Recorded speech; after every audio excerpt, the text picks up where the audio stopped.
from Pocono Raceway, this is NASCAR Live Race Day. Now, back to Mike Bagley.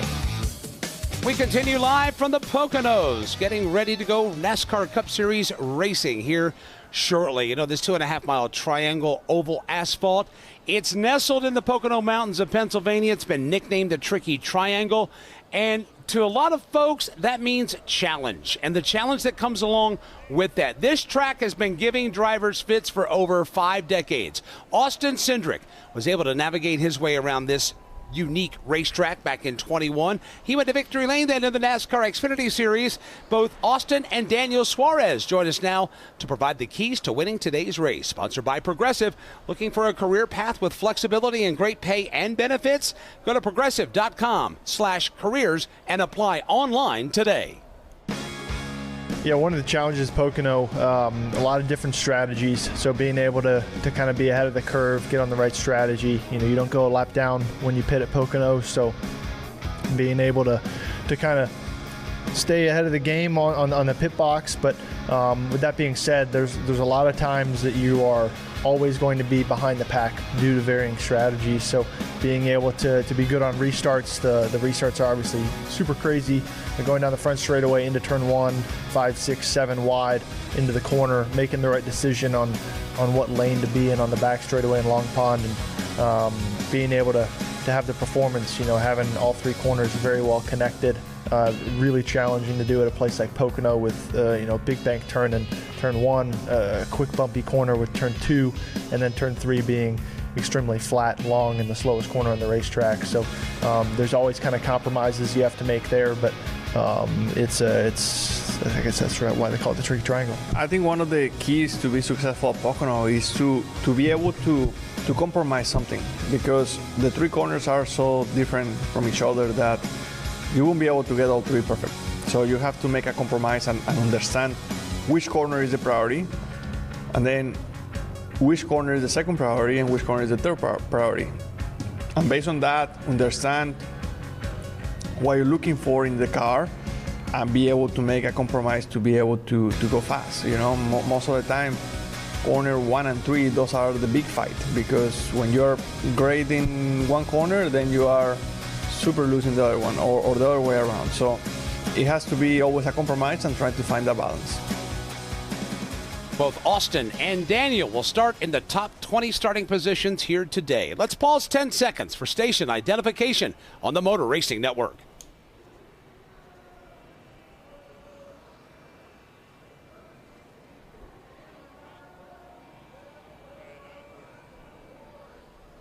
The NASCAR Cup Series is racing at the Pocono Raceway in the Pocono Mountains of Pennsylvania. Motor Racing Network on hand with live flag-to-flag coverage of the Great American Getaway 400. Mike Bagley and the entire MRN crew here with you as our countdown is underway to today's racing festivities. Drivers are being introduced right now.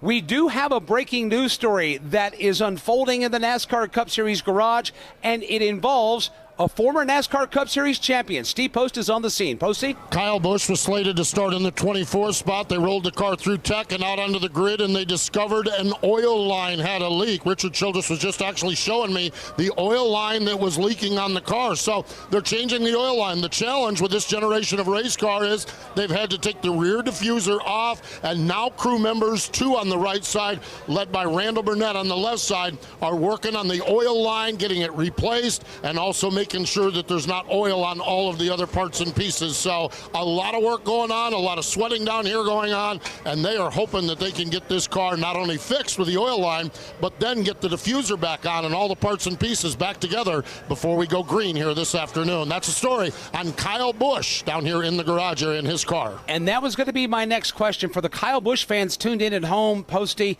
can they get that car to the grid and make it to the green flag on time? I don't know, Mike. And that's, I chatted briefly with team owner Richard Childress, and his frustration was all the work that they have to do to get to the oil line right now.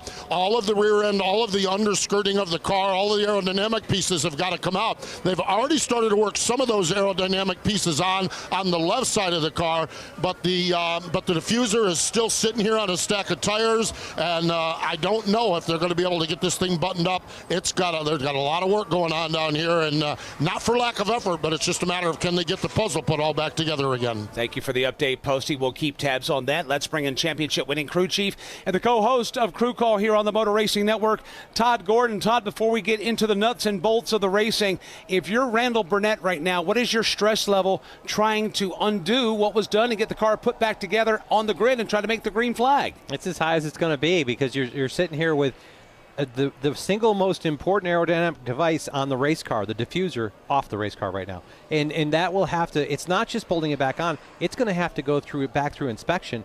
That's such a finite piece. As crew chiefs, they chase this thing down to 10 to 15 thousandths within the 100 thousandths window they've got. They've got to get that back on right and get it back through tech. Just trying to get that done before we throw the green flag. It's going to be a pretty high-stress situation. And the time is precious, so they are thrashing on Kyle Busch's car. When they roll it out to the grid, it's considered to be an unapproved adjustment, and Kyle will fall to the back of the pack when the green flies, if he's on track when that green flag flies. And this is a situation where they could be right. We could be taking pace laps before that car rolls out of the garage. I've been a part of one of those situations once. Don't care to ever again. It's a pretty high stressful situation, but they'll get to the point all the way until they get down to one to go for the green flag. 160 laps in front of these teams today. How deep is the strategy playbook, and how will you strategize this race before it starts right now? Yeah, it's a great question because I think your track position and where you are in your needs in the points positions will dictate a lot of what happens. You could run this race on 3 stops. Most guys will do it on 4. Short pitting the stage ends is a play, especially stage 2. I think most of the field does that at 92, but it can depend on where you are. If you're running 20th, you're going to try to cycle some track position. If you're in a position that you need points, you're going to do something different. Todd, appreciate the insight. We're headed trackside when we come back.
From Pocono Raceway, this is the Motor Racing Network, the voice of NASCAR.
You're listening to NASCAR Live Race Day from Pocono Raceway. Now, back to Mike Bagley. Fans continuing to file in to the Pocono Raceway as drivers are being introduced to the fans that are already in place. They are hopping aboard pickup trucks and basically going clockwise from turn 3 to turn 2. all the way back through turn 1 and then jumping out at the start-finish line. And they're going to hop across the safer barrier, perhaps conduct a couple of last pieces of business before they climb aboard their race cars. We're wrapping up a triple-header weekend. Trucks got us going on Friday with Corey Heim winning. Cole Custer won yesterday. Let's head back trackside to talk to some more drivers before they climb aboard their cars here today. Alan Cabana? And I'm walking with Chase Briscoe as he walks to his blue and white number 14 for Dark Horse Mustang. How do you feel about this place? They call it tricky for a reason. Is it tricky for you? Yeah, it's certainly tricky. You know, just your car's never going to drive that great in one of the corners, and this place just naturally makes you want to be uncomfortable just with the difference in corners. And yeah, like your car's just not going to drive good. It's kind of narrow at the same time. So yeah, definitely it's a tough place. It's tricky. It's called the Tricky Triangle for a reason. So no other racetrack in the world like this one, and hopefully our highpoint.com Ford can have the right balance, I guess, and have the least worst corner than everybody else. So that's what we're trying to do. And we definitely have a long way to go, a lot of strategy to play to get up there. So what we can do. How involved are you in that strategy talk, last night, this morning with your crew chief? Yeah, honestly, I try to let them guys handle it. That's what they do for a living, every single week. They're on the strategy side, and they're the ones trying to figure out what we need to do. So I'll let them know kind of what the race car is battling, and if I feel like I'm struggling with something, or, if I feel like we can pass somebody by coming to pit road maybe a lap or two early, then I'll let them know. But yeah, they get paid the money to figure out the strategy, so I'll let them do that. All right, we'll send it over to Steve Post, who's with the driver starting right next to Chase Briscoe. Yeah, Bubba Wallace starts today's race in the 29th spot here, has a little work to do today, and Bubba down here getting ready to climb aboard this race car. Bubba, last year you guys were scratching and clawing, hanging on to a spot in the playoffs. This year you're scratching and clawing, trying to get in. You guys are always fighting, your backs against the wall, you're a good fighting, scrapping team, but how different is it this year trying to get there as opposed to hanging on to a spot in the playoffs? How different is this year to last year? $50,000 more expensive at this point. It's just another race, to be honest with you, Post. We've been in a situation before. No reason we can't get ourselves out of it. I try to put ourselves deeper in a hole yesterday. I hit the apron in two, and I was almost in a world of hurt. But, showing up with the right mindset, showing up to have fun. I don't know what's going to be more fun, passing a lot of cars today or starting up front trying to defend them. I'm good at passing sometimes, not all the time. So we'll see what this Lidos Toyota Camry has, but looking forward to the day. Looking forward to the day, that's for sure. That's Bubba Wallace, starts 29th. But Alan, I don't believe he plans on sticking back here that long.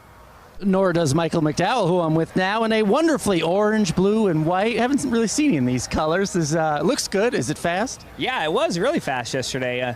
Unfortunately, I had a little mishap in qualifying, but, the Gunk Ford Mustang was in the top 5 and all the things that we track yesterday in practice, lap average, 5-lap overall speed. So felt like we just missed the mark there in qualifying a little bit, but a lot of speed in this Gunk Mustang, and hopefully we'll have some time here to get it to the front and make it happen. Michael McDowell, one of those drivers who needs the win to secure his playoff spot. Indeed he does. He's 156 points below the cut line, 22nd on the playoff leaderboard overall.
The starting lineup and opening ceremonies are on the way. NASCAR Live has been brought to you by Toyota. For the latest Toyota racing information, visit toyotaracing.com. From Pocono Raceway, this is the Motor Racing Network, the voice of NASCAR.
Here's the starting lineup for the Great American Getaway 400, presented by VisitPA.com. Brought to you by eBay Motors. Bring home the cup with eBay Guaranteed Fit. Brakes, headlights, all the parts to fit your vehicle the first time, every time. eBay Motors. ebaymotors.com. Eligible items only. Exclusions apply.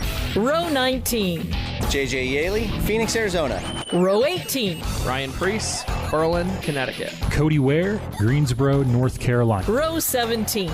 Justin Haley, Winamac, Indiana. Todd Gilliland, Mooresville, North Carolina. Row 16.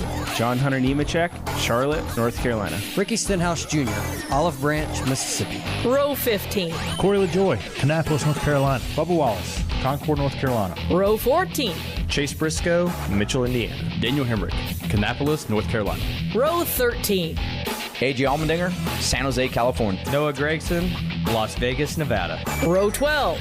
Kyle Busch, Las Vegas, Nevada. Eric Jones, Byron, Michigan. Row 11. Harrison Burton, Huntersville, North Carolina. Michael McDowell, Glendale, Arizona. Row 10. Austin Cindric, Mooresville, North Carolina. Ross Chastain, Alva, Florida. Row 9. Chris Buescher, Prosper, Texas. Austin Dillon, Welcome, North Carolina. Row 8. Daniel Suarez, Monterrey, Mexico. Carson Hocevar, Portage, Michigan. Row 7. Brad Keselowski, Rochester Hills, Michigan. Christopher Bell, Norman, Oklahoma. Row 6. Kyle Larson, Elk Grove, California. Chase Elliott, Dawsonville, Georgia.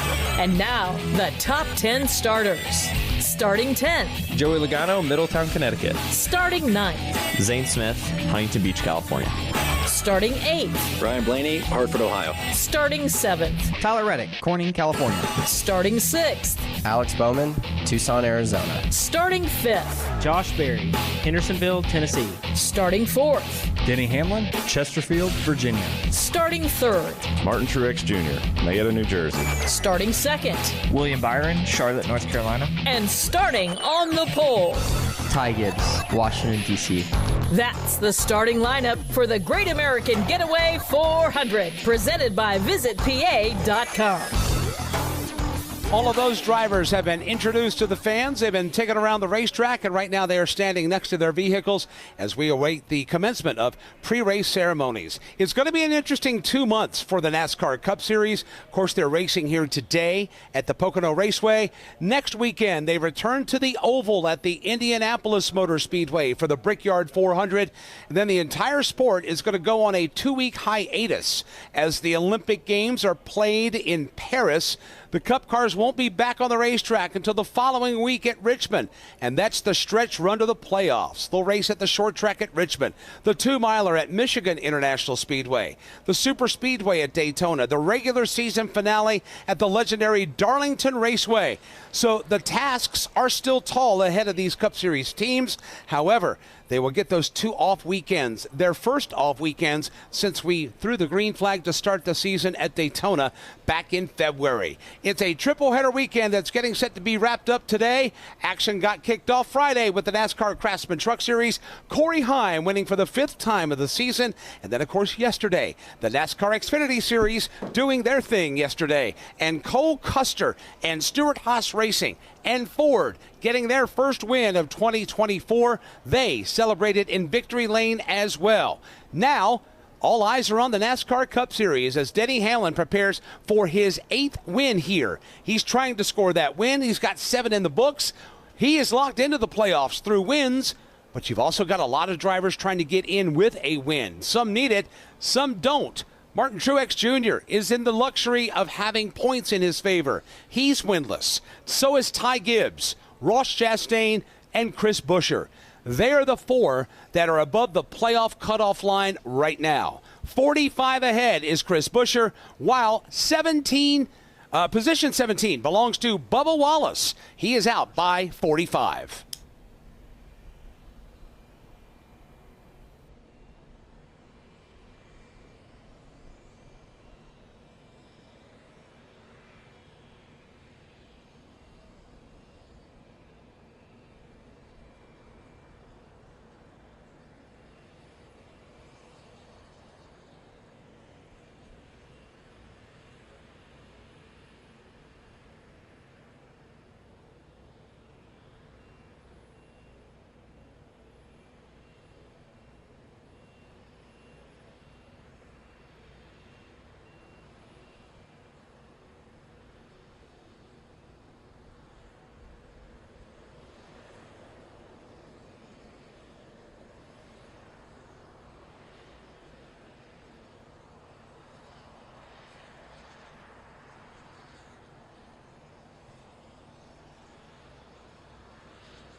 From Pocono Raceway, this is the Motor Racing Network, the voice of NASCAR.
Welcome back to Pocono Raceway, counting you down to the start of the Great American Getaway 400. If you're just joining us, there was a breaking news story that involved Kyle Busch earlier. They had an oil leak, had to take the diffuser off the car, and right now that car is being pushed from its garage stall and being pushed to the starting grid. Todd Gordon, your thoughts on that scramble that Kyle Busch, Randall Burnett, and that Richard Childress racing team have been involved in here the last handful of moments? Yeah, it's been chaotic for them, I'm sure, and NASCAR officials there through the whole process for it.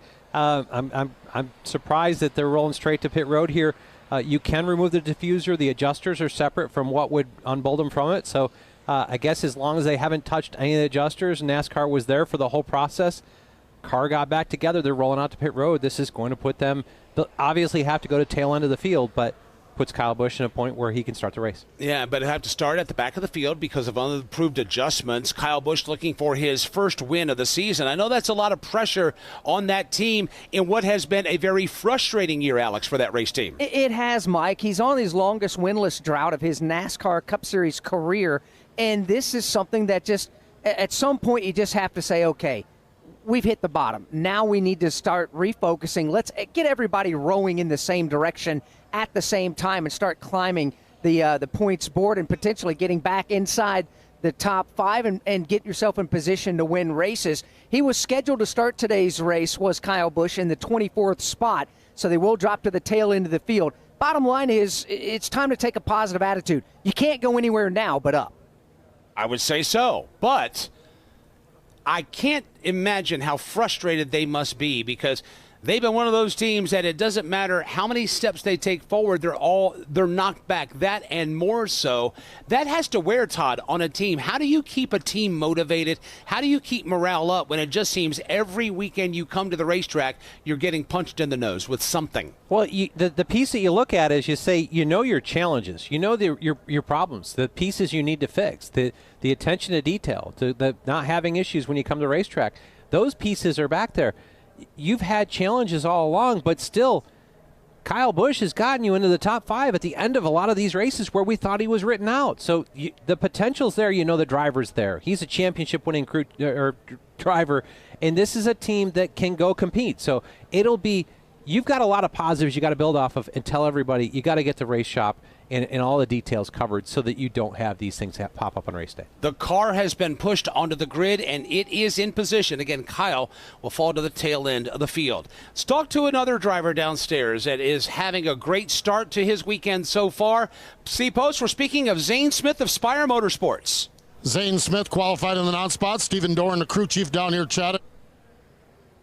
chatting with him down here. Zane, pretty good qualifying run. How'd you feel about the car overall in the practice? It looked good on single run speed, that's for sure. Yeah, I mean, overall, pretty happy with it. The beginning of practice was just trying to get up to speed, just like pretty much every other weekend learning this Cup car. So just appreciate everyone at Spire Motorsports for the speed we bring this weekend at one of my favorite racetracks. So beautiful day here, which is not often said at Pocono, but excited to have this Focus Cell Chevy up front, and hopefully we can continue to move forward and keep this track position. Why is this one of your favorite racetracks?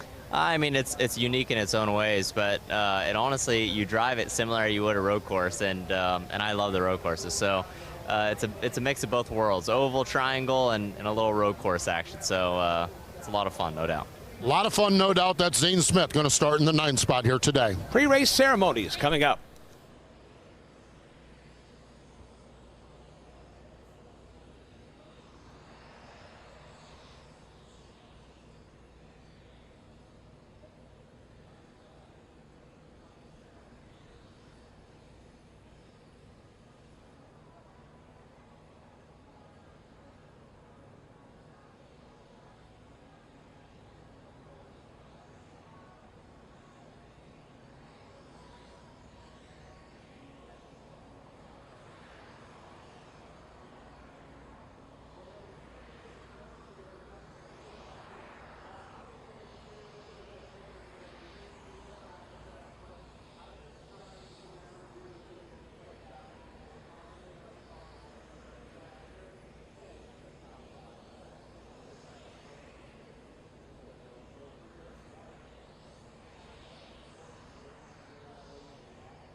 From Pocono Raceway, this is the Motor Racing Network, the voice of NASCAR.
Dignitaries and the like getting in position trackside. Pre-race ceremony is about to begin for the Great American Getaway 400.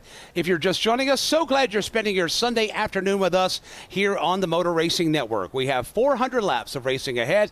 Beautiful weather conditions. Had some weather move through earlier. The track is totally dry, and we are getting ready to drop the green flag on what is the 21st race of the season. Ty Gibbs and William Byron will start on the front row with Martin Truex Jr. and Denny Hamlin.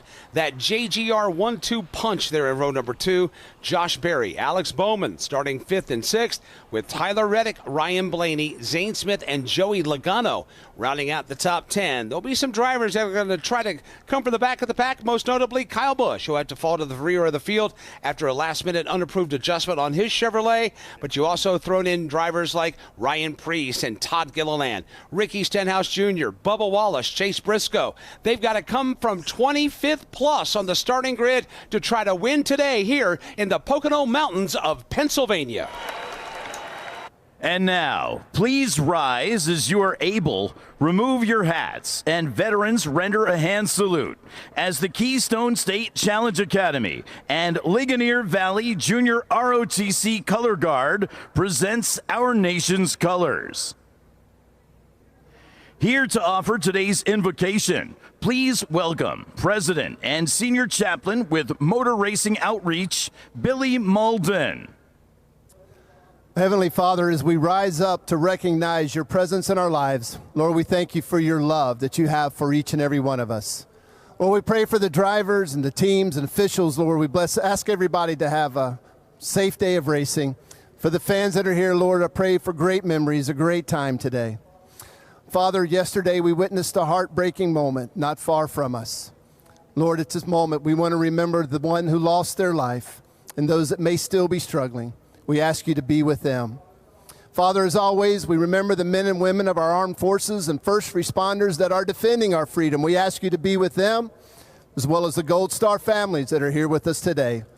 Father, may your peace surround us all. It's in Christ's name we pray. Amen. And now, here to perform our national anthem, please welcome Navy Petty Officer First Class Retired Generald Wilson, accompanied by Jalen Nelson from the Scranton School for the Deaf and Hard of Hearing Children. Oh, say, can you see by the dawn's early light what so proudly we hailed at the twilight's last gleaming, whose broad stripes and bright stars through the perilous fight o'er the ramparts we watched were so gallantly streaming, and the rockets' red glare, the bombs bursting in air, gave proof through the night that our flag was still there. Oh, say does that star-spangled banner yet wave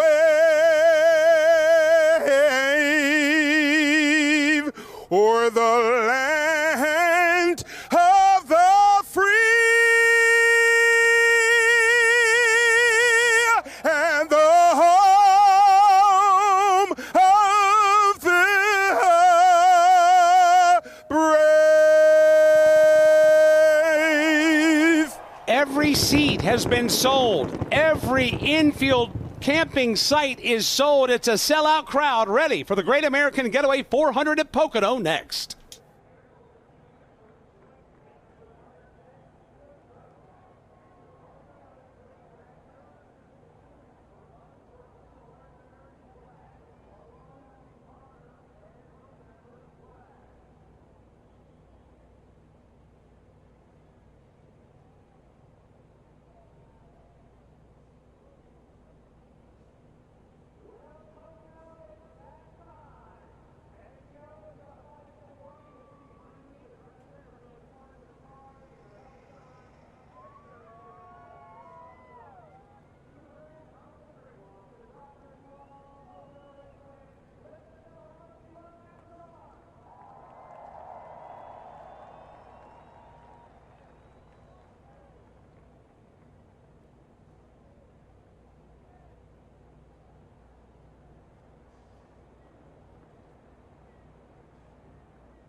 From Pocono Raceway, this is the Motor Racing Network, the voice of NASCAR.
Today at the Pocono Raceway in Long Pond, Pennsylvania, the NASCAR Cup Series is ready to tackle NASCAR's only triangular-shaped racetrack.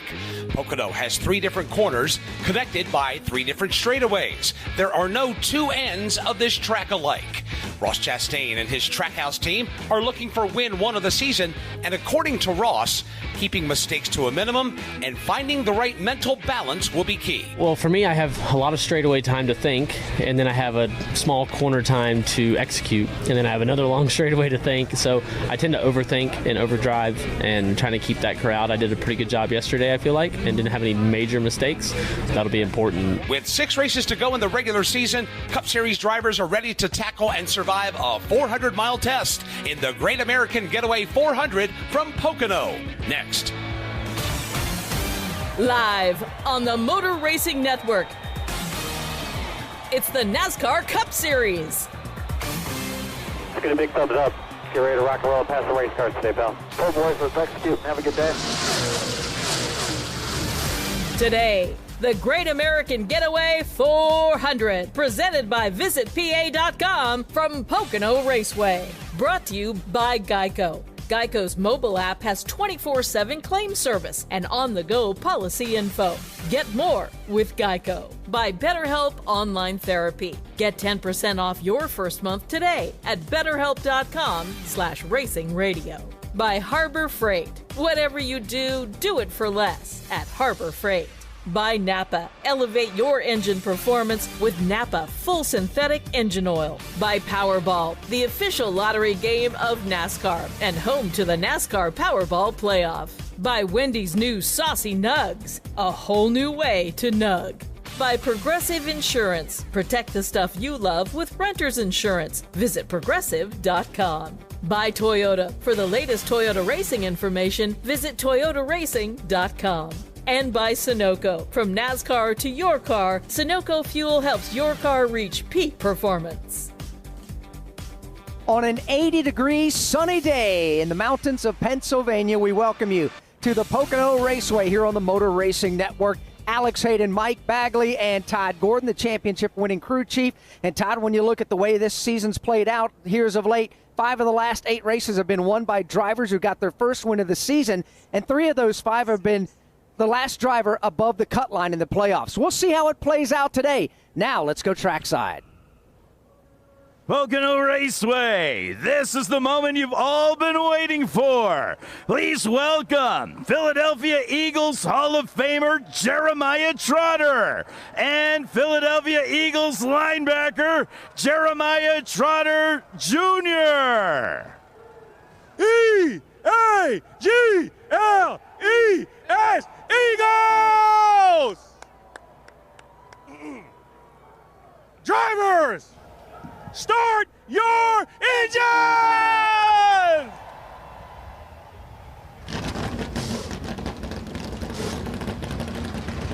The field of 37 comes to life on the pit lane at the Pocono Raceway. The NASCAR Cup Series is next.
From Pocono Raceway, this is the Motor Racing Network, the voice of NASCAR.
We welcome you back to Pocono Raceway. The field's still lined up nose to tail on the pit lane. Engines have come to life, waiting for the pace cars to simply pull away and go out around the racetrack for our first pace and parade laps of the day. As I say that, indeed, the pace cars pull away. So why don't we take a ride around this 2.5-mile Pocono Raceway, the front stretch, the longest of all of NASCAR, 3,740 feet in length. They'll go down to turn number 1 and they'll come into the view of Barry, Vermont's Dave Moody. Thank you, Alex Hayden. Good afternoon once again, everybody. That front straightaway, not only long enough to eat a lunch, you could pack it, make it, eat it, and still have plenty of time before you hit turn number 1.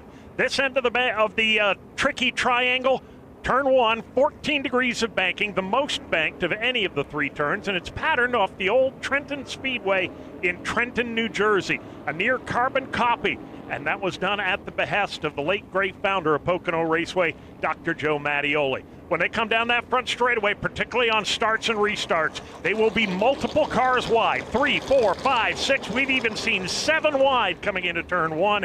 Anything more than 2, maybe 3, just does not work at all. It's an action spot here at Pocono. We'll watch it all unfold from high above the Coca-Cola billboard here on the outside of turn number 1. Now let's go to the tunnel turn in Killingly, Connecticut's Kyle Rickey. All right, thank you very much, Dave, and good afternoon, everybody. From high atop turn number 2, modeled after the Indianapolis Motor Speedway, just 8 degrees of banking with a sharp radius that'll point these cars 2/3 back in the other direction by the time they're done. This turn is also known as the tunnel turn due to its ever-changing bumps as this surface weathers each winter. Now, those bumps can really upset the handling of these race cars. We saw that in practice and qualifying yesterday, and just part of the character at this end of the Pocono Raceway. Now, once off of turn 2, the cars will race onto a short chute where they'll come into the view of Barbersville, West Virginia's Jason Toy. All right, thanks a lot, Kyle. 1,780 feet on that short stretch that comes from turn 3 to turn 2, which is modeled after the famed Milwaukee Mile. So it's a wide,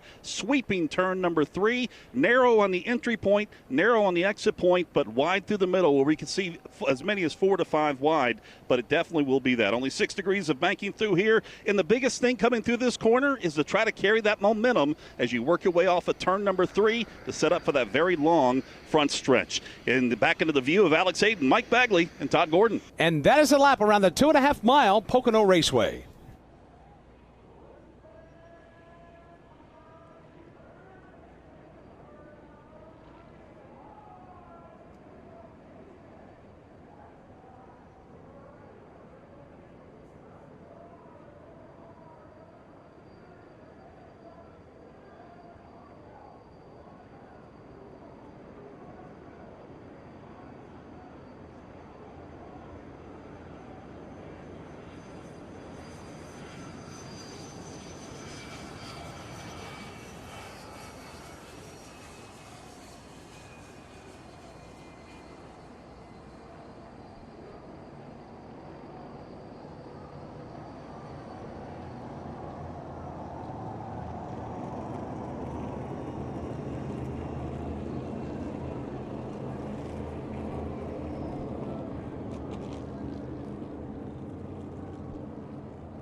From Pocono Raceway, this is the Motor Racing Network, the voice of NASCAR.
Welcome back to Pocono Raceway. The field is on the racetrack right now, conducting their pace and parade laps. Why don't we check in on pit road? And this trip to the pit lane presented by Harbor Freight. Hardworking tools at hardworking prices. Whatever you do, do it for less at Harbor Freight. Steve Post. Building a NASCAR Cup Series team, a race-winning, championship-winning NASCAR Cup Series team is a series of baby steps. We just talked to Zane Smith a little bit ago. They've had some good performance here over the last couple of weeks. That second-place run in Nashville, had a 17th-place finish at Chicago. Sometimes those baby steps are 20th place, top 20 finishes, qualified in the 9th spot here today. Now the team, Spire Motorsports, taking some big steps. A couple of weeks ago, announced the hiring of Michael McDowell, and this week announcing that Rodney Childers is going to come over and be a crew chief once we get into the 2025 season. Spire Motorsports been fun to watch this year as they continue to grow into one of those larger teams. Mentioned Rodney Childers, Alan Cavada, you're keeping an eye on the team that Rodney is presently overseeing. Yes, Rodney Childers has a home for next season. His current driver, Josh Berry, has a home for next season. Until then, they are on a mission. Josh Berry describes his team with all the uncertainty, though, as a group of racers. And despite all the uncertainty about where everyone may end up next year, in the last 8 races, Josh Berry and crew have managed to have 4 top 10s, his only top 10s of the season. They are fighting through the adversity. Their mission, Rodney Childers, Josh Berry together, is to go out there and get a victory. For Berry, it's his first race here in a Cup car at Pocono, and it's a fast one. He will start today's race from P5. And he is one of those drivers that had a lot of speed in the 20-minute practice session that we had here yesterday morning. Pace and parade laps continue on here in Pocono.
Ty Gibbs picked up a second career pole position yesterday when he did it here at Pocono Raceway. His first came back in the month of May at Charlotte Motor Speedway. So far this year, the pole winner has only won 1 time, and that was back at Circuit of the Americas on the road course. William Byron did that. From Pocono Raceway, this is the Motor Racing Network, the voice of NASCAR.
Welcome back to Pocono Raceway. The pole sitter is the only driver at the initial start of the race that has an option on what lane to start the race from. And Ty Gibbs has opted to start today's race from that outside lane. Not a big surprise. That's what everybody has used on every restart this entire weekend. And we'll see if it pays dividends for Ty Gibbs when the green flag falls at about 3/4 of a lap. All right, Todd Gordon, crew chief, your driver has got the one to go. Pulled the belts tight. You're heading for the tunnel turn, coming to the green flag. What's the pep talk on the radio like to the team and the driver right now? Yeah, it's just about execution and making sure that your day's together, making sure everything's tidied up, buttoned up, and we're ready to do what we need to do. Be ready for pit stops and green flag cycles as they come, because this is a place that you can green flag pit and not go a lap down. We mentioned Kyle Busch falling to the tail end of the field for the start of today's race. Again, they had found an oil line that was cut and leaking oil while the car was pushed to the grid today. They had to take the car back to the Cup garage and get that repaired and replaced. That is considered unapproved. He'll fall to the back of the field. The other car to join him back there is Corey LaJoie. They had to replace some parts of the suspension on that car after he got into the wall yesterday. A couple of drivers going to start this race behind the 8 ball, all the way at the tail end of the field, as that field behind the safety car eases its way into turn number 3, and we are set for a start. Sold out crowd. Matter of fact, they are still filing into the Pocono Raceway. It is an unbelievable day in the Poconos. Temperature just south of 80 degrees. It's a bit humid, but very pleasant, and a lot of sunbathing going to be taking place as everybody has all eyes on Ty Gibbs and William Byron, the two drivers on the front row. Pace car makes the left-hand turn and hits the pit lane, and with the start of the Great American Getaway 400 at Pocono, Goldsboro, North Carolina's Alex Hayden. Green flag goes in the air, and under the sunshine, we're racing in the mountains of Pennsylvania. Ty Gibbs, the pole sitter from the outside lane, being challenged immediately by William Byron. The high lane has been advantageous through most of the weekend, but William Byron's given it a pretty good run downstairs. Now the outside lane kicks in. Ty Gibbs by a fender, by a door, by a quarter panel, but back comes Byron on the inside. Byron back to the inside for the race lead. Gibbs out front by a half a car length as they make their way up Long Pond straightaway for the first time and dive into turn number 2, and it's Gibbs by a bit in the outside lane, but Byron battling back to the bottom. The whole field still doubled up 2 by 2. Ty Gibbs carries that momentum from the top side, gets the nose at that Toyota out in front of the Chevrolet of William Byron. Byron driving deeper into the corner. He gets the nose of this Chevrolet out front. They're still door-to-door off 3. Nobody's been able to break away up front. Ty Gibbs, though, around the outside will make the move and go all the way to the bottom of the racetrack. He heads for the pit lane. William Byron keeps his car up against the safer barrier. Ty Gibbs leads lap 1 in Pocono. Gibbs will slide back up in a single file formation across the nose of William Byron. Willie B's got more trouble, filling the hole to the inside. Here comes Martin Truex Jr. He wants the number 2 spot as they hit the Long Pond straightaway. With Denny Hamlin looking on in position number 4. For the most part, top 15 cars have now singled out, including at the front of the field. Everybody is chasing Ty Gibbs at the point. He's been able to get away by about 5 car lengths from William Byron in second. William Byron looks in the rearview mirror, sees the Interstate Battery colors of Martin Truex Jr. Also Denny Hamlin back behind him, along with Tyler Reddick. Single file, most drivers to the bottom part of the racetrack, although William Byron to the middle. Joe Gibbs Racing occupies 3 of the first 4 positions here as they flash by start-finish line to complete lap number 2. The challenge is on for the number 2 spot in the draft. Here comes Martin Truex Jr. Truex with the wearing of the green this afternoon for Interstate Batteries, right up on the back bumper of William Byron. Byron goes 2 groves up on entry to turn 1, leaves the barn door open for Truex, but he cannot make it stick at the exit of turn 1. Byron will hang on to the second position, but only by a car length over Martin Truex Jr. Denny Hamlin a part of that mix as well as they race into turn number 2. All of this about 15 car lengths behind the race leader, Ty Gibbs. You talk about Ty Gibbs. Clean air is a great thing to have here at Pocono. He's able to stretch it out like Kyle talked about. 15 car lengths back to William Byron in that second spot. Byron running middle part of the racetrack along with Martin Truex Jr. Denny Hamlin hugs the inside grass. Clean air is always king at Pocono. Ty Gibbs taking advantage of that now as he comes across the start-finish line. His lead over William Byron, a 1.3 second advantage with Truex, Hamlin, and Tyler Reddick rounding out the top 5. Playing it out in the early going is Ty Gibbs. Fast groove appears to be the second lane. 1 groove up off the bottom of the racetrack. The only car in the top 10 running the bottom right now. Alex Bowman back around the 6th spot. Had a look to the inside of the racetrack off of turn number 1 did Alex Bowman, but had to tuck back in the line as he is just behind Tyler Reddick. All of that racing continues to be behind Ty Gibbs. William Byron leads that race from second on back. That also includes Martin Truex Jr. and Denny Hamlin. Denny Hamlin, also Tyler Reddick. We talked about Alex Bowman, also in there, Ryan Blaney. Then some 15 car lengths back to a man all by himself. That is Kyle Larson as he works his way through 3. Further back, the man on the move, Christopher Bell, up and underneath Joey Logano to get into the top 10 for the first time today. Christopher Bell making the charge past Logano. However, Joey looks in the mirror, sees Zane Smith, and then 3 more cars, including 2 Roush Fenway Keselowski Mustangs. Yeah, there's more trouble at the back door for Joey Logano. He's got Zane Smith right there. And here comes the RFK tandem. Brad Keselowski to the inside on Chase Elliott will take a spot. Chris Buescher trying to do the same. Slides up. Is he clear on the straightaway? He is not. With Chase Elliott still to his outside. Chris Buescher down in the bottom, racing for about the 15th position on the racetrack up the back straightaway. They'll single out with Chase Elliott winning that battle for now. And now he goes to hunt down Brad Keselowski for the 14th spot. And Brad Keselowski is about 3 car lengths off the back deck lid of the car in front of him. That is Michael McDowell carrying different colors today. Joey Logano in front of them. Both drivers about a lane up off the bottom part of the racetrack. One driver on the move further back. Matter of fact, he's outside of the top 20. Was trying to make some hay. Is Noah Gragson. First car out of line. Tries an inside run on Eric Jones coming off the corner.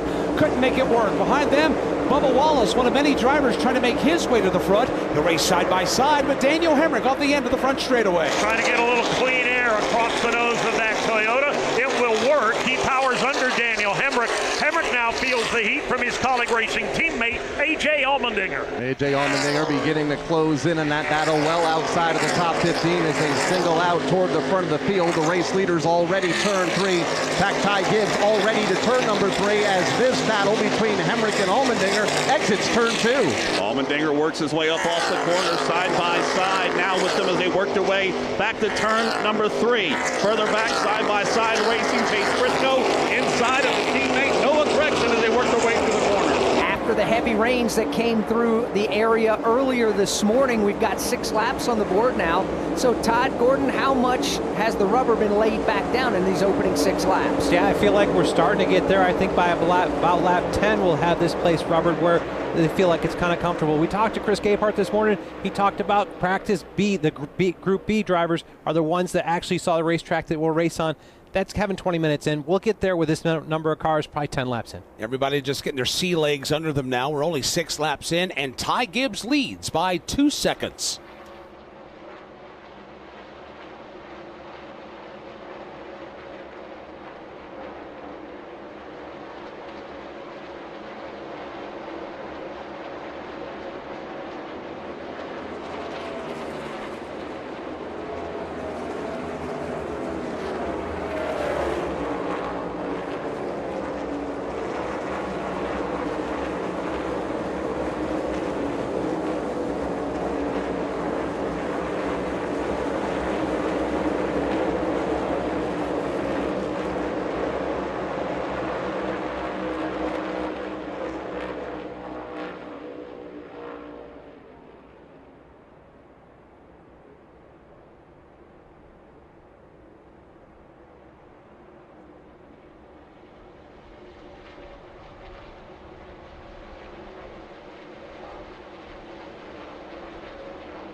One change in the top 20 while we were away. Chase Elliott found his way around Brad Keselowski to take the 13th position as Ty Gibbs leads at lap 8. From Pocono Raceway, this is the Motor Racing Network, the voice of NASCAR.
9 laps complete in the Great American Getaway 400 here at the Pocono Raceway, and the race lead is in the hands of Ty Gibbs. He is rolling away from everyone. He leads by 3 seconds. William Byron is in that second spot with Martin Truex Jr., Denny Hamlin, Tyler Reddick, the top 5. 21 laps to go in the opening stage. It's been a good one right off the bat, and we expected them to settle things down because of the heavy rain that came through. Go ahead and get some of that rubber laid back down. Everybody jockeying for some positions. Now it's a matter of finding where you're at. So I got to ask, Todd, so much gets played at Pocono with the Sunoco fuel strategy. Are you already trying to say, driver, save fuel already, or is that too soon? I don't think that's up yet. I think it's too soon for that. Just trying to get a good feel for where the balance of a race car is so that we can run those longer runs that we're going to need to on full fuel runs later in the race. Let's pause 10 seconds for station identification on the Motor Racing Network.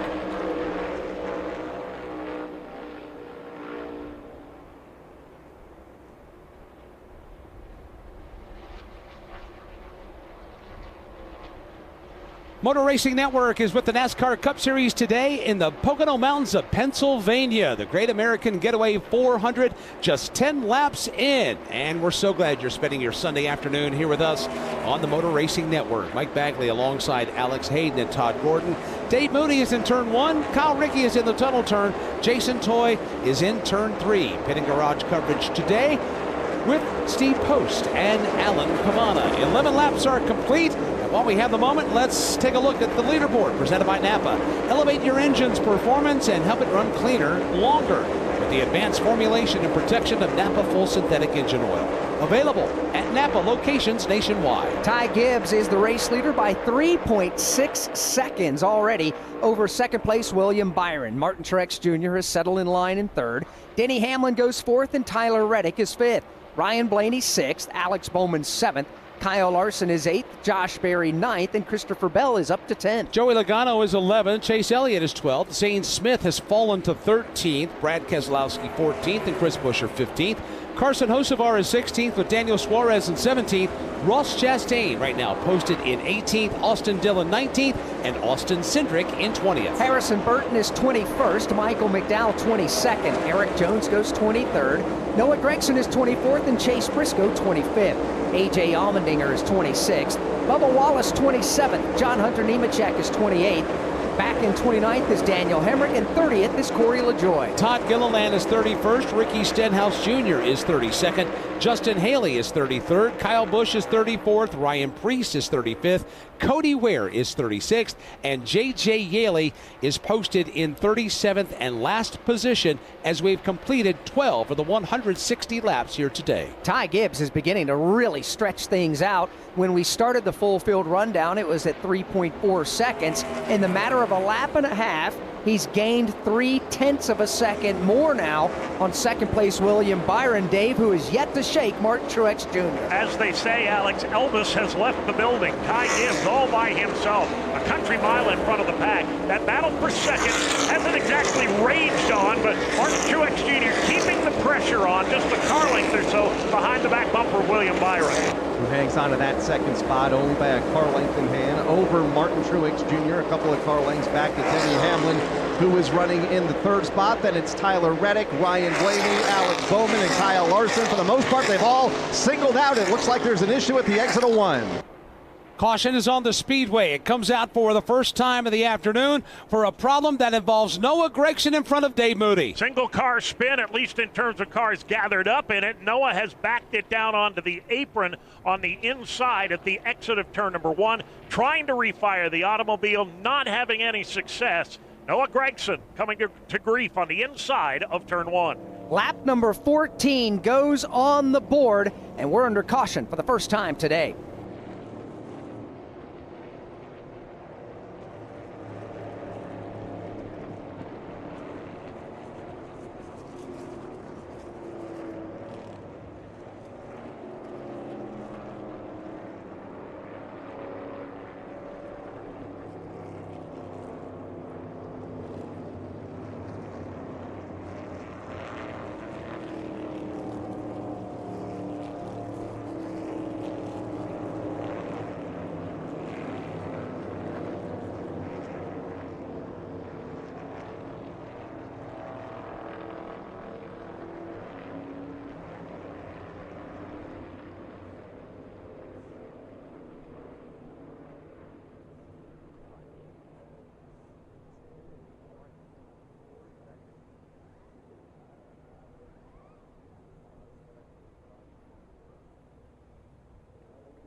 From Pocono Raceway, this is the Motor Racing Network, the voice of NASCAR.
Back at Pocono Raceway, pit lane is open. The top 10 stay on the track, but Alan Cavana, from there on back, they're in. Yeah, a variety of pit calls and decisions here. Christopher Bell is in. Brad Keselowski is in. Kyle Busch, who's not had a good weekend ever since they rolled off the truck. An assortment of issues. Finally made it to the track, having all sorts of issues in terms of handling. They're going to have a lengthy pit stop to fix it here on this end of pit road, Steve Post. Joey Logano has not been good in turns 2 and 3. They make a minor adjustment, send him down and away. Christopher Bell is the second car out of here on pit road. Aaron Jones is in getting pit service. Here's Harrison Burton getting service as well. Michael McDowell. So, alternate strategies here at Pocono as we're midway through stage number 1, lap number 15. Ty Gibbs stays on the racetrack and continues to lead. William Byron, Martin Truex Jr., Denny Hamlin, Tyler Reddick, Ryan Blaney, Alex Bowman, Kyle Larson, Josh Berry, and Chase Elliott. They all stay out.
From Pocono Raceway, this is the Motor Racing Network, the voice of NASCAR.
The field has been given the 1-to-go signal. We will be going back under the green flag in less than 1 lap. When they take that green flag, Alex, it will leave 13 laps to go in stage 1. You know, we were visiting in the garage with a lot of different drivers and crew chiefs before today's race, and we chatted with Denny Hamlin's crew chief, Chris Gabehart.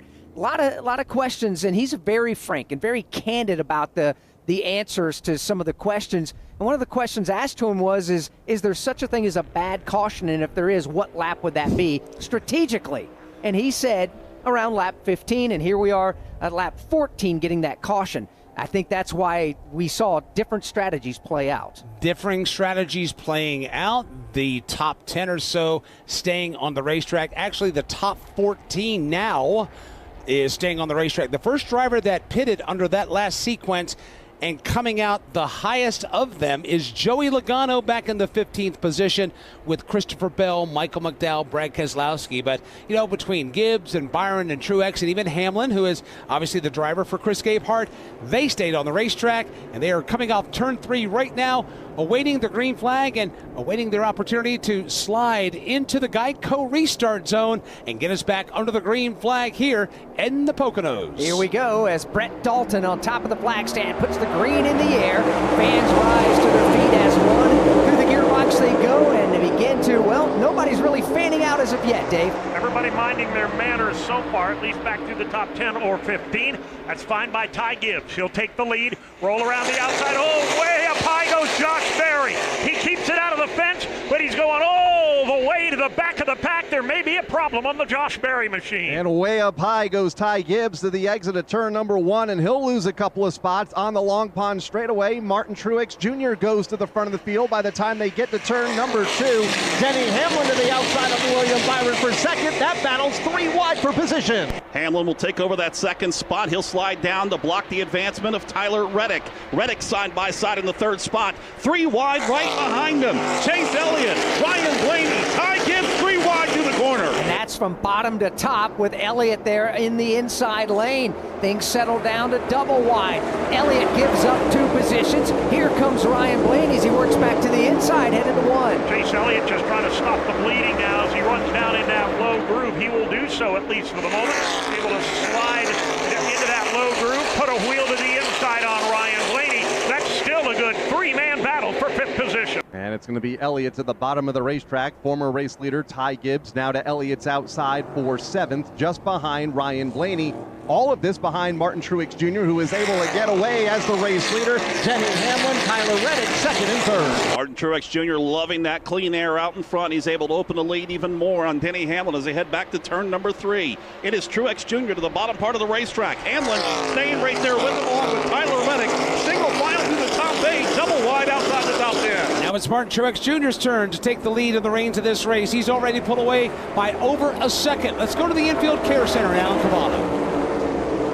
We'll check in with Alan in a moment as they race their way off the end of the front straightaway to turn 1. Dave, everybody in hot pursuit of MTJ. He shows the way by about 6, maybe 7 car lengths over Denny Hamlin, who rides in 2nd. About 3 back to Tyler Reddick 3rd. That battle for 4th is still ongoing. William Byron holds the position. Over Ryan Blaney, 1 car length back, then Ty Gibbs, and then a side-by-side race just into the top 10. Chase Elliott on the rebound and has company from his Hendrick Motorsports teammates just behind him, and Kyle Larson and Alex Bowman, who are side by side. Door to door for those teammates coming off the corner down the short chute into turn number 3. Make it 3 wide. Michael McDowell breaking down the line. He'll go down inside and forces Bowman to get up inside of Carl Larson. Larson having to get out of the throttle.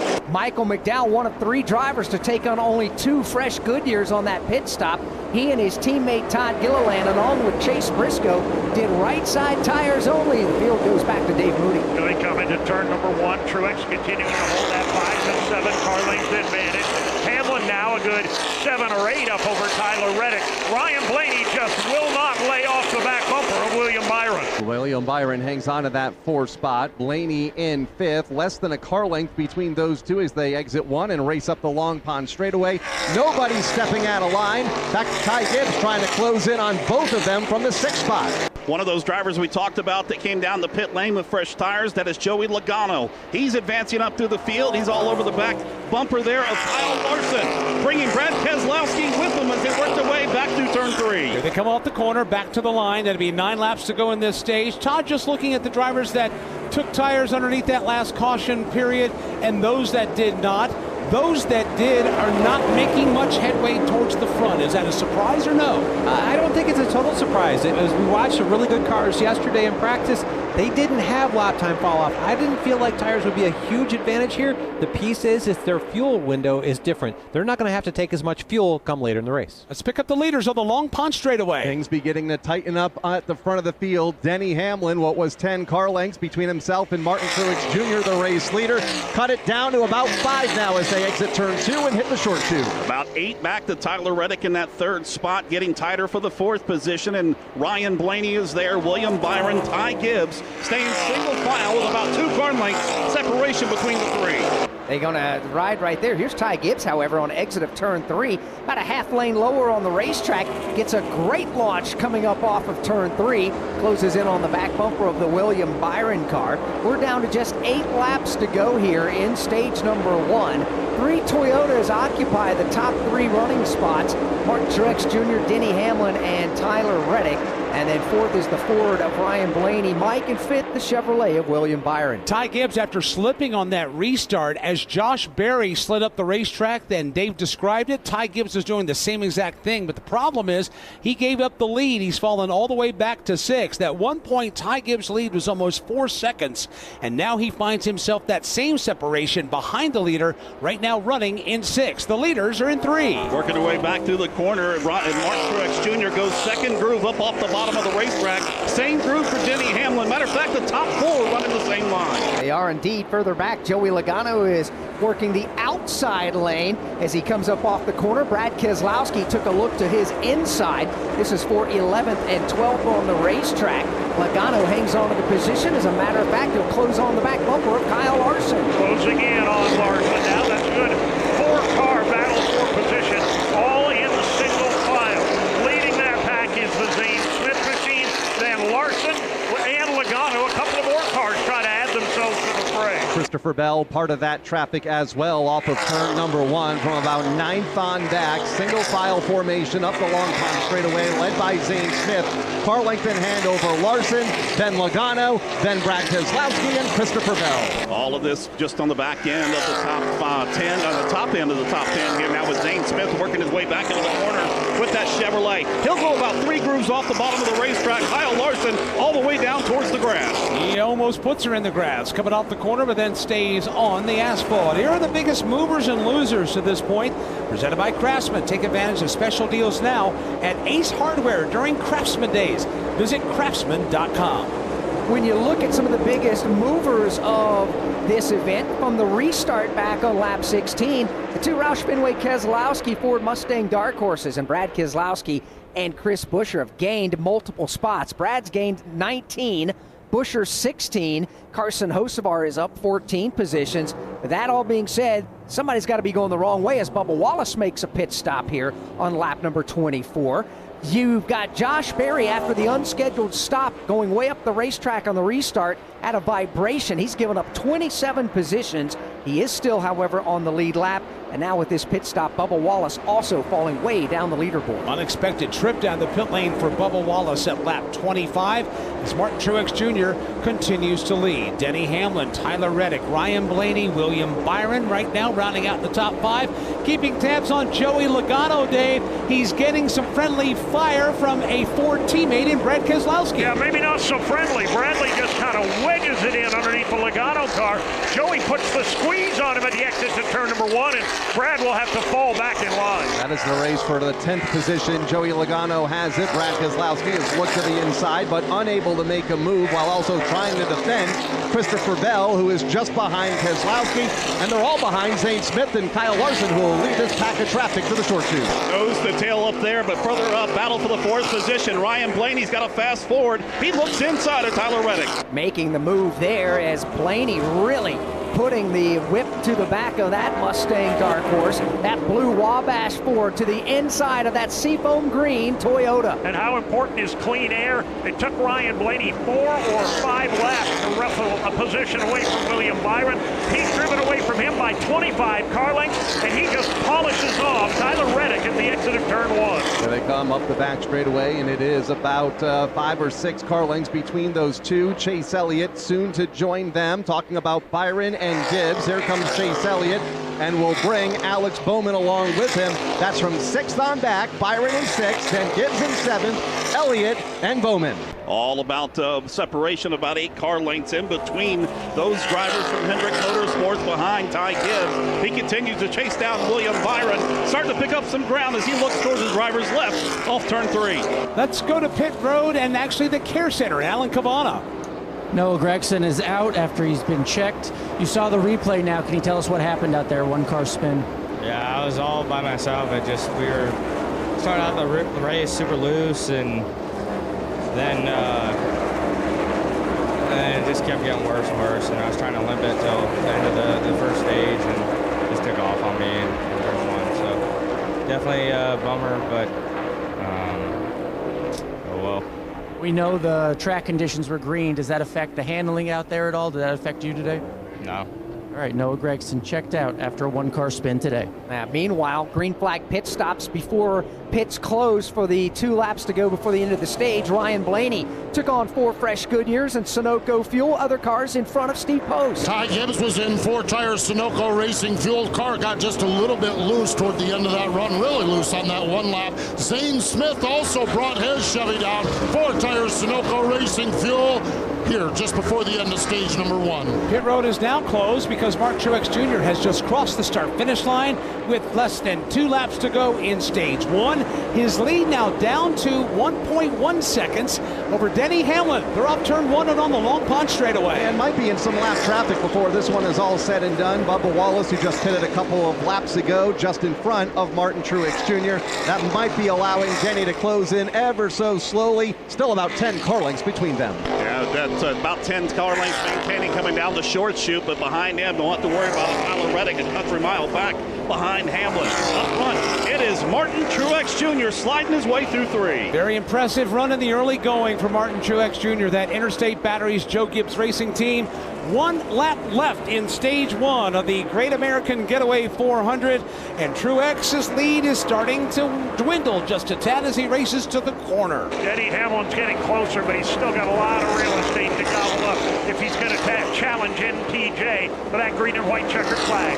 Truex at the exit of turn number 1, closing in on some lap traffic. Well, it's about 10 car lengths a lap ago. Still the same this time off of turn number 1. 10 to 12 car lengths between Martin Truex Jr. and Denny Hamlin, first and second, still behind Bubba Wallace, who is trying to keep that car on the lead lap in less than a half lap from now. Martin Truex Jr. down the back stretch into turn number 3 here for the short chute. It works his way into the corner. It is Bubba Wallace. He does the little part of the race course. Same thing for Martin Truex Jr. all by himself off 3. In the bright green Toyota, Martin Truex Jr. will be the first to the green and white checkered flag. Stage number 1 is in the books here at Pocono Raceway, and here's a look at the top 10 and who will score points in this stage, presented by Sunoco. From fueling your favorite NASCAR teams to filling up at the pump, Sunoco is trusted to help vehicles perform at their peak. Sunoco, performance is what we do. Martin Truex Jr. picks up the stage win. Denny Hamlin was second. Tyler Reddick was third. Fourth was William Byron. Fifth, Chase Elliott. Alex Bowman was sixth. Seventh was Joey Logano. Eighth was Brad Keselowski. Christopher Bell ninth. And Eric Jones finished the stage in the number 10 spot. Stage win number 3 on the season, or I should say here at Pocono, for Martin Truex Jr. as we see the caution flag now for the second time today.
Noah Gregson, the only car out of the race after the crash early on. The other 36 drivers all are still on the lead lap. There is no free pass to be handed out. Pit stops could be coming up shortly from Pocono Raceway. This is the Motor Racing Network, the voice of NASCAR.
Motor Racing Network's coverage from Pocono Raceway is brought to you by Wendy's new Saucy Nugs, a whole new way to nug. Back on lap number 15 under that first caution flag for the Noah Gregson crash, all but 10 drivers came to pit lane for service. Pit road is now officially open. We'll wait and see if anybody elects to come in. Oh, here they come. Here comes Martin Truex Jr. Here comes Denny Hamlin, Tyler Reddick. Also the cars of William Byron, Chase Elliott, and Alex Bowman. Let's start our coverage with Alan Cabana. A lot of talk on the radio about handling issues for the 45, with Tyler Reddick included. Denny Hamlin is in after a good first stage. No complaints about the handling of the car. They're doing a 4-tire change and putting in Sunoco fuel. The only thing they offered him was some advice on getting into turn 1 a little differently with his art. He's on and off pit road. Yeah, Chase Elliott is in, going to be 4 tires Sunoco racing fuel. Chase pretty happy with the balance of that race car. William Byron is in, going to be 4 tires fuel. Minor adjustment. Byron a little bit tight in turn number 1, so minor adjustment for William Byron getting pit service. A couple cars that have pitted multiple times here. A.J. Allmendinger going back onto the speedway as well here. Pit stops at the end of stage number 1. Good pit stop there for Chase Elliott and his crew. Got him some track position here as they get set for stage number 2 in what's going to be a much longer run to the next green and white checkered flag.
All drivers in the race have made one pit stop so far today, and we got a couple of different strategies being employed by these crew chiefs, and we'll lay it all out for you with 62 laps now to go in stage number 2, 127 to go in today's race. From Pocono Raceway, this is the Motor Racing Network, the voice of NASCAR.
We are half a lap away from getting the 1 to go before we put them back under the green flag. So let's get you a mid-race update presented by Wendy's. Wendy's new Saucy Nugs are taking nugs to a whole new level. Choose from 7 different flavors for a whole new way to nug. It's got to be Wendy's at participating U.S. Wendy's. Joey Logano is your leader now after that cycle of green flag pit stops. Joey and company stayed on the racetrack. Matter of fact, the top 13, 14, 15 drivers stay out onto the racetrack. 3 leaders so far today. Ty Gibbs has led 17 of the 33 laps.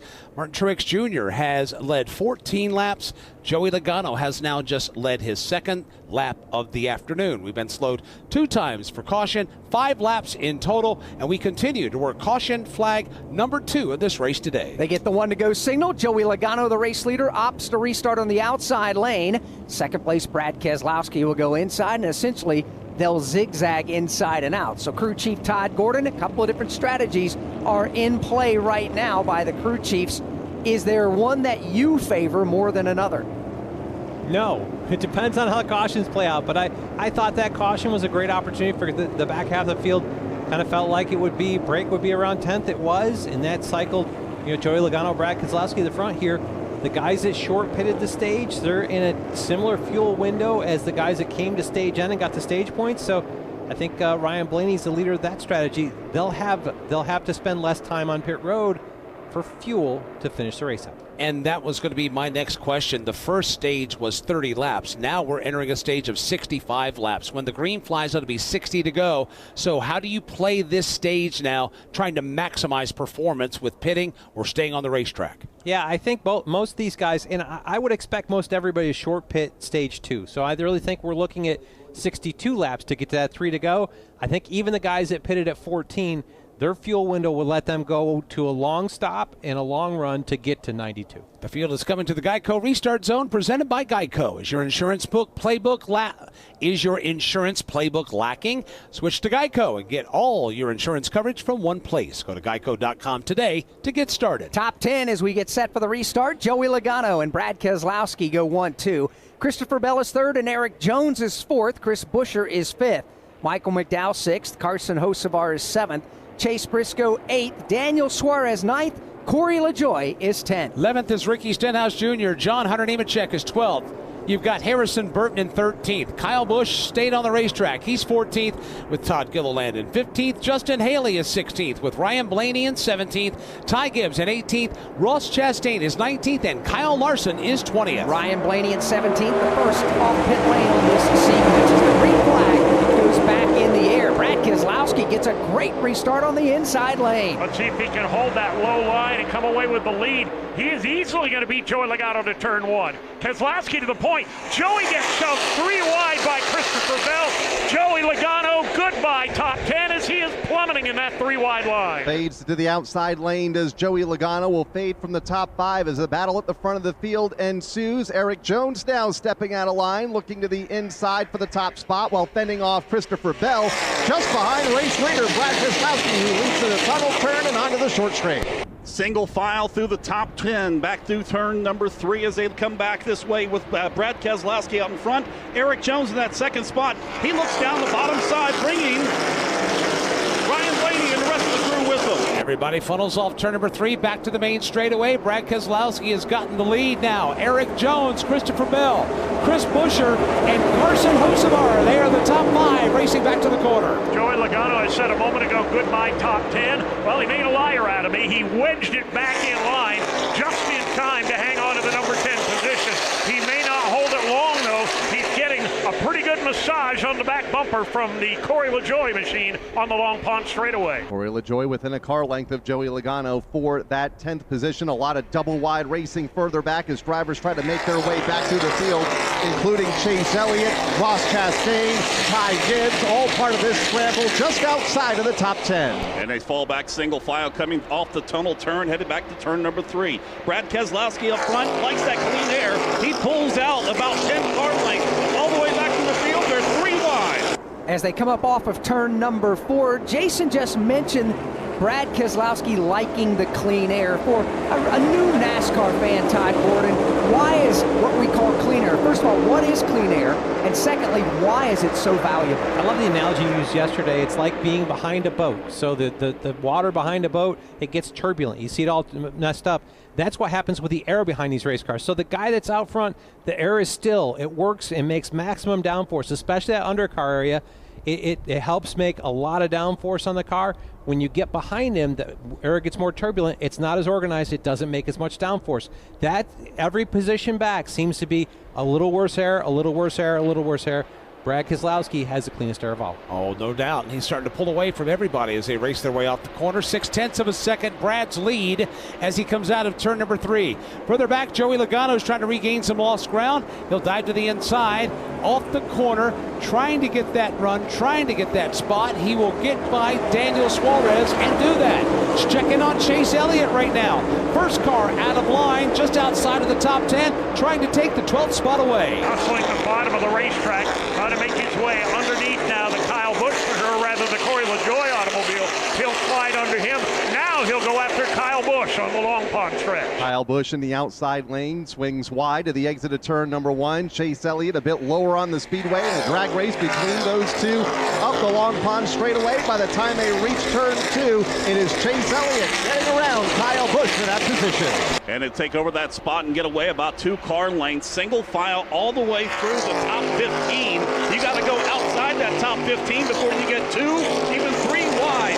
Ty Gibbs, Denny Hamlin, Harrison Burton, as Gibbs and Burton lean on each other. They do, and that's going to allow Denny Hamlin to go to the bottom of the racetrack and force the issue 3 wide. It's a buy one, get one free for Hamlin off turn 3. He'll pass both of them and leave them side by side behind him. Here they come down the front straightaway and into turn number 1. A little further toward the front, Chase Elliott's on the move again. He slides down to the inside, takes the spot away from Daniel Suarez just outside the top 10. It's the battle for the 9th spot. Chase Elliott has it. Daniel Suarez will fall back into the 10th position, just a couple of car lengths in front of Kyle Busch. Now, how long will it take for Chase Elliott to reel in Joey Logano?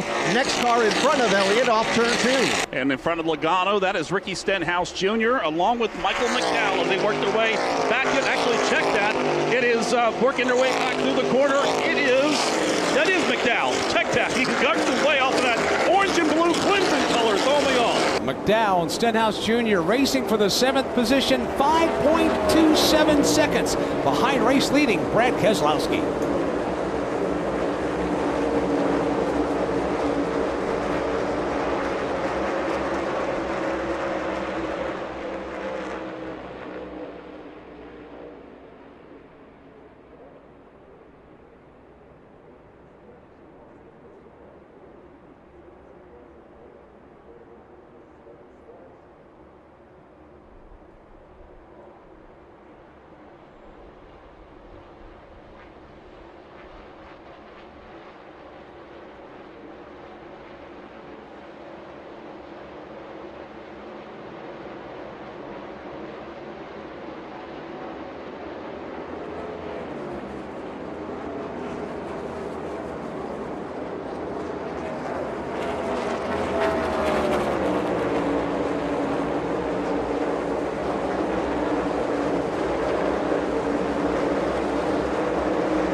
Chase Elliott is on the march forward. A couple of laps ago, he was racing for 13th. He has just gotten by Joey Logano for 8th. He's 7 seconds behind race leader Brad Keselowski, with Eric Jones, Christopher Bell, Chris Buescher, and Carson Hocevar rounding out the top 5. From Pocono Raceway, this is the Motor Racing Network, the voice of NASCAR.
Welcome back to Pocono Raceway. We're in the middle of stage 2 of the Great American Getaway 400.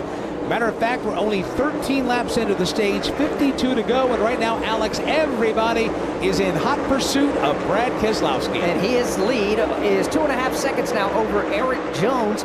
This is a different strategy employed by some of these teams. Again, there are two different strategies being played out right now here in the early goings of this race. Keselowski, the leader, by 2.5 seconds. Eric Jones is second, Christopher Bell third, Chris Buescher fourth, Carson Hocevar is fifth. The battle, however, has been back around the 6th spot. Chase Briscoe, well, he tried to put a fight up with Chase Elliott. It wasn't much of a fight, Mike, as Chase Elliott continues his assault on the top 5. And Steve Post, I'm sure they are all smiles down there in that Napa pit led by Alan Gustafson. Yeah, they really are. Chase is really happy with the car, but the only thing he said all day long is the balance is good. Lap times are speaking for themselves. They're reading his lap times. They're saying second fastest, first fastest, third fastest, just about every lap, and that seems to keep Chase motivated because he is rocketing forward in the Napa Auto Parts Chevrolet. Stay under the green flag, and everybody just kind of feeling out. Now, Todd, you've gotten yourself 44 laps, one stage in the books. Do these drivers and teams have a pretty good feel for what they have now, or is there still a feeling out period as more rubber gets put down on the track and more sunshine beats down? I don't think the rubber and the sunshine's a big deal. Your track position is. So if you're in the back, as you move forward, the balance of your car is going to need to get a little bit tighter. You got to be freer to run the dirty air. As we talked about with Brad Keselowski, his car is turning really well right now because he's got clean air. If you're sorting track position coming from the back forward, you're going to have to keep up with that and get your balance right. Right now on the racetrack, we've been keeping tabs on Brad Keselowski and Eric Jones. Looks like Christopher Bell and Chris Buescher, Dave, are starting to heat things up for third. Chris Buescher has reeled in C. Bell, running about a groove lower at this end of the racetrack. He's cut what was about an 8-car length deficit down to just 2. Christopher Bell a bit higher off of turn number 1 as they're able to carry that speed up the Long Pond straightaway, but Chris Buescher indeed closing that gap down to about 3 car lengths on Christopher Bell through turn 2 and in a race for that 3rd spot. Setting the sights on the Toyota in front of him, that 2-car length separation down the short chute back into turn number 3. On the top end of the course in 1, he went midway through. On this end, he does the same thing, making up ground here on Bell. They make their way up off of turn 3, Christopher Bell, and that team just running for all they have right now. But those two Roush Fenway Keselowski cars, with Brad Keselowski up front, Dave, and Chris Buescher, the last driver currently in on points in the playoffs. He's 4th. Having a very solid day is Chris Buescher. He's always been pretty good here at Pocono, and if you're into numerology and past experiences, the last 2 races have been won by the driver who was on the playoff bubble at the time. Chris Buescher would love to be number 3 in a row. And he's a former winner here at the Pocono Raceway, 4th right now, and just 3 car lengths behind Christopher Bell as they make their way off of turn number 2. Buescher closing in just a bit. And while he's trying to catch up to him, it is Christopher Bell also starting to catch up to Eric Jones, which was about 15 car lengths before, cut down to 10 as they try to work their way towards the runner-up spot. Ty Gibbs has led the most laps this afternoon with 17. Martin Truex Jr. has led 14. Brad Keselowski now about to tie that mark as Brad is leading his 13th. But through a cycle of pit stops, Ty Gibbs and Martin Truex Jr. have found their way back into the field. Right now, Ty Gibbs is 13th and Martin Truex Jr. is 18th. They are trying to make their way back to the front. But Alex, when you have a car that's as dominant as Ty and Martin's has, and when you find yourself back in the pack, you got to trust the process that it's going to cycle around, because they went from being the lead dogs at one point to now mid-packers. That's part of the psychology of being a big-time race car driver, Alan Cavana, is the fact that you are going to be feeling like Superman when you're out front, but with strategy playing out, you're also going to have to be patient and ride it out. Yeah, the scoring pylon might say Martin Truex Jr. is running back there 17th, 18th, but someone who has not forgotten about him, your leader, Brad Keselowski. Brad Keselowski's asking on the radio, he wants to know how his car is, not only compared to the competition in 2nd and 3rd, but also the Toyota Gibbs cars. Specifically, Martin Truex Jr. wants to know where that 19 car is running, how he is approaching some of these corners. He knows the 19 car of Martin Truex Jr. may be the best competition out there. Brad Keselowski wants to know how he compares.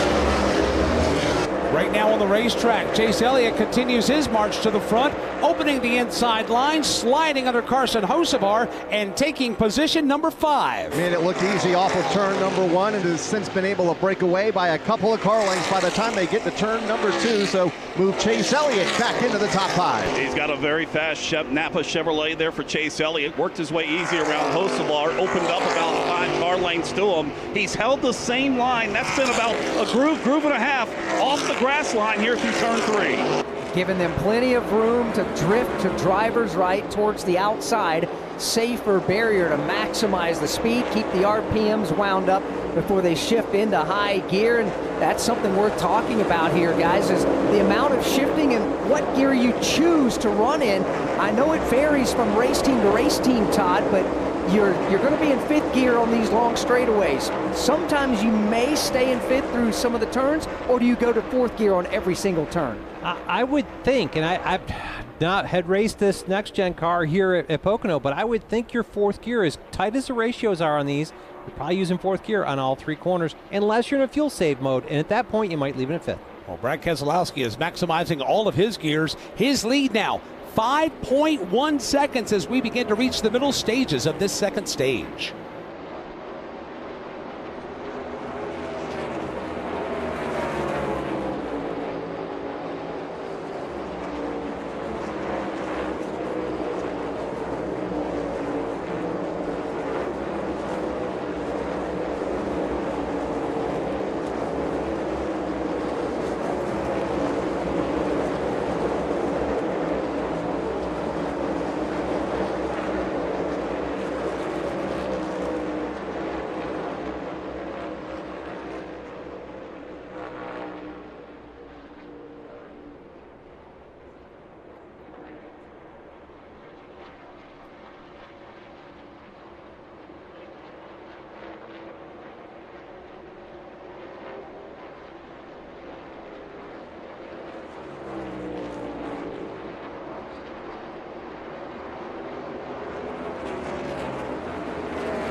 Brad Keselowski's lead has stabilized over Eric Jones.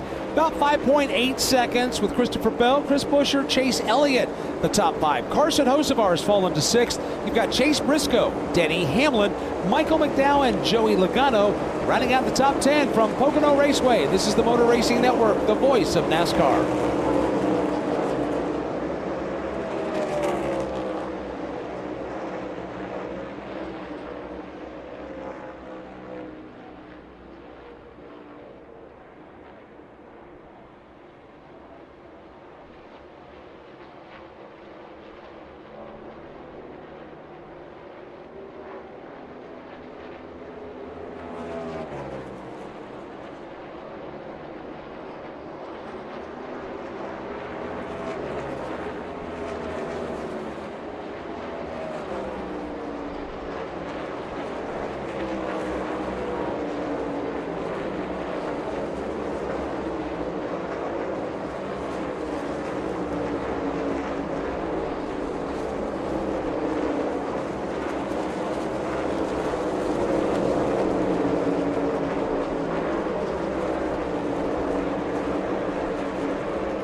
Back at Pocono Raceway, the caution flag is flying for a problem in front of Dave Mooney in turn 1. Ross Chastain and the Trackhouse Racing Busch Light Peach Chevrolet came down the front straightaway. We heard that he had a problem. Didn't know quite what it was. When he got to turn 1, it became very apparent. Right front tire went flat. He slid up the banking, gave a pretty good shot to the outside safer barrier at the exit of turn number 1. Never spun the car, kept on going, but some substantial damage on the right front corner for Ross Chastain. And this is not at all what this team needed. The last 2 races, they have had subpar finishes and have given up a ton of points in the playoff standings, now finding themselves a bit behind the 8 ball again. They came into the race 15th on the grid, just 53 points to the positive. They're going to do all they can to try to salvage today. They did not need this day at all, like you documented, Alex, but they do have time to recover. I'm sure the crew is going to give that car the good once-over and see if there's any broken or bent pieces on that right front. But Ross Chastain is behind the 8 ball right now. He is on the apron of the racetrack on the access road coming out of turn number 3 and headed to the pit lane. But Ross Chastain puts us under our 3rd caution flag of the afternoon. So while we have this opportunity under the caution flag and before pit lane opens up, let's bring in the president of Pocono Raceway, Mr. Ben May. How you doing today?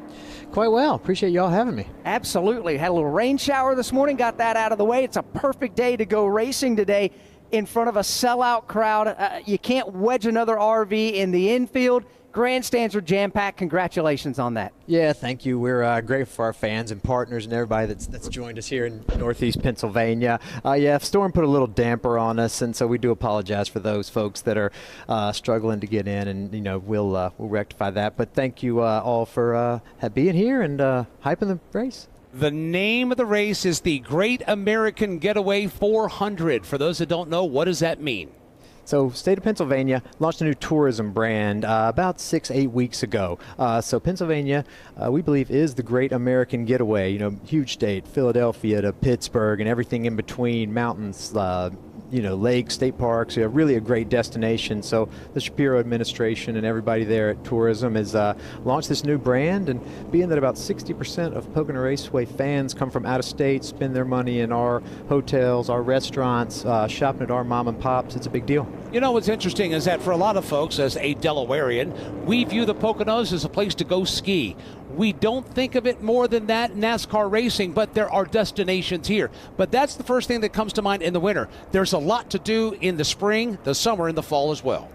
Oh, there certainly is, from hiking, outdoor activities to water parks. I mean, you name it. The Poconos is just full of good fun, family and all kinds of great fun. So it's a wonderful place to visit, and we're here to support the state and support the hospitality workers and just make sure that the folks visiting PA know everything to do. And of course, Pocono Raceway is a big part of that. I think that's part of the big reason you have so many folks that come from, I guess all 50 states are ticket buyers, but we've been hearing after chatting with some other folks with the racetrack, there's a lot of folks that are flying in from out of the United States to come to Pocono Raceway.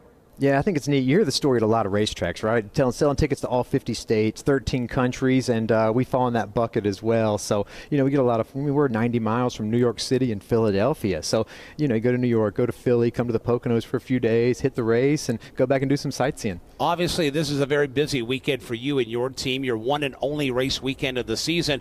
What happens here at the racetrack when we're not racing? Perhaps maybe in the spring, in early summer, late summer, early fall, in the winter.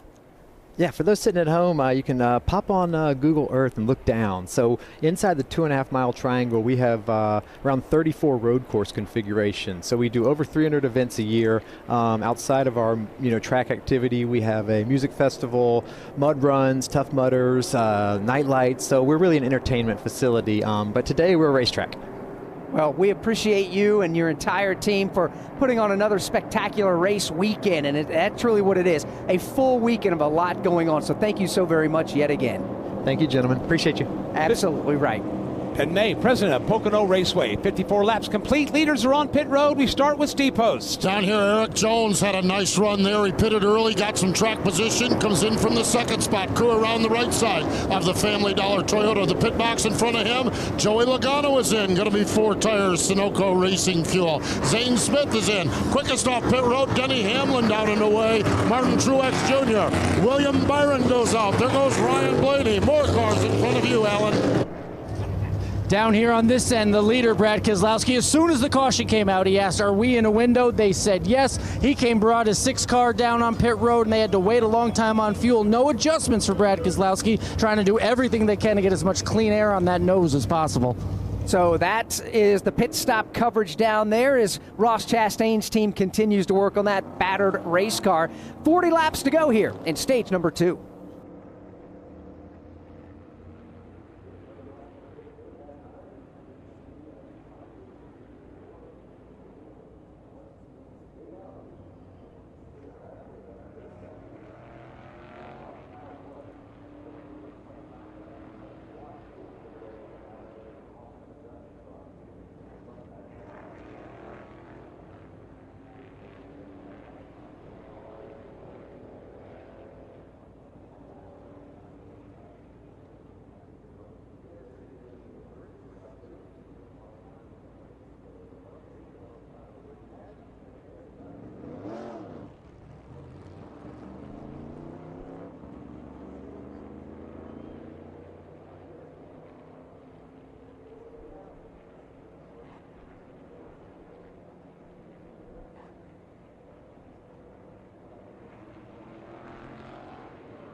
From Pocono Raceway, this is the Motor Racing Network, the voice of NASCAR.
Back here at Pocono Raceway as we continue under the caution flag, our third caution flag for our 10th lap so far of the 56 that we've run. The latest was for Ross Chastain that's put us under the caution. Steve Post? Ross Chastain radioed in that something in the steering was amiss before the car got up into the wall. And so he had some problem with steering going down into turn number 1. He got in the wall. That's when he tore the right front of the car up, put the tire down. And when the crew looked at it, they said, we're not sure what happened with the steering, but the suspension is all destroyed on the right front. So Ross Chastain, his afternoon is over here at Pocono Raceway. And that is, Alex, the last thing he needed. As you documented, that's going to put him severely behind on that playoff grid. He started today's race 53 points to the good on the playoff side of things, but this will be race number 3 in a row. Ross Chastain is going to have a big hit in the championship points. So if you're Chris Buescher, who was 16th, only 9 points or so behind Ross Chastain, Todd,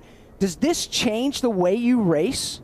I don't know that it does. I think it makes it a little more comfortable, but I think you still call the same race you had, because I don't know that we won't have 1 or 2 winners that come from below that cut line. I don't feel like that cut line's a hard line right now. I think you've got to still be trying to put yourself in position to win. Field is coming to the 1 to go signal. We'll go back under the green flag 1 lap from right now. Let's pause 10 seconds for station identification on the Motor Racing Network.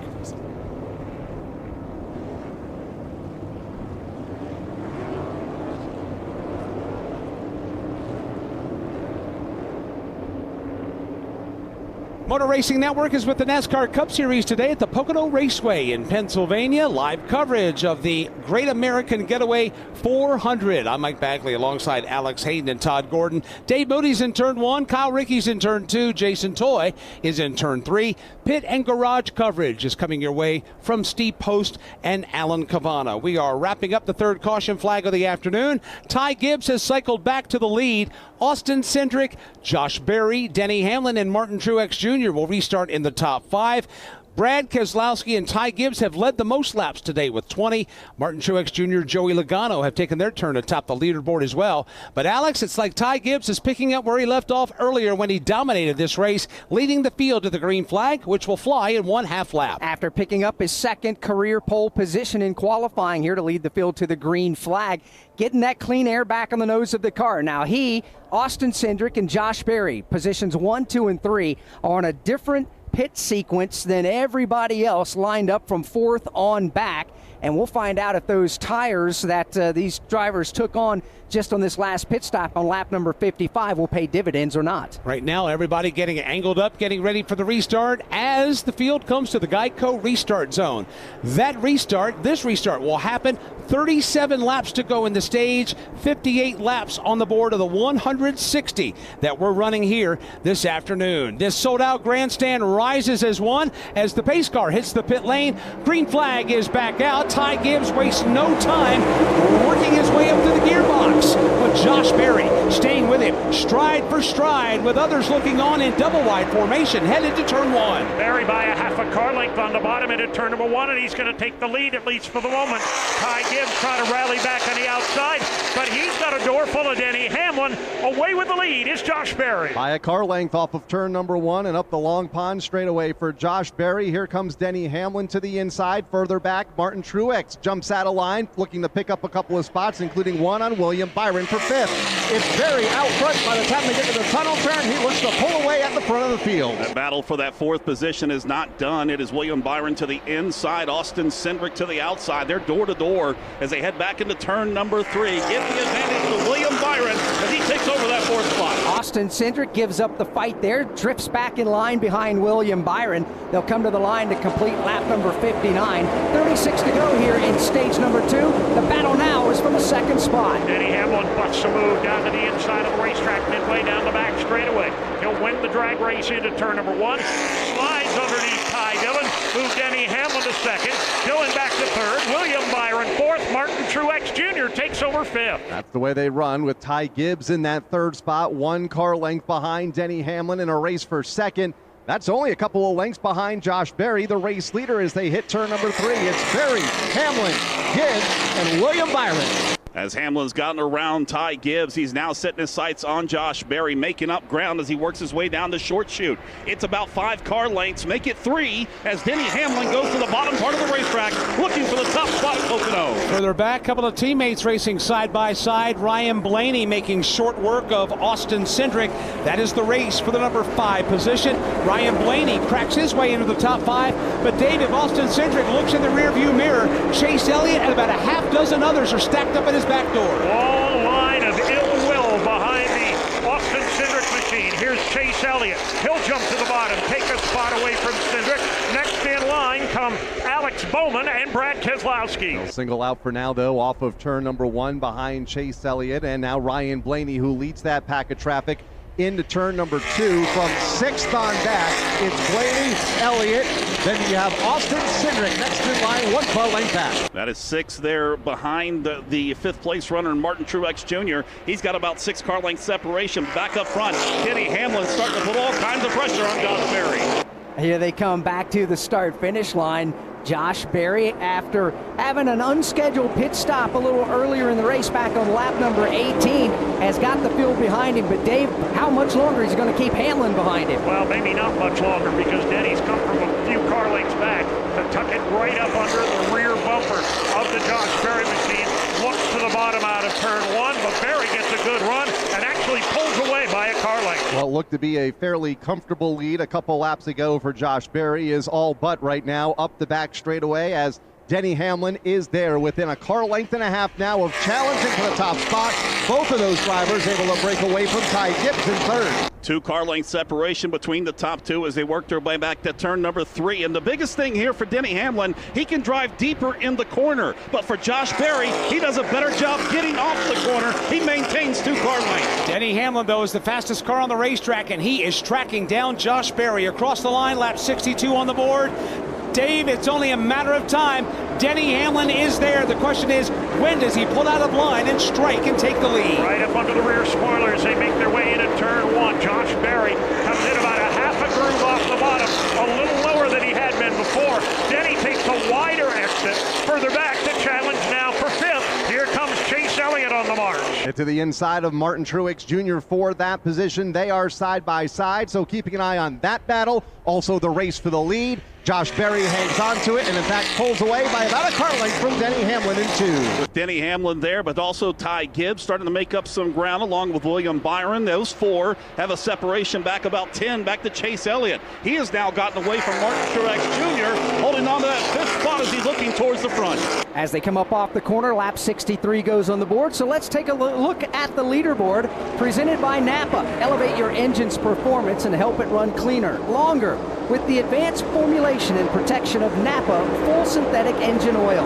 Available at Napa locations nationwide. Josh Berry has just led his 5th lap of the race this afternoon. Denny Hamlin closing in on him. He is 2nd with Ty Gibbs, William Byron, Chase Elliott the top 5. Martin Truex Jr. is 6th. Ryan Blaney is 7th. Austin Cindric is is 8th. 9th is Alex Bowman. 10th is Brad Keselowski. Eric Jones goes 11th. Zane Smith is 12th, and Kyle Larson 13th. Chris Buescher goes 14th, and Christopher Bell is 15th. Joey Logano up to 16th. Chase Briscoe is 17th. Corey LaJoie 18th, Tyler Reddick 19th, and Ryan Preece is 20th. Ricky Stenhouse Jr. is 21st, Michael McDowell's 22nd, A.J. Allmendinger now is 23rd, 24th is John Hunter Nemechek, and in 25th is Daniel Suarez. Bubba Wallace is 26th, Carson Hocevar is 27th, 28th is Harrison Burton, 29th is Austin Dillon, and Kyle Busch is 30th. Justin Haley 31st, Todd Gilliland is 32nd, Cody Ware is 33rd, Daniel Hemrick 34th. 35th is J.J. Yaley. 2 cars out of the race. 36th will be Ross Chastain. 37th, Noah Gragson. All 35 cars left on the track running are all still on the lead lap. Battle for the lead is on the Long Pond straightaway. Continuing to tighten up off of turn number 1 and up the back straightaway. It is Josh Berry still holding that top spot, but not by much. Here comes Denny Hamlin to within a car length. Hamlin keeps reeling them in, but Berry's finding a way to stay out in front as they would get back into turn number 3 once again. Both drivers changing their line through the corner. This time Berry holds it to the lane up. It's Denny Hamlin all the way down towards the grass. Denny Hamlin giving it all she's got, trying to grab the top spot from Josh Berry, but Josh has been up to the task in that burgundy and white overstock Ford Mustang Dark Horse. Hamlin again is on the charge. Josh Berry's been very good at burying the line here in turn 1 and being unpredictable. This time he's running fully in the second groove.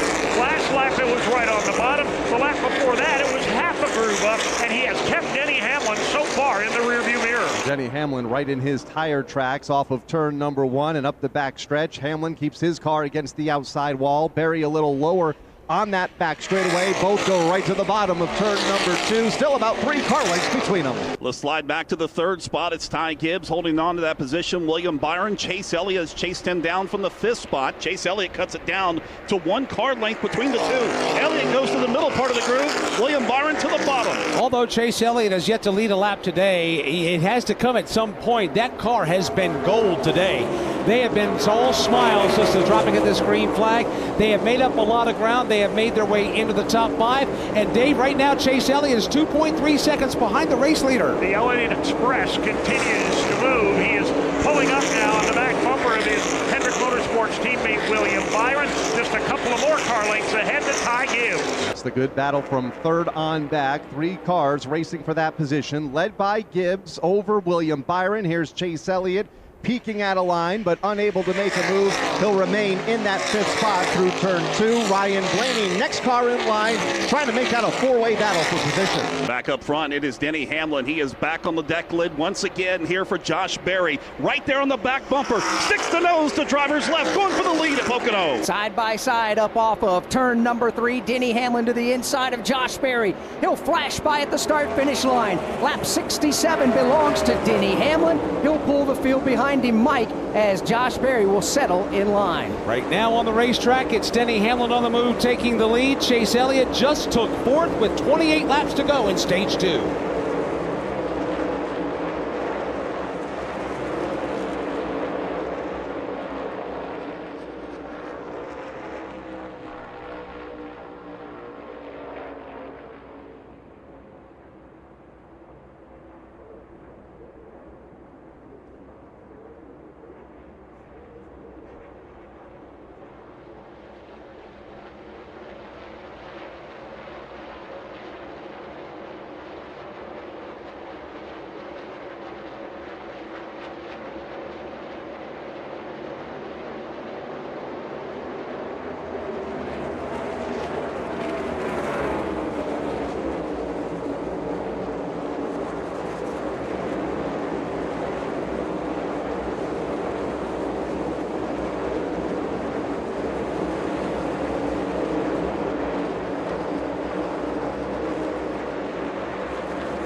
Denny Hamlin starting to tiptoe away from the field now. 0.7 of a second lead over Josh Berry. Fastest car on the racetrack right now is Brad Keselowski. He is posted in 8th. He is 4.4 seconds behind the race leader. From Pocono Raceway, this is the Motor Racing Network, the voice of NASCAR.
Denny Hamlin's lead is 1.2 seconds over Josh Berry, but the man on the move is in third, and his name is Chase Elliott. And he better not rest on the laurels for very long. He's got some daylight between himself and third, but Chase Elliott is picking him up, putting him down. He is not Kyle Rickey even having to set people up.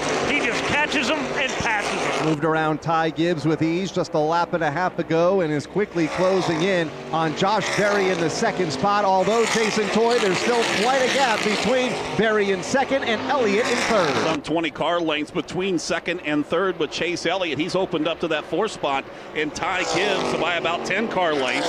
William Byron, his car coming to life. He's starting to put pressure on Ty Gibbs for the fourth spot. Byron driving a paint scheme that's reminiscent of the old Jeff Gordon Drive to End Hunger paint scheme.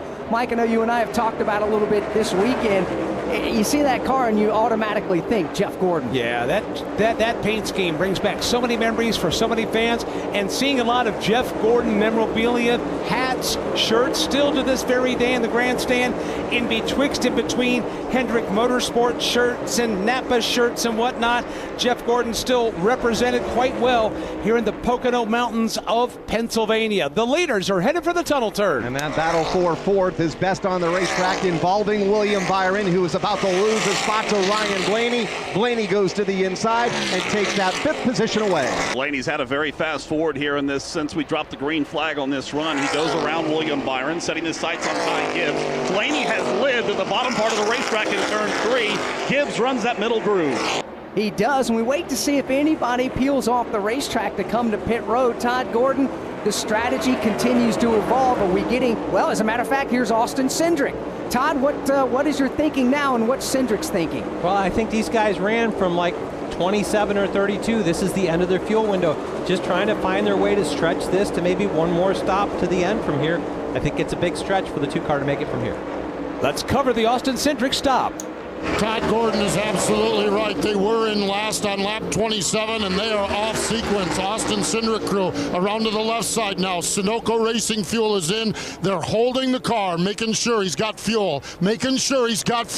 Now, when the fuel is full, Austin Cindric down and away with his pit stop here on lap number 72. That is the first driver to come in. The second place car, Josh Berry, was last in on lap 33. Ty Gibbs, who's running fourth, lap 27. So we expect those two drivers sometime relatively soon to make their way to pit road. As a matter of fact, Ty Gibbs, he's under attack for position. Here's Ryan Blaney looking for fourth. Coming down the front straightaway and into turn number 1. Ryan Blaney keeping the pressure on. Gibbs goes about 2 grooves up off the bottom. Blaney tries to look low, but he hasn't got the momentum as they exit turn 1 of the Long Pond stretch. Gibbs going to hang on to that spot 4 now. Ryan Blaney will settle in the line 1 car length back. Further up, the battle for second continues to get tight. Or tighter. Josh Berry has it, but that interval that he had a few laps ago cut in half by a fast closing Chase Elliott. He has got a car that is running on rails for Chase Elliott. Cuts it down to about 7 car lengths as they hit turn number 3. Denny Hamlin long gone. Josh Berry holding on to that second spot. Now battles for that 4th position. Here goes Ryan Blaney again to the inside. Ryan Blaney's going to take a peek to the inside, coming off the corner, but he's not quite there to make the move. Had the open real estate for just a moment, has to fall back in line behind Ty Gibbs. This race for fourth, 5.4 seconds behind race leader Denny Hamlin. Into turn number 1, they fly. Ryan Blaney again looking down to the inside of the Ty Gibbs machine. Has a pretty good run downstairs, puts the wheel to the inside, but again, the momentum of that second groove, too much as the exit of turn 1. That's where Ty Gibbs is able to carry that momentum and speed off of turn 1 and up the Long Pond straightaway and hold off for now a hard-charging Ryan Blaney for that 4th position. Gibbs in 4th, Blaney in 5th, and a few car lengths back to Martin Truex Jr. Martin Truex Jr. trying to give chase, move back further up to that 2nd spot. The runner-up spot starting to heat up once again. Here goes Chase Elliott looking down. He cuts it to 1 car length on Berry. Chase Elliott has had a whale of a race car today and a great strategy being played out. As we look back, here comes Ty Gibbs. Under green flag conditions, Ty Gibbs will give up the number 4 spot on the racetrack and make his way down pit road. He'll pass the Josh Berry pit box, who has Goodyear tires laying out in anticipation of a stop upcoming as well. Let's follow Ty Gibbs to Steve Post. 55 miles per hour, the Monster Energy colors on the Toyota. Here he is, 3, 2, 1.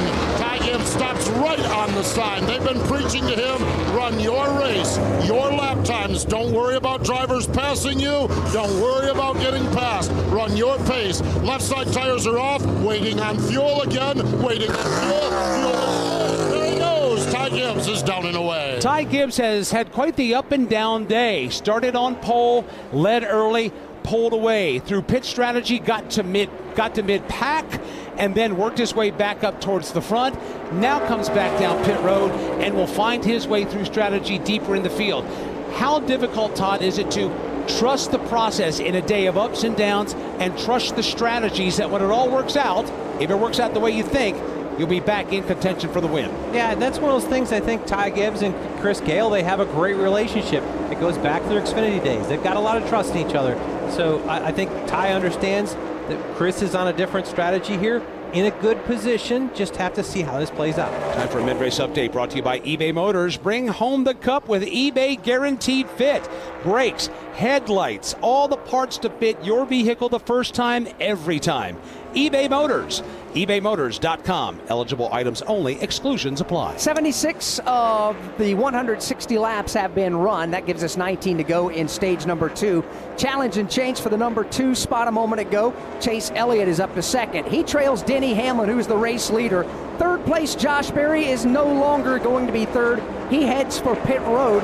Josh Berry in front of Alan Cavana. A masterful job from Josh Berry to keep as much track position as he could during that run. No talk of an adjustment on the radio. They love how the car is going. They're going to put 4 tires on this number 4 Ford.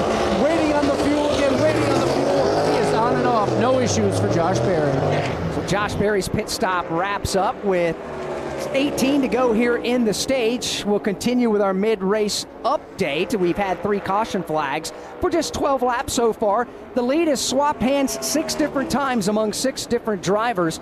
Ty Gibbs has led the most laps today, a total of 21. Brad Keselowski has led 20 laps. Martin Truex Jr. has led 14. Right now on the racetrack, lap 78 goes on the board. We are 2 laps away from halfway with Denny Hamlin still leading. To show you how easy it is to file a claim with Geico, we hired a scary movie victim. Oh no, a tree fell on my car, and there's only one thing to do. Trip over my own feet and pull myself across the lawn while yelling help at a barely audible volume. Sorry to interrupt, but you filed a claim with Geico, so you've got a designated claims team to help you. This Geico sounds suspiciously reassuring. Are you sure I don't end up getting surprised with an unexpected twist? Just that your Geico team will always be there to keep you updated. No! What is it? Oh, nothing. I just didn't see that coming. Geico. Great service without all the drama.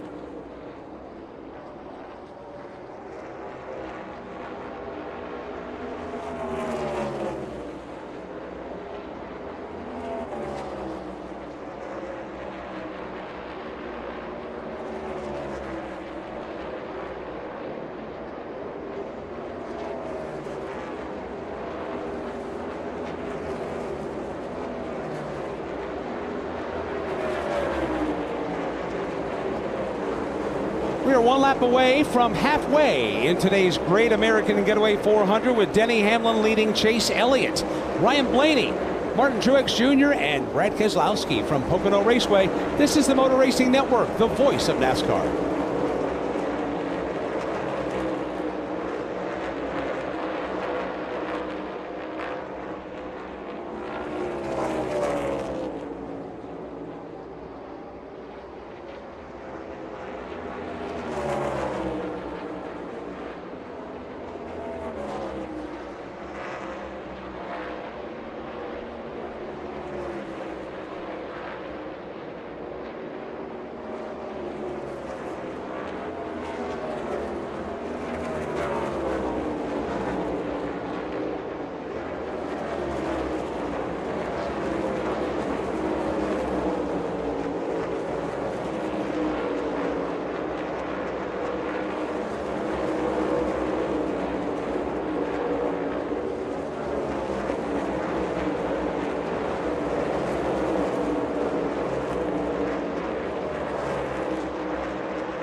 Back at Pocono Raceway, halfway home in the Great American Getaway 400, Denny Hamlin leading the field by 4.8 seconds. As a matter of fact, Denny Hamlin has scored the Xfinity fastest lap of the race so far at a speed of 166.772 miles an hour. Xfinity keeps NASCAR fans in the zone with ultra low lag and connection you can rely on. Stream NASCAR from the best seat in the house with Xfinity, because you only live once. Learn more at Xfinity.com. 14 laps to go here in the opening, or I should say the second stage of today's race. We're just past the halfway point in the afternoon. Sun continues to beat down here at Pocono Raceway. And yesterday, at the end of practice, Kyle Larson went for a spin at the exit of turn number 2. And Kyle, Ricky, that's where you're positioned. There's an awful lot of bumps out there right in the apex of that corner. What are the drivers doing to deal with that here today in this race? Well, staying single file, I think, first and foremost, as it is tough to make a pass. Part of the character here at the Pocono Raceway are the bumps located on the racing surface that is above the tunnel, and I feel like within every passing winter here at the racetrack, every time we come back, the bumps are a little bit more pronounced. There may be a few more of them, and the cars are on edge at the bottom of the speedway when they're in single file formation. So real tough to make a pass here. Double wide, that's when these cars, or in Friday night's case, the trucks, snapped around on them and we saw trouble. So far, so good here.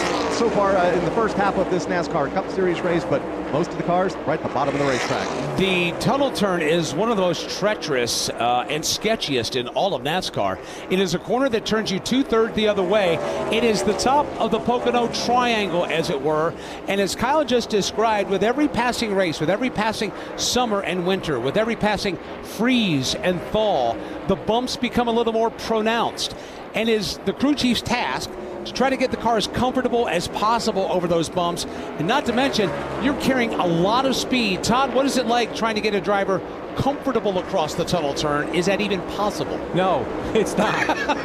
Because what you want to be able to be good in turn 3, you need the car to be as low as possible, because there's no banking to compress the car. So that whole getting it as low as you can stand there, that has to do with how harsh the internal shock stops are across the bumps in turn 2, where there's a little more banking. So we talk about this place being the tricky triangle. Yeah, it is a triangle, the 3 turns. So what kind of triangle is it? Well, if you think back to geometry, it is a scalene triangle, and that is defined as a triangle whose all 3 sides have different lengths and all 3 angles are of different measures. So a scalene triangle is the Pocono Raceway. And on top of that, all 3 corners have different banking. So it's everything's different here, but it is a scalene triangle, and one that brings all sorts of challenges. Appreciate that, Alex. Geometry was not in my wheelhouse. Nor was it mine. It was the Google machine that helped me out on that one. No, yeah, that was a long time ago. But it does produce interesting and good racing here, because it gives the drivers plenty of room to get down the straightaways, the engine builders to flex the horsepower, the mechanics who build these cars and the chassis and the setups to get through these different types of corners out there. Throw in the fact that the engineers, the crew chiefs all have the opportunity to strategize and do different things. So running on a scalene triangle gives teams all kinds of options. And as you just mentioned, the triangle, or the top of it, and the exit of turn 2 set Kyle Larson in the fits yesterday. Spun the car, didn't hit anything, but it did have a brief setback in their effort for just a moment. Haven't heard a lot out of Kyle Larson today. He has just cracked his way into the top 5. He's 9th, but he's 16 seconds behind the race leader, Alan Cavana. What are they saying in his pit? Just not a Kyle Larson type day. They've been fighting a tight issue since the drop of the green flag. They started 12th. Normally you would expect them to start much higher than that, but fighting it throughout the day. They've tried chassis adjustments. They've tried air pressure adjustments. On that last pit stop, they took 2 tires trying to get them some track position with the ill-handling car. That didn't last very long, so they've been fighting it much of the day. Don't have the same type of handling nor speed as some of those Toyotas out front. Good race for the number 4 position on the racetrack. Martin Truex Jr. has 4th. Brad Keselowski has run him down from the number 5 spot. Chris Buescher is an interested onlooker as they come up off of turn number 3 and come back to the start-finish line. Here they come back to the line. Martin Truex Jr., Brad Keselowski, Chris Buescher, all huddled up there for what are positions 4, 5, and 6. Dave, all three of these drivers having great runs in the middle reaches of this race. They really are. Martin Truex Jr. has been strong all day. Brad Keselowski has run a veteran, methodical campaign so far. He's been among the top 5 in lap times just about all the way. Kyle Rickey, and he's got the pressure on him, TJ. Feeling the pressure now off of turn number 1 and up the Long Pond straightaway is Martin Truex Jr. as they come to turn 2. About a car length back is Brad Keselowski. 3 more to Chris Buescher, also having a good day here this afternoon. Boss leading the employee coming down the back stretch into turn number 3 here as they work their way in. Brad Keselowski goes high through the corner. Matter of fact, he's about 2 full lanes up the racetrack, but he is making up ground on Truex. The top 6, Denny Hamlin, Chase Elliott, Ryan Blaney, Martin Truex Jr., Brad Keselowski, and Chris Buescher have something else in common. Those top 6 drivers have all won a cup race here at Pocono Raceway.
Next time by, there'll be 6 laps to go here in stage number 2.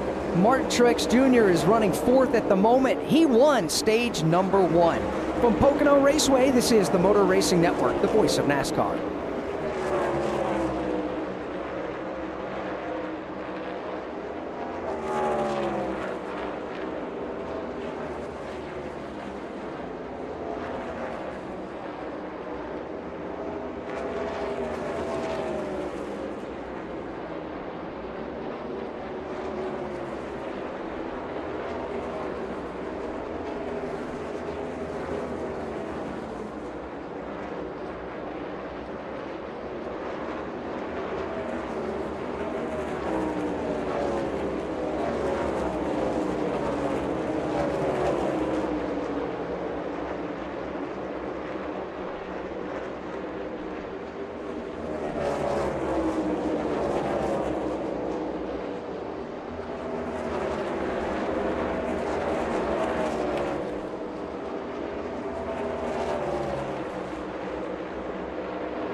Denny Hamlin continues to show the way, down to 5 laps to go here in stage number 2.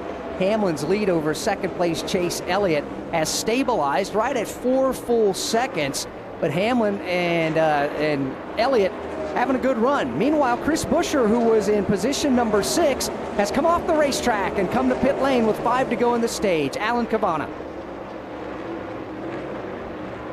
Chris Buescher now is leaving his pit box after getting some service on that Ford Mustang. He will race his way back out onto the racetrack. Alex, you mentioned giving up his spot in the top 10. Should see some other drivers perhaps maybe be tempted with the opportunity to come to pit road, but that one could be a coin toss depending on their lot in the rundown, as it were. Yeah, because you can, as we've talked about with Todd Gordon, pit under green without losing a lap. However, there's an asterisk with that. You have to be within about 13 to 16 seconds from the race leader to be able to accomplish that and stay on the lead lap. As we run, there's only 4 other cars behind the race leader Hamlin that are within that range right now. Yeah, definitely. It was one of those situations. And I think those 4 may take that opportunity to come with 3 to go.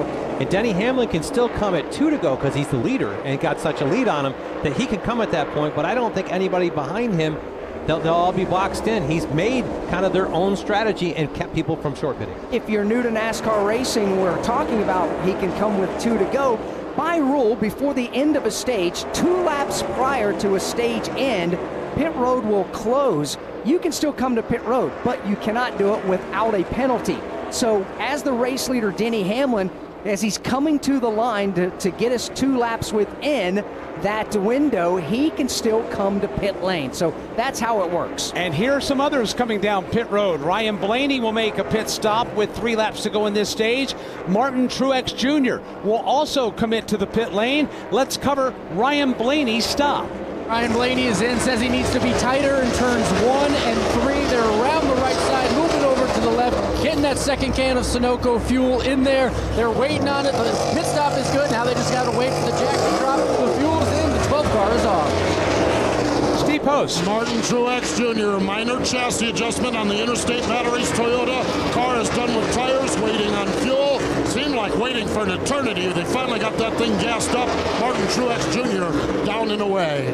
Here comes Denny Hamlin off turn 3. Will complete now lap number 93. 2 to go in stage 2. The pit lane officially closes now. Hamlin stays on the track. Chase Elliott remains in position number 2. Those 2 drivers that just came to pit lane to get their service are back up to speed and will not lose a lap, so was executed perfectly. Denny Hamlin stays on the racetrack about a lap and a half away before the end of the second stage. Denny Hamlin's on the Long Pond straightaway as he continues to lead now by 4.9 seconds. All by himself. At the front of the field is race leader Denny Hamlin. Has quite the gap back to Chase Elliott in second. Also trying to put a lap on Kyle Busch, who lies just ahead in turn 3. All by himself down the short straightaway back into turn number 3. Kyle Busch about 12 car lengths in front of him. He is well off the pace. Denny Hamlin slowly catching him. Kyle Busch currently the last car on the lead lap right now. He's got a 25, maybe 30 car length advantage as we begin the final lap in stage number 2. It's just been a miserable afternoon for Kyle Busch and Richard Childress Racing here at Pocono. He tries to hang on to the tail end of the lead lap. Denny Hamlin's coming. He's taking that 12, 14, 18 car length advantage. It's down to about 8 now on the Long Pond straightaway. They run out of time, though, for race leader Denny Hamlin as he exits turn number 1, continuing to pull away from Chase Elliott, who is unchallenged in that second spot. Here comes Hamlin into turn number 2, about 6 or 7 car lengths right now behind the final car on the lead lap in Kyle Busch. Smooth as he's been all afternoon for Denny Hamlin. Once he's gotten out front in that clean air, he's been able to put that Toyota anywhere he wants to on this racetrack. Starting to catch up to Kyle Busch, probably not enough time, but Denny Hamlin, matter of fact, gets off the throttle as he works his way through 3. And he'll put that car at the bottom of the racetrack in turn number 3. He'll swing it wide up against the wall. Coming to the start-finish line, the green and white checkered flag is waving, indicating the conclusion of stage 2. Here's a look at the top 10 and who will score points in this stage, presented by the Powerball. Powerball, the official lottery game of NASCAR, wants to make you a millionaire in victory lane. Head to Powerball.com to find out how you can enter the NASCAR Powerball playoff. Denny Hamlin comes across the line as the winner. Chase Elliott second. Brad Keselowski third. Fourth is William Byron. Fifth is Eric Jones, with Kyle Larson in sixth, Alex Bowman in seventh, Christopher Bell in 8th, Joey Logano 9th, and Tyler Reddick is 10th, as now the caution flag flies as well.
Field is being collected by the caution car, and once they are collected, pit road will open, and everybody will have the opportunity to bring their cars down for service. Here's a fun fact. Denny Hamlin's first stage win at Pocono Raceway was that one right there, despite having 7 wins at this racetrack. From Pocono Raceway, this is the Motor Racing Network, the voice of NASCAR.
Welcome back to Pocono Raceway. Leaders about to put lap 97 on the board. That'll leave 63 to go.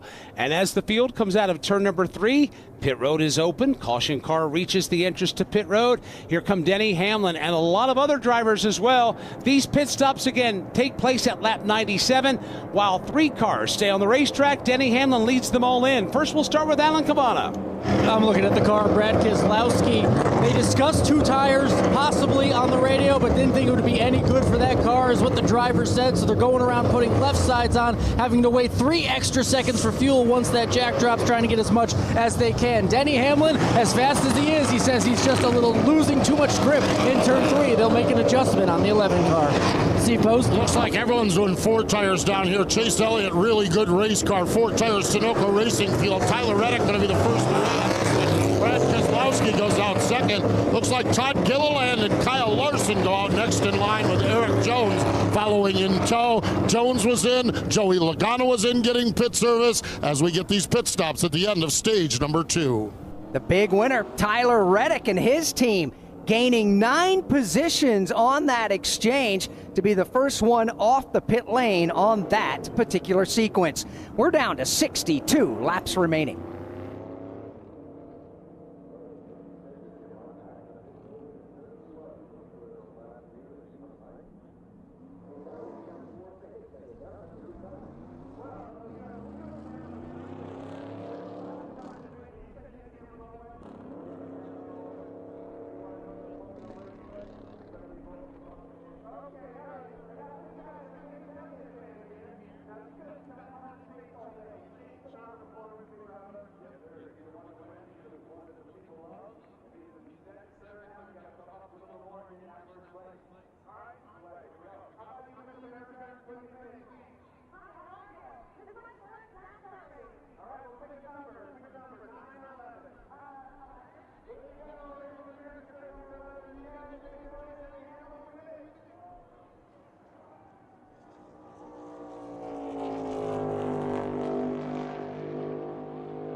From Pocono Raceway, this is the Motor Racing Network, the voice of NASCAR.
we welcome you back to a very sunny yet breezy Pocono Raceway. An outstanding afternoon to go NASCAR Cup Series racing. I want to say thanks to our premier partners who continue to support NASCAR's highest level of racing: Busch Light, Coca-Cola, Geico, and Xfinity. Right now, the field is working its way through the tunnel turn. When they come back to the line, it'll be 61 laps to go. And once we get things buttoned up here in Pocono, we are off to Indianapolis. The NASCAR Cup Series will be racing the Brickyard 400 at the Indianapolis Motor Speedway. Our friends at IMS Radio will have coverage for you for that race next Sunday. We will have coverage of the ARCA Menard Series and the NASCAR Craftsman Truck Series at Lucas Oil, Indianapolis Raceway Park. Tune in Friday night for a doubleheader. The Circle City 200 coming your way at 5:30 Eastern. The T-Sport 200 for the trucks, 8 p.m. Eastern Time. Our next NASCAR Cup Series broadcast will be from Richmond Raceway. That'll be Sunday, August the 11th. The Cookout 400, Motor Racing Network, NASCAR Live Race Day on the air that day at 5 p.m. Eastern Time. Don't forget, once Indianapolis gets buttoned up, the sport goes into dry dock for 2 weeks for the Olympic break, but then coming back after that break into the Commonwealth of Virginia. Yeah, look forward to it. It's a unique part of the calendar year with the Olympics in Paris, the Summer Olympic Games. So we wish all the athletes from Team USA the absolute best. Stage racing is over as we get the one to go this time by. Chris Buescher, the leader, opts for the outside lane.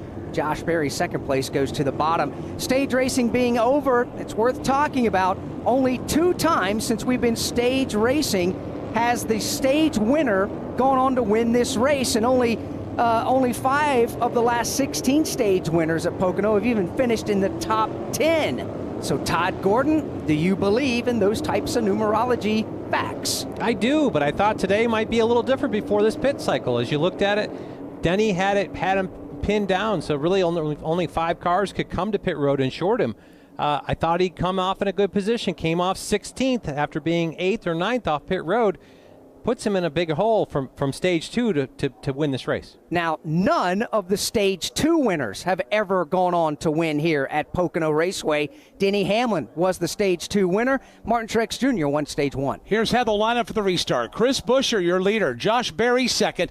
Ryan Blaney, third. Ty Gibbs, fourth, and Martin Truex Jr., fifth. Austin Cindric is sixth. Tyler Reddick is seventh. Brad Keselowski, eighth. Todd Gilliland, ninth. And Kyle Larson round out the top 10. It's interesting to note the highest Chevrolet will restart in 10th with Larson. 3 Fords will bring us to the green flag once they come to the Geico restart zone. Presented by Geico.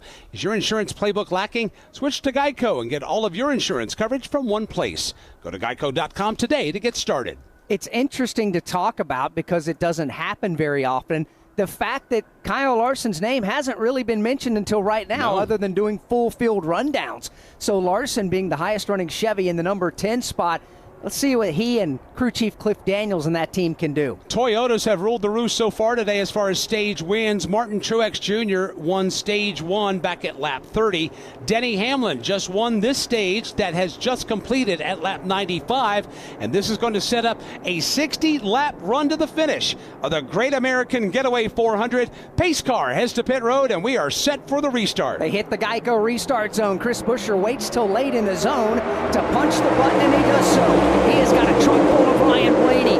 Martin Truex Jr. giving a shove to the inside lane of Josh Berry. They fan out 3 wide to the inside, back around the tail end of the top 10. But at the front of the pack, it's strictly 2 by 2. Around the outside, Chris Buescher takes the lead. Martin Truex Jr. busts a move 3 wide to the bottom. He's going to make a run for the 2 spot. With Josh Berry to his outside, Berry hangs on to that position for now. Buescher is able to get away from all of this at the front of the field. Now 3 wide for the second spot. Ryan Blaney threading the needle into turn 2. Goes to the outside of Martin Truex Jr. and will take the runner-up spot away. He'll squeeze his way up into that second spot, but it's not done yet. Martin Truex Jr. hangs to his left elbow as he has that green Toyota down to the bottom of the racetrack.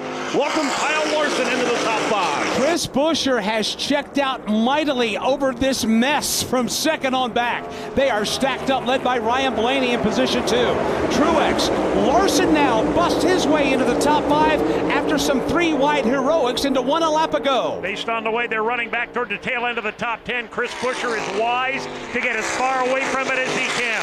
Tyler Reddick makes a 3 wide move to the bottom. He'll bypass both Joey Logano and Chase Briscoe to make his spot in the top 6. That battle just outside of the top 5, as Dave mentioned, will single out among the front 4 cars. Chris Buescher is gone by the time they get to turn number 2 over Ryan Blaney, Martin Truex Jr., Kyle Larson, and now Brad Keselowski in 5th. Brad Keselowski slides up into that 5th position just ahead of Josh Berry. Also back there, Ty Gibbs, Tyler Reddick, Chase Elliott, Joey Logano, and then Denny Hamlin trying to rebound after the pit stop. Nobody has a lot of clean air. Here's a challenge for position. Tyler Reddick now opens up the lane. He's going to go after Ty Gibbs here on the front straightaway.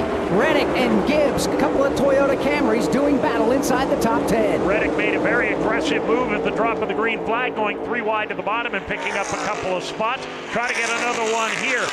But Keselowski just picked up a spot. He goes to 4th. Kyle Larson 5th. Chase Elliott now on the move. But Ty Gibbs to his outside. That is for the 8th position as they drag race off of turn number 1 and up the back straightaway. Chase Elliott been very comfortable in that inside lane all afternoon, but can't make the pass this time. Gibbs stays in front of him. To the outside, you have Tyler Reddick. And Elliott trying to miss the move down to the inside there as he does. Gets the nose of that Chevrolet to the left rear quarter panel of Tyler Reddick. They go side by side through the corner, side by side in front of them with Ty Gibbs and Josh Berry. Watching Chase Elliott open up the inside lane coming off the end of the short straightaway. He tries to pass Tyler Reddick coming off 3, but he can't do it because they catch Ty Gibbs. Here's Elliott by Reddick going after Gibbs and more in 1. 3 cars under a handkerchief heading for turn number 1. To the inside, it's Elliott. To the outside, it's Reddick. Ty Gibbs going to the low line on Josh Berry. Now it's a 4-man dance heading off turn 1. This is for the 6th position, led by Ty Gibbs. Off of turn 1, Josh Berry will get in the line just behind Gibbs. Then it's Reddick, Chase Elliott, and now Joey Logano joins this battle. He'll go to the inside of Chase Elliott for about the 9th spot. This battle for 6 on back has allowed the top 5 to get away single file. Ty Gibbs now has opened up about 4 car lengths back to that 7th position with Josh Berry. Tyler Reddick squeezes the nose of that Toyota inside of Berry. They're side by side. Berry can't keep his car at the bottom of the racetrack. Tyler Reddick's car is glued to the bottom. He'll put Josh Berry in the rear view mirror. Now Berry, with the momentum broken, is under attack from Chase Elliott. Elliott right there on his back bumper. He'll pull to the inside now, heading for turn 1, under braking. Side by side into 1. Elliott right down left side tires on the yellow line. He'll take the spot. Berry now falls back into the clutches of Joey Logano. That is for 9th. Berry has it. Logano wants it just behind Chase Elliott, Tyler Reddick, and also Ty Gibbs, who leads that pack of traffic. Further up, Kyle Larson has reeled in Brad Keselowski for the 4th spot. Slowly catching him, about 3 car length separation from 5th to 4th. Keselowski holds on to that 4th spot, keeping that separation back there to Kyle Larson. Larson's back in, bobbles a little bit, coming back into turn 3. While they settle down, coming back to the main straightaway, Josh Berry, if you're a fan of his, he is in the top 10. He's running 8th right now. And I know, Alex, that he's got a couple of top 10 finishes in the last 4 races, but this has been a season of struggle. Up until about a month and a half ago, it seems they've turned some sort of corner to where now we're seeing Josh Berry with more of a consistent presence in the top 10. Familiarity with a NASCAR Cup Series car, I would think, would be the biggest factor in all of that, Mike. Up until this season, he subbed for Chase Elliott after Chase Elliott was injured after the snowboarding incident. Had a couple of races there. Outside of that, he jumps in the wheel or behind the wheel of this Ford from Stewart-Haas Racing after Kevin Harvick hung up the racing helmet. So it was going to take a quarter of the season or so just to get used to the way these car drives, and also the fact that these races are much longer than an Xfinity Series race. And right now he has fallen back to the 10th position, having been bypassed a lap ago by Chase Elliott and Joey Logano. Got a note here that Chris Buescher did not get a full load of fuel when he came down pit road. He got less fuel than others around him. Todd Gordon, what is the ripple effect of not getting the fuel tank as full as you would like with that pit stop he just had? Well, when you look at it, and he came at lap, 90, I believe it was. He was the first of the guys to short pit the cycle. He wasn't quite full. As you look at it, I don't know if it's a huge piece. Scott Graves may be being aggressive here because from 90 to the end, you don't need 2 full fuel runs. So maybe he got enough fuel in it where he can do a 10 and 10.5 second spot and get enough to make it to the end. The other piece is he got track position.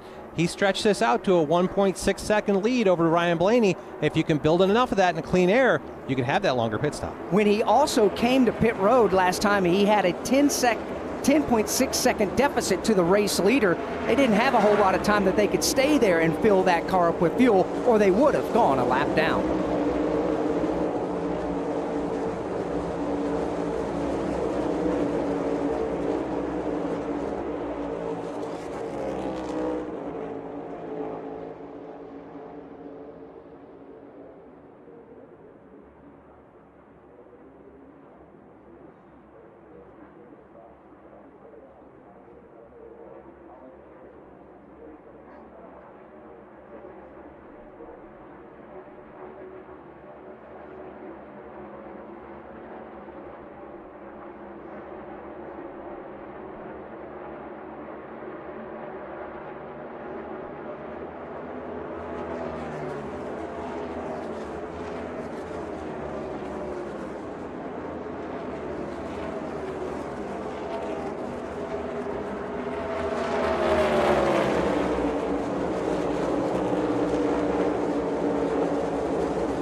Chris Buescher's lead remains a 1.5 seconds over second place Ryan Blaney. Martin Truex Jr. stays third, Brad Keselowski fourth, and Kyle Larson rounds out the top 5. One change, it was for 6th. Tyler Reddick up to the number 6 spot as he gets past Ty Gibbs. 51 laps to go next time by from Pocono Raceway. This is the Motor Racing Network, the voice of NASCAR.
Laps to go in today's race here at Pocono Raceway. Chris Buescher continues to be the man up front. This mid-race update is presented by Wendy's. The Wendy's $5 Biggie Bag is the go-to fast food deals for a lot of reasons. And here are 4 of them.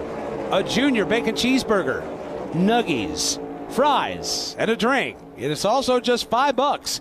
Get out there and get the bag. The Wendy's Biggie Bag. U.S. price and participation may vary. As we sit with 50 to go, Chris Buescher, the race leader, in front of Ryan Blaney. The most laps led today has been Denny Hamlin. He's led 31 of those laps. We've only been slowed by caution 4 times for 16 total laps. Twice for stage ends. Stage 1 won by Martin Truex Jr. Stage 2 won by Denny Hamlin. The other 2 cautions, first one back on lap 14, Noah Gragson with problem in turn number 1. Ross Chastain had a problem in turn 1 on lap number 53. 7 lead changes among 7 different drivers. Josh Berry was on pit road at lap 111. Alan Cavana, is there a reason why? I'm walking down to check right now. Josh Berry's been having a great day. Came into this race with a lot of hope because he started 5th. He led laps in this race. We're going down to see what exactly happened there. It was compounded with the fact that he parked the car too far towards turn number 1 in the pit box. The nose of the car was over the line. They had to back that car up and get him completely in the pit box before they could really get the service done on it. So whatever the reason for the stop on lap number 111, it was compounded by a bit of a driver error. Yeah, that unfortunate there. We just talked up the positive nature of the run that Josh Berry's having today. He just came to pit road and he is being ushered down the leaderboard right now. We'll see where he shakes out. Actually, he has lost a lap, 33rd on the leaderboard. So going from a spot inside of the top 10 to 1 lap down and 33rd at the snap of a Pocono finger. Tough break there for Josh Berry, Rodney Childers, and that Stewart-Haas racing team. Well, on the racetrack right now, Chris Buescher's turn at the top of the leaderboard. While he's not pulling out to the monumental lead of earlier with, say, Ty Gibbs or Denny Hamlin or Martin Truex Jr., he has distanced himself between his car and the car of Ryan Blaney running in second.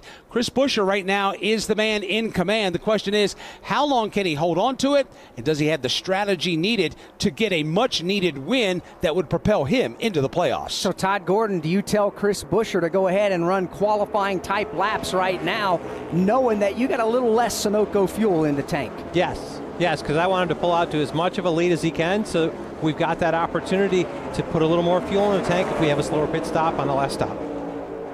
Alan Cavana.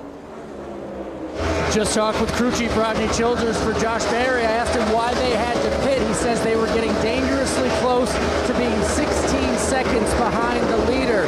You guys want to explain what that means and why that's the magic number?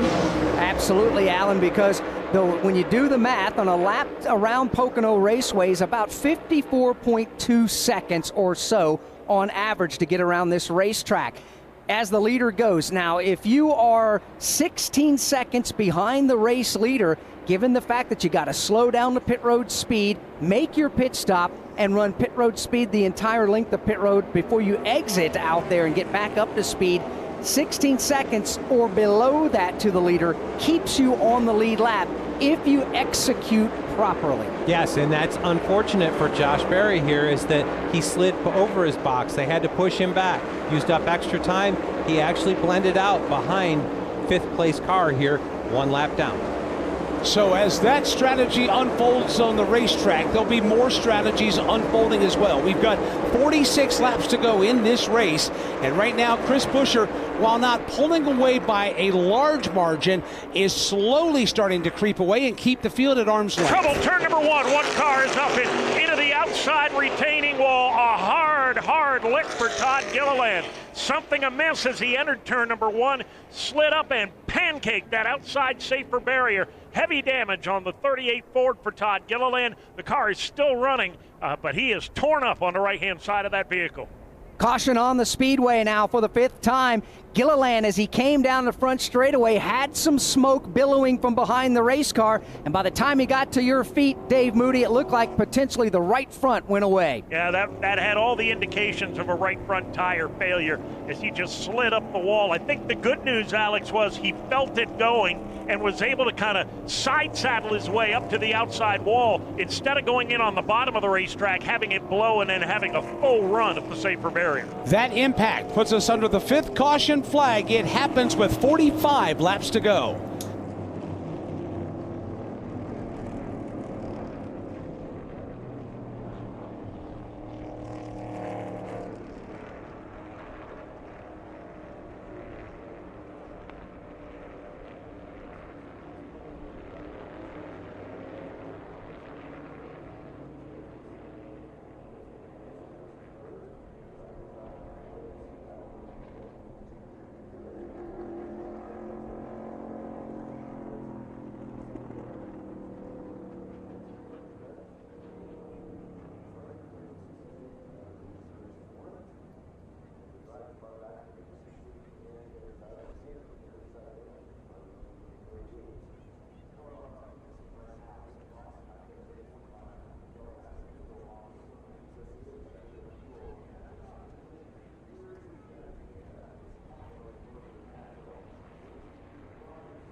Very interesting set of circumstances for this pit strategy and this pit session right now, because the fuel window's about 40, 41 laps, maybe 42. We've got 45 to go. It's going to be a battle royale on the pit lane when it's open. Should be open the next time through. As Chris Buescher leads from Pocono Raceway, this is the Motor Racing Network, the voice of NASCAR.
Back at Pocono Raceway, pit crews limbering up on the pit lane as we prepare for what should be the final pit stop. Let's pause 10 seconds for station identification on the Motor Racing Network.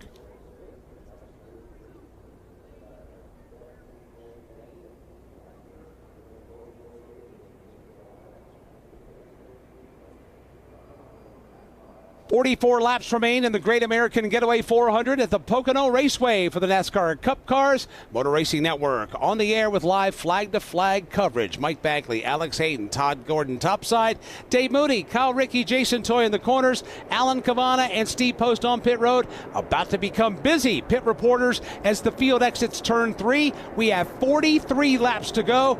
Everybody on the lead lap is coming down the pit lane with Chris Buescher leading them in. Let's cover the Buescher stop. And Buescher showed over the radio that his car was getting tighter as that run went on because of previous strategy calls. They're going to need more fuel than other cars. Stopping right now, they've got the left side tires on, waiting on that Sunoco fuel on and off for Chris Buescher. Steve Post. Here is Chase Elliott, the Napa Auto Parts Chevrolet. Very good. Right side tire changes. Sunoco Racing Fuel. Martin Truex Jr. is in. William Byron is in getting pit service. The race off pit road is Kyle Larson.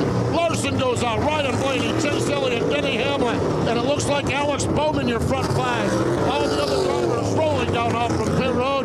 Could be the money stop, and Young Money, Kyle Larson, appears like his team might have won this money stop. It looks like, Steve, the top 7 off the pit lane all took 2 Goodyear tires only. First driver off of pit road with 4 fresh Goodyear Eagles came off 8th, and that was Martin Truex Jr. Brad Keselowski, the only 4-tire taker inside of the top 10 as well. Things are getting interesting in the Poconos with 43 to go.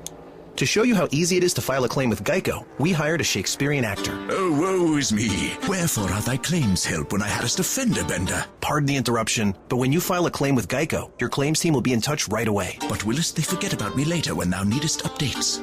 No. They'll always be there to, helpeth you out. Well, I suppose that I should bemoan something else, like my lactose intolerance.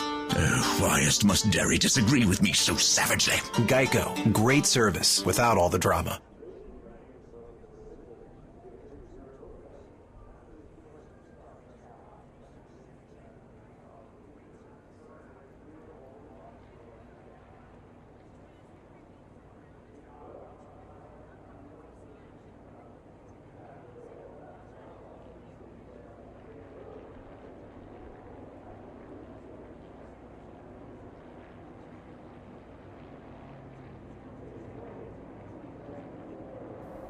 Field comes out of turn number 3 to the line. We still continue to work the caution flag. Kyle Larson, the new leader.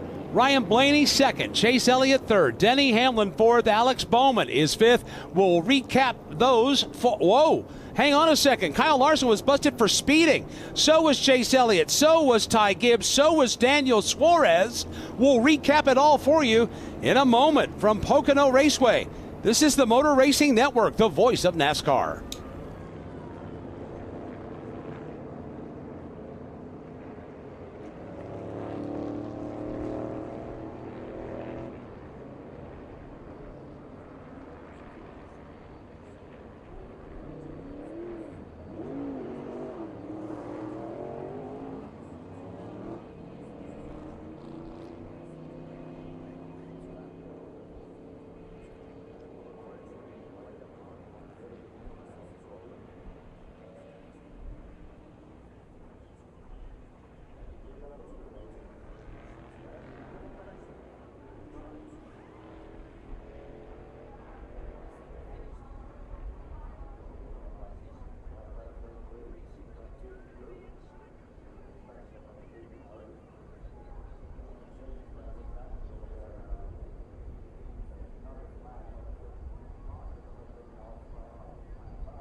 Welcome back to Pocono Raceway. Some drama building in the late stages of the Great American Getaway 400. Everybody just came down the pit lane, Alex, but There were 4 drivers tapped for speeding in Section 7 on pit road. They were Kyle Larson, Chase Elliott, Ty Gibbs, and Daniel Suarez. And let's talk about Section 7 on pit road. What we mean by that are the timing loops that are laid down in the asphalt down there on the pit lane to get speeding and make sure everybody stays where they need to be. Those timing loops go from the entrance to pit road where speeding starts, or the pit road speed limit starts, to the line at the exit of pit road. Yellow line to yellow line. As a matter of fact, here's Larson and Elliott coming back to pit road. Nothing to lose now. You got to go to the tail end of the field anyway. Add a little Sunoco fuel back to the tank of these cars. Perhaps bolt on those 2 tires that they didn't take after doing a 2-tire change just a moment ago. And that's exactly what Kyle Larson is doing. They are topping the car off. They are putting 2 left side tires on and heading back out onto the racetrack. Chase Elliott's on the pit lane as well. He does the same. Ty Gibbs, Daniel Suarez, also Austin Dillon coming back down the pit lane at lap 119. Let's review some of the keys to winning today's race, presented by Progressive Insurance. Insurance for motorcycles, boats, and RVs for protection on the road and on the water. See how much you can save at 1-800-PROGRESSIVE and Progressive.com. Back on NASCAR Live Race Day, we heard Austin Cindric tell us his keys to getting around this place is stay ahead of the game on the strategies. Obviously, this place is known for varying and multiple strategies. Today has been no different. He also said restarts here are key. You got to get back in line in turn number 1, whether it's the inside or outside, from a 4, 5, or even 6 wide front straightaway. Daniel Suarez said his key to getting around this place and having success is compromise and understand the setups of your race car for the different corners around this racetrack, because they're all completely different as far as the dimensions and measurements as well as the banking. Right now, the field is midway through the tunnel turn. We have seen drivers exercise those keys. We've also seen drivers exercise other keys to winning this race. Fast pit stops, part of that. A little too fast for a moment ago for a couple of the front runners, including Kyle Larson and Chase Elliott. While all this shakes out, this will hand the lead over to Ryan Blaney, who will lead the field back to the green flag. Denny Hamlin will move up to the 2nd position with obviously Alex Bowman, Joey Logano, William Byron, the top 5. They have chosen their lanes. They are in turn 3, ready to hit the Geico restart zone. When they do, it'll be 40 laps to go here this afternoon. And it's worth mentioning that we've run 119 laps of this race. We are yet to have any Hendrick Motorsports Chevrolet lead a single lap. Green flag goes back in the air. Through the gearbox they go. Hamlin to the inside of Ryan Blaney. That Hendrick Chevrolet of Alex Bowman on the outside is going to shove Blaney to the lead. Here they come, side by side down the front straightaway. Blaney will pull away. He'll take the lead. Let's see if, one car spins. Back up at Kyle Busch. Comes up, and a major pileup. Harrison Burton into the wall. Ryan Preece into the wall. Ricky Stenhouse into the wall. A.J. Allmendinger takes a spin. Kyle Busch takes the biggest lick of everybody. That car is tore up.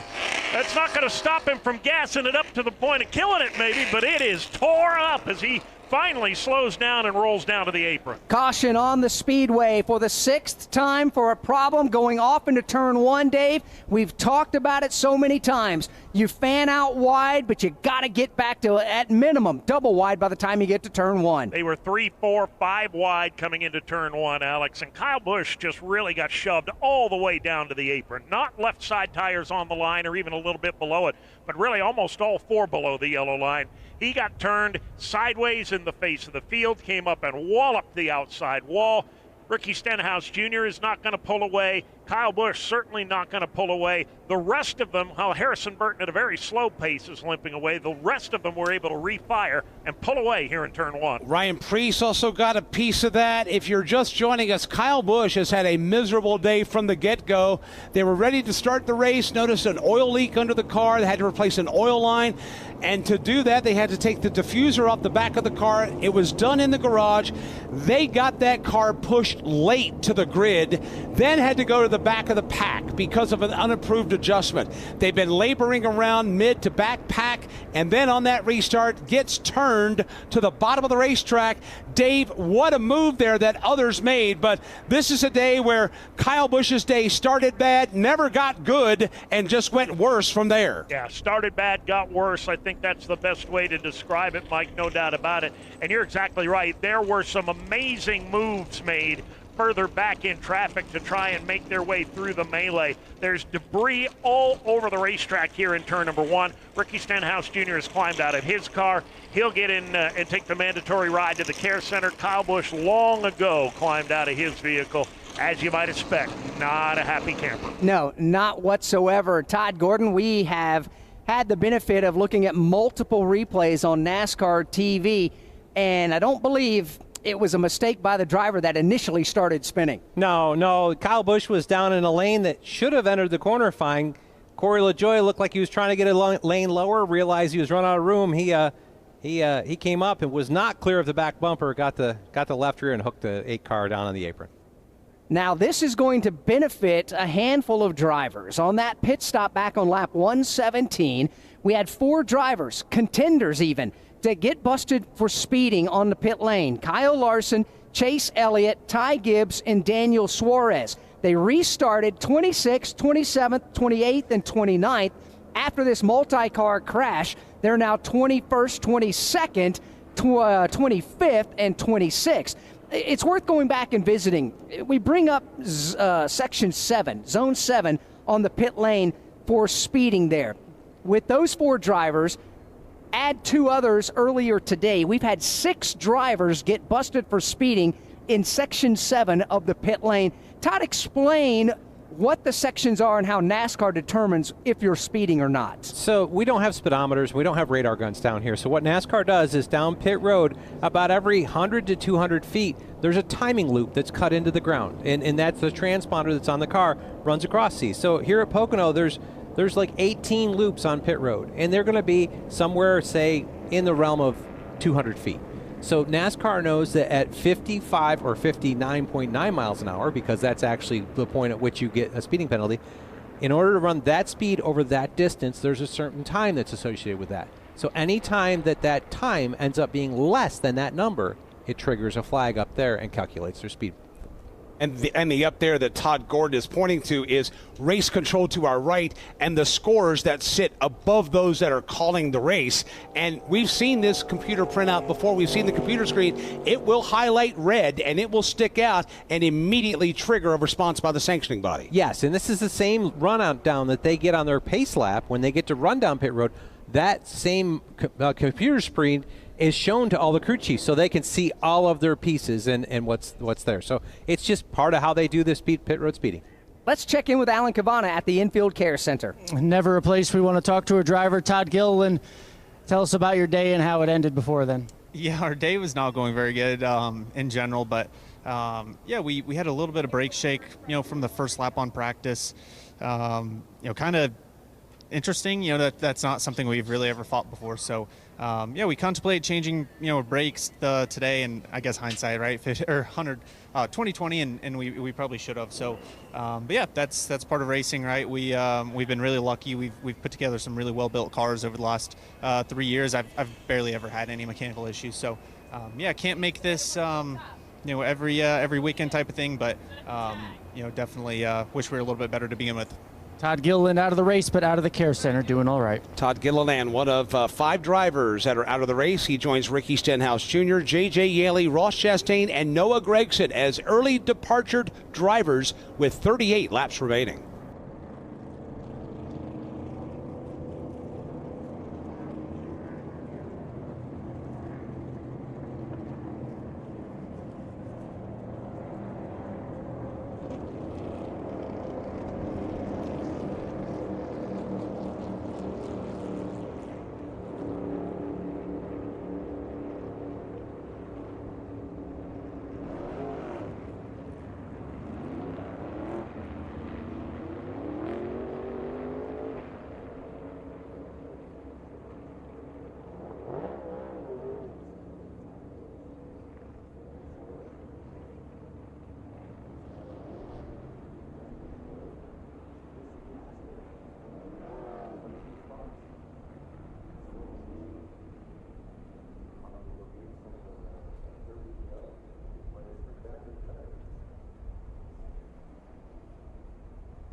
Ryan Blaney continues to lead. Denny Hamlin, Alex Bowman, William Byron, and Joey Logano. 37 laps to go as we're about to button up caution flag number 6. From Pocono Raceway, this is the Motor Racing Network, the voice of NASCAR.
Back at Pocono Raceway, 36 laps to go here this afternoon. We are working caution for a multi-car pileup.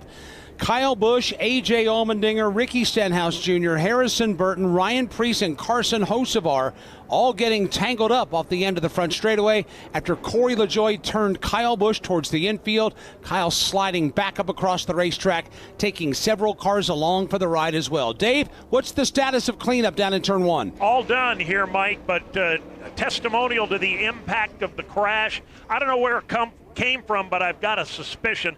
They picked up a complete coilover shock absorber assembly up next to the outside wall here in turn number 1. If I had to bet the mortgage, I'd say that came off the Kyle Busch machine. Time now to get a report from the pit lane from the Motor Racing Network lead pit reporter from nearby Hallstead, Pennsylvania, Steve Post. This trip to pit road is presented by BetterHelp Online Therapy. A good pit crew can help you through life's twists and turns.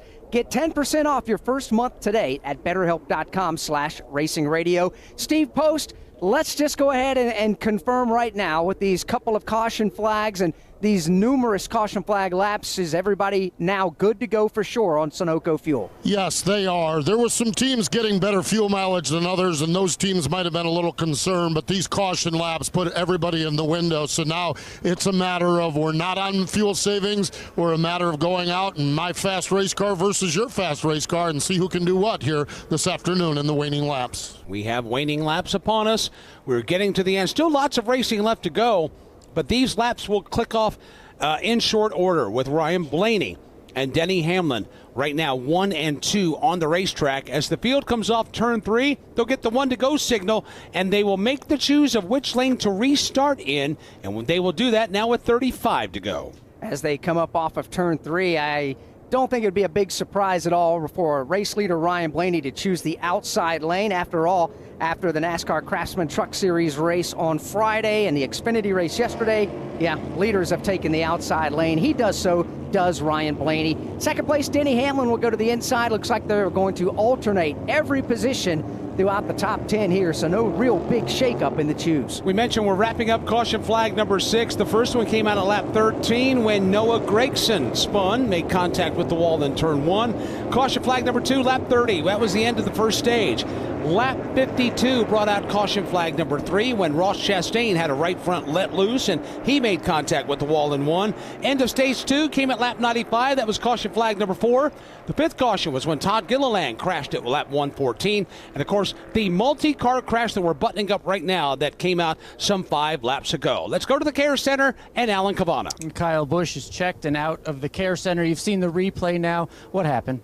I just want to give thanks to all of our partners, everybody at RCR, ECR, and of course Zone Nicotine Pouches, Cheddar's, Lucas Oil, everybody that supports us, Chevrolet, and having the opportunity to go out there, have some fun, and try to continue to work on our program and build everything up, and then, unfortunate circumstances. So thanks to Rowdy Nation, all the fans, everybody for their continued support, and we'll see you next week. That wreck didn't appear to be your fault. Any idea of what happened out there? That's just racing these days. That's what happens. Kyle Busch out after another tough race. Tough for Kyle Busch. Think you can pick up a little frustration, perhaps a twinge of sarcasm in there as well. Clearly, Kyle Busch is not a happy person right now after getting clipped by Corey LaJoie going into the corner. Back to Alan Cavana. Ricky Stenhouse out of infield care. Rough restart there. Were you just caught up in someone else's mess? What happened? Yeah, I got no clue what happened. I was, in the top lane, and my guy said the 8 somehow ended up in the grass and came across the track. So I don't know how that happened. I felt like from where we started the day, our strategy was good. Our car speed was decent.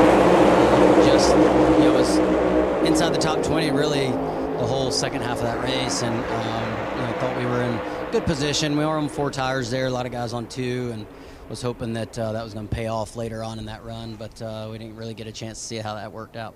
Early end of the day for Ricky Stenhouse. Green flag back in the air. The leaders off turn number 1. Ryan Blaney leading the field of the Long Pond straightaway. And they're crashing again behind them. Zane Smith goes around, tags the inside wall, collects one other car to the bottom. That's John Hunter Nemechek.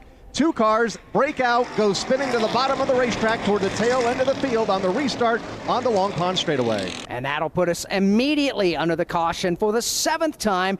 Caution number 5 flew at lap 114. Caution number 6 at lap 120. Now caution 7, lap 126. So in the matter of 12 laps, 3 different crashes, and I would say some drivers are beginning to get a little terse out there. And they're starting to get a little edgy out there. Let's go back to Kyle Rickey for a recap. Kyle Noah's towards the tail end of the field. Just looked like maybe perhaps drivers running out of real estate. Yeah, they were racing 2 and 3 wide on the restart, trying to gain as many spots as possible. Was watching the front of the field when the 2 cars tangled toward the rear of the field. Zane Smith tagging the inside wall. John Hunter Nemechek may have tagged Zane Smith, but missed the inside wall. But either way, both cars still remain at the apron of the speedway off of turn number 1, and both being attended to as we speak. Guys, you could see that one coming about 300 yards before it happened. Michael McDowell went into turn 1 and either by necessity or on purpose went 4 wide to the outside. He kept his foot in it, and they were still 4 deep coming off the exit of turn number 1, and they just flat ran out of real estate. McDowell got squeezed up into the outside wall, and it was on from there. And those 2 drivers, John Hunter Nemechek and Zane Smith, at the time of the crash were running 12th and 14th on their way to potential good finishes.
Quick check at the flag stand where Brett Dalton is manning the flags today, and he will not give us the 1 to go signal. We'll go around a couple of more laps here under caution.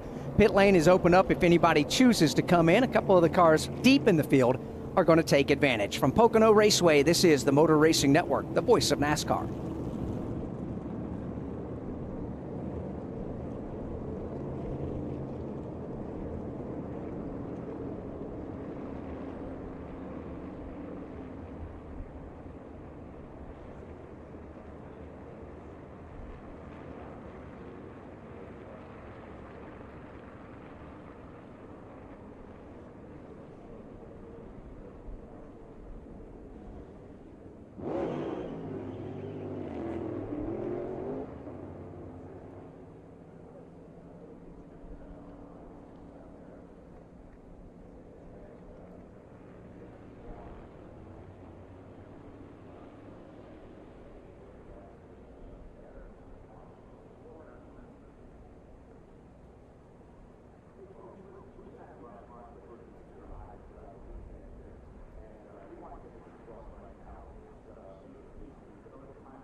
working caution flag number 7 of today's race. Total of 28 laps so far under the caution flag, and let's hope, Mike, that's all we're going to have. Fingers are crossed as we get to the end of this one here this afternoon. While we have a moment, let's extend some birthday wishes.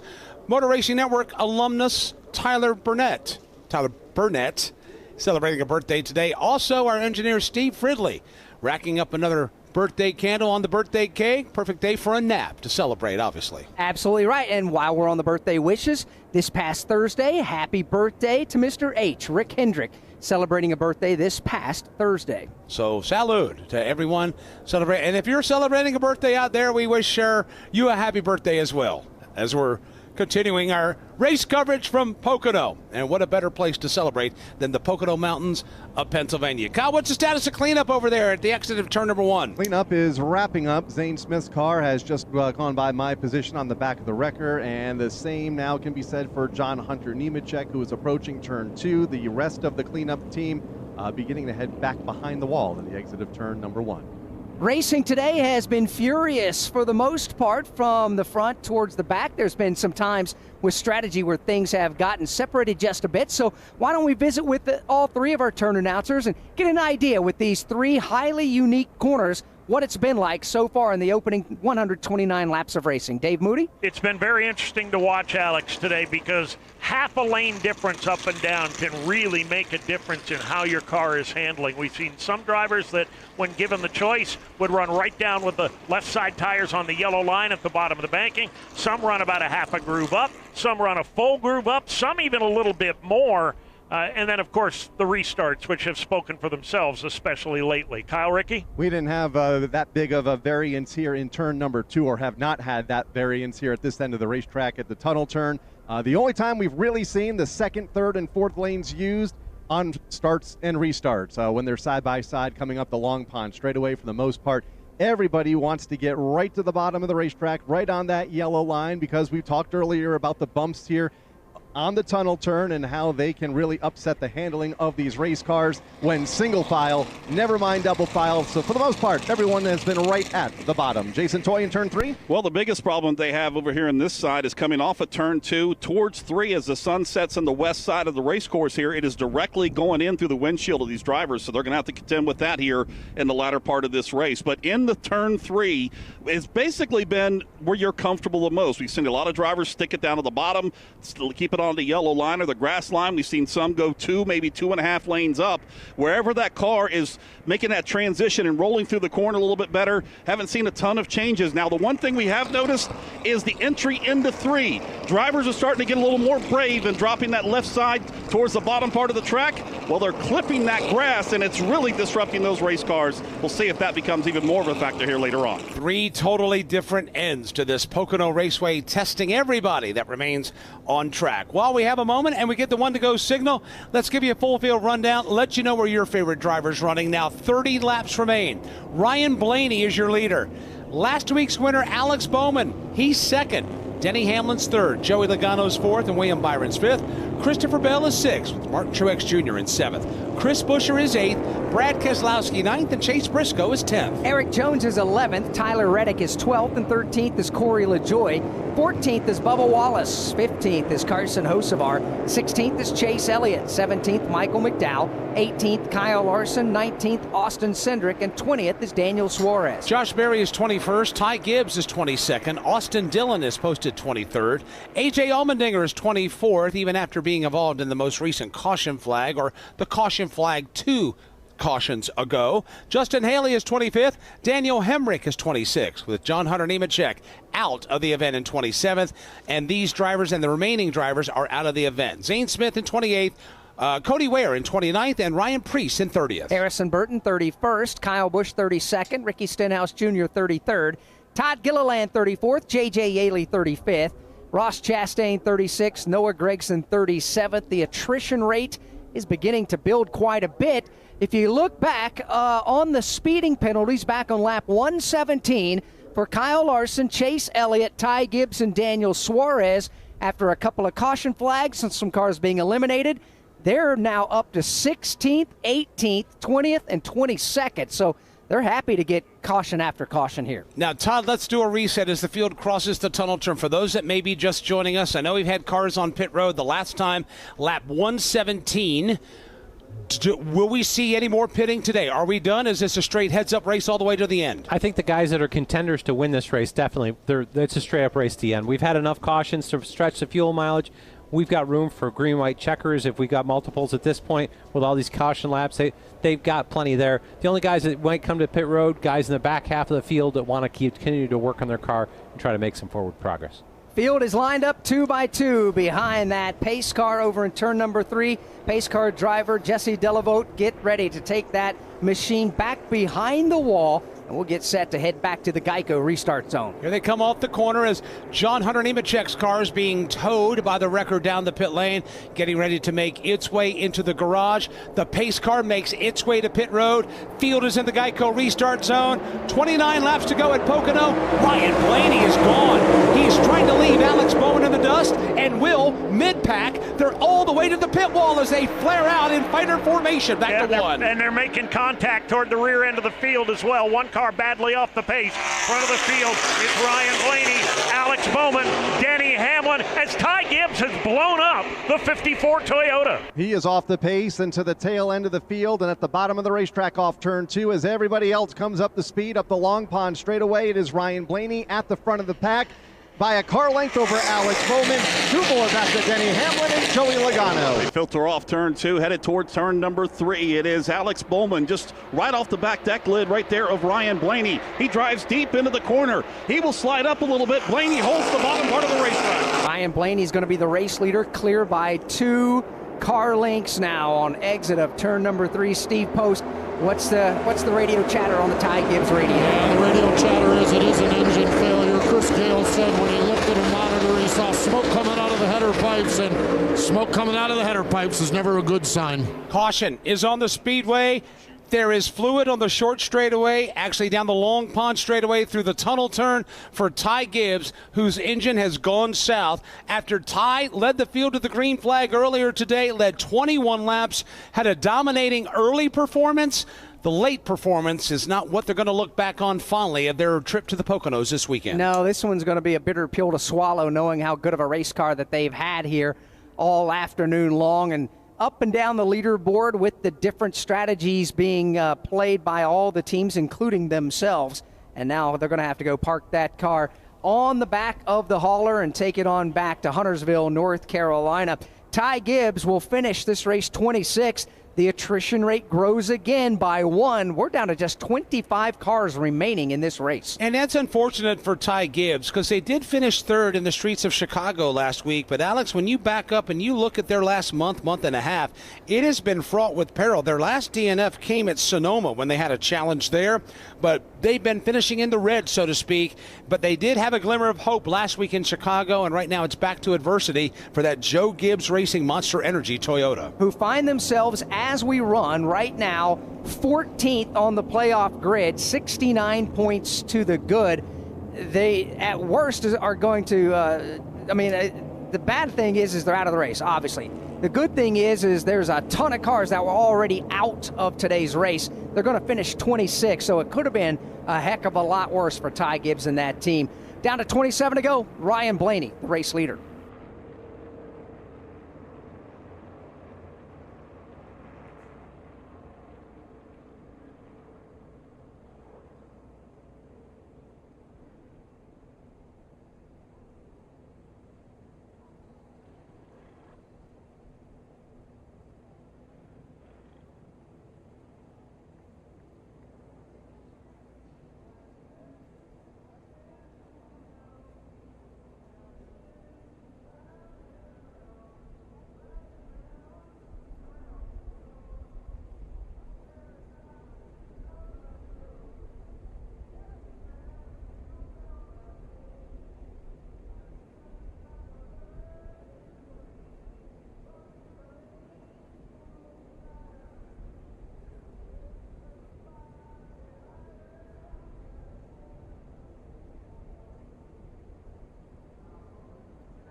From Pocono Raceway, this is the Motor Racing Network, the voice of NASCAR.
This is Alex Bowman. You're tuned into the excitement of the NASCAR Cup Series on the Motor Racing Network, the voice of NASCAR. Now back to the race. Cleanup continuing here at Pocono Raceway after Ty Gibbs had an engine let loose on him, putting a lot of fluid down the Long Pond straightaway and over into the tunnel turn where Kyle Rickey is. And Kyle, as we look from all the way across the racetrack, there's an awful lot of dust in the air. There is, but thankfully, most of the fluid and all of the speedy dry is below the yellow line, out of the groove on the apron of the racetrack. Ty was able to get that Toyota down almost to the inside wall when he came off of turn number 1 and up the Long Pond straightaway. So shouldn't really affect the racing line when we do go back up to under the green flag, but it is going to take another lap or two to mop it all up as the sweepers come by my position now here at the bottom of turn 2. Alex, you touched on this stat a moment ago, but from laps 114 to 134 where we sit now, 20 laps, obviously.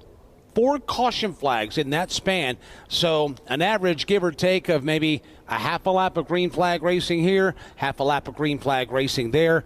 After getting off to what was a wide open start, not a lot of cautions in the opening portions of this race. Things seem to have gotten very physical because all of these cautions, 3 of the 4 have been for crashes, except for the most recent when Ty Gibbs blowed her up going into 1, as they say. Which also means we've lost 9 cars in the last 20 laps of this race that are going to now be out of today's race. Don't know what the future holds, but boy, I would think right now some of these drivers are thinking, okay, what is going on here? Basically mid-pack on back. We know the restarts are wild here at Pocono Raceway. Quite honestly, the chips are in the table, or in the middle of the table now. These drivers are the ones that are going to have to understand what the scenario is, understand where you're at with wins under your belt. Are you guaranteed into the playoffs? How big a risk can you take right now? And if you're one of those drivers trying to point your way along here, how careful can you be? Well, just looking at the rundown right now, everybody is in playoff territory except for Martin Truex Jr. in 6th. If you look at the top 10, maybe the top 9, the only driver that's not has a win to his credit is Martin Truex Jr. This will be his 35th and final start here at the Pocono Raceway. His name is painted on the start-finish line. This track has meant a lot to him and his fans over the years. He's got 2 wins, looking for his 3rd today.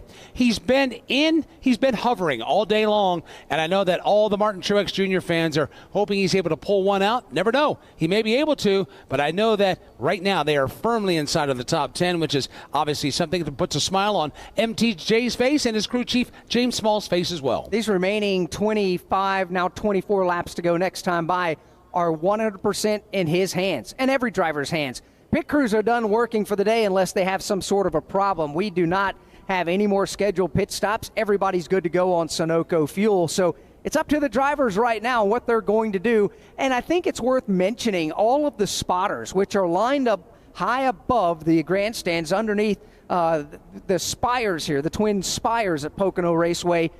But they're on the turn 3 side of the start-finish line.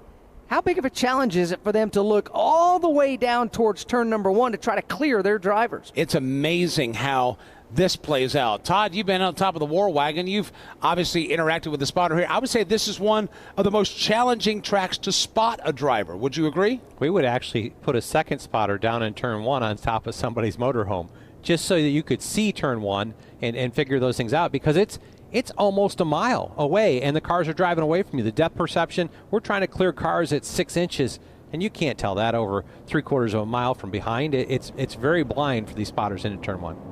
1 to go, given here at the start-finish line. Drivers choose what lane to restart in yet again.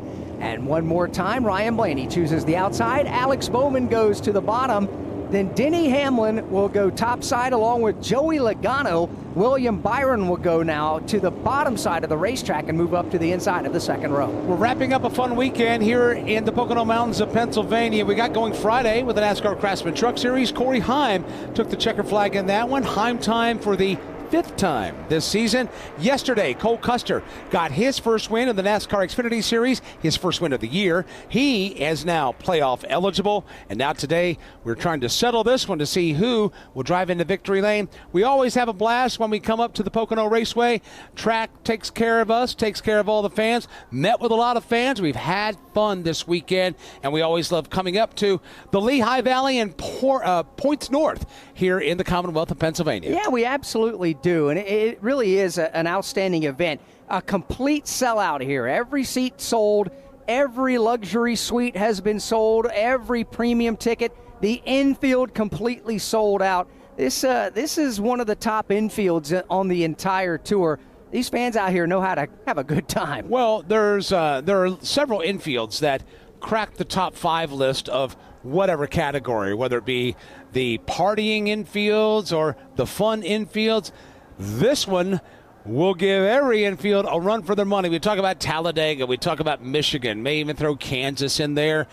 These folks know how to have a good time in this infield. We've been through there a time or two, and they're a hardy bunch. Pennsylvania race fans are some of the best race fans that we have in motorsports.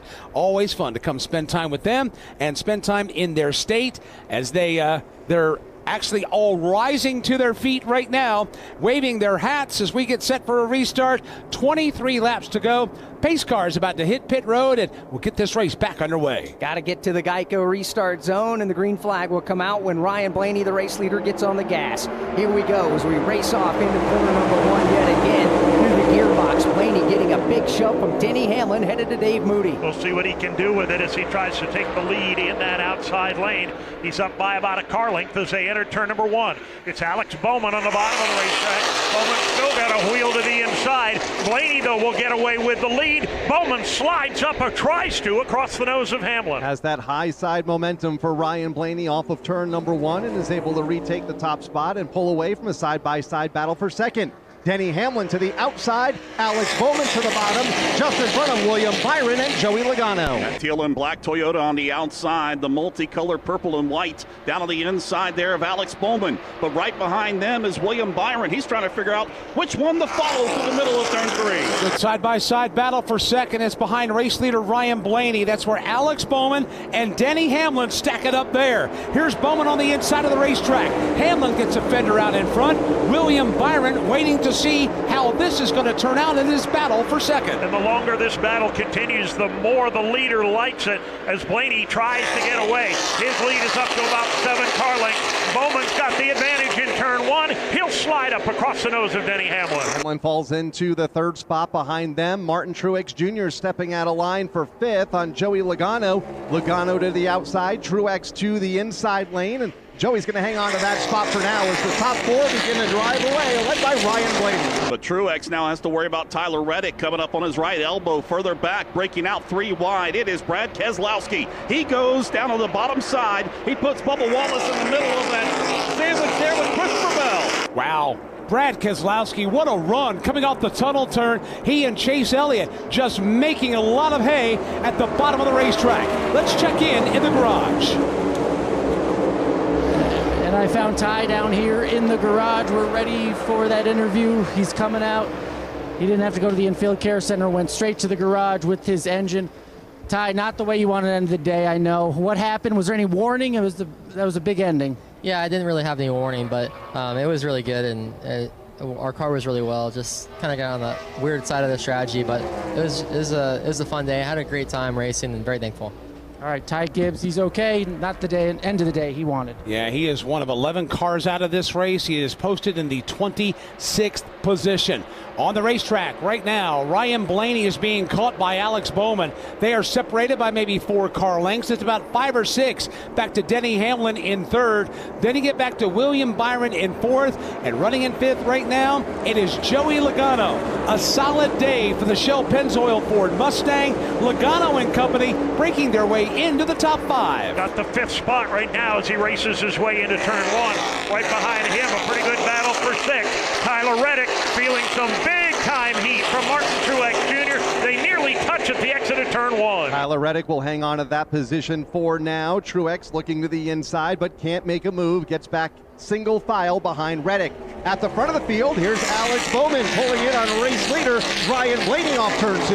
It's into about 1 car length separation between the two. Blaney trying to get away from him here as he goes back to his familiar bottom part of the racetrack. Now he drifts up to the middle of the corner. He'll gain about 2 spots there on Blaney swings wide, coming off the corner, and here comes Alex Bowman, staying in his slipstream. Blaney will come off the wall about 3 widths of the front straightaway, lanes that is, trying to snap that draft, but Alex Bowman staying with him stride for stride. Just a car length back now is Bowman as they make their way through turn number 1.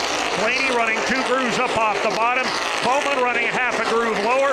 It works out well for Blaney in turn 1. He gets away by 3 car lengths. That's the difference between Blaney and Bowman, and 3 more back to the driver in third. That is Denny Hamlin slowly closing in on the top 2 and could challenge Bowman for the runner-up spot here in the next couple laps. Behind them, it is William Byron. Joey Logano starting to pick up pace even more, bringing Tyler Reddick with them. They're all single file through the top 15. They work their way back to turn number 3, working the middle part of the corner. Dropping further back, let's pick up the battle for 10th. Chase Elliott, after having a good run earlier, he has made his way back into the top 10, and he's got a couple of drivers behind him that would love to take some spots away. You got Bubba Wallace in that mix. Haven't heard a lot out of Christopher Bell. We did hear from Chris Buescher earlier, but right now Dave Buescher is pinned back in 12th. Yeah, he's got some work to do if he wants to get his way to the front of the pack and challenge for the win. He is working right now on the back bumper of the Christopher Bell machine. Took a peek to the inside off turn 1, but found nothing there. Just in front of them, Bubba Wallace putting the pressure on Chase Elliott for a spot just into the top 10. Elliott has that spot. Then it's Bubba Wallace, followed by Christopher Bell, then Chris Buescher, and Kyle Larson joins that mix as well. Bubba Wallace been pretty quiet here through the early stages of this race today, starting to come back through with it. He's bringing Christopher Bell back as they head towards turn number 3. Further up, the man on the move is Brad Keselowski. He's looking to make a move on Martin Truex. Brad Keselowski running in the 8th position right now. The Truex-Keselowski battle, that is some 3.1 seconds behind the race leader, Ryan Blaney, who has done a spectacular job of keeping Alex Bowman in the rearview mirror. He has indeed in that battle towards the tail end of the top 10. There's Keselowski. He dive bombs to the inside of Martin Truex Jr. They touch in at the exit of turn number 1. Both of them get away, and they're still side by side. Truex in the outside lane. Brad Keselowski to the bottom, nose to nose, and a drag race up the long pond straightaway into turn number 2. This battle just out of the top 5, and they touch again upon entry into the corner. Keselowski not giving Truex an inch. And he falls back to the left quarter panel there of Martin Truex Jr. Now falls back single file. Give the advantage to Martin Truex Jr. He'll immediately cut the wheel to the left, takes away and gets away by about 2 car lengths. Physical racing here inside the top 10, down to 16 laps to go. All the while, Ryan Blaney continues to pull away. 1 full second now over Alex Bowman as the racing continues. It's not a dramatic drive off, but for Ryan Blaney, it'll do just fine, adding about a half a car length per lap to his lead.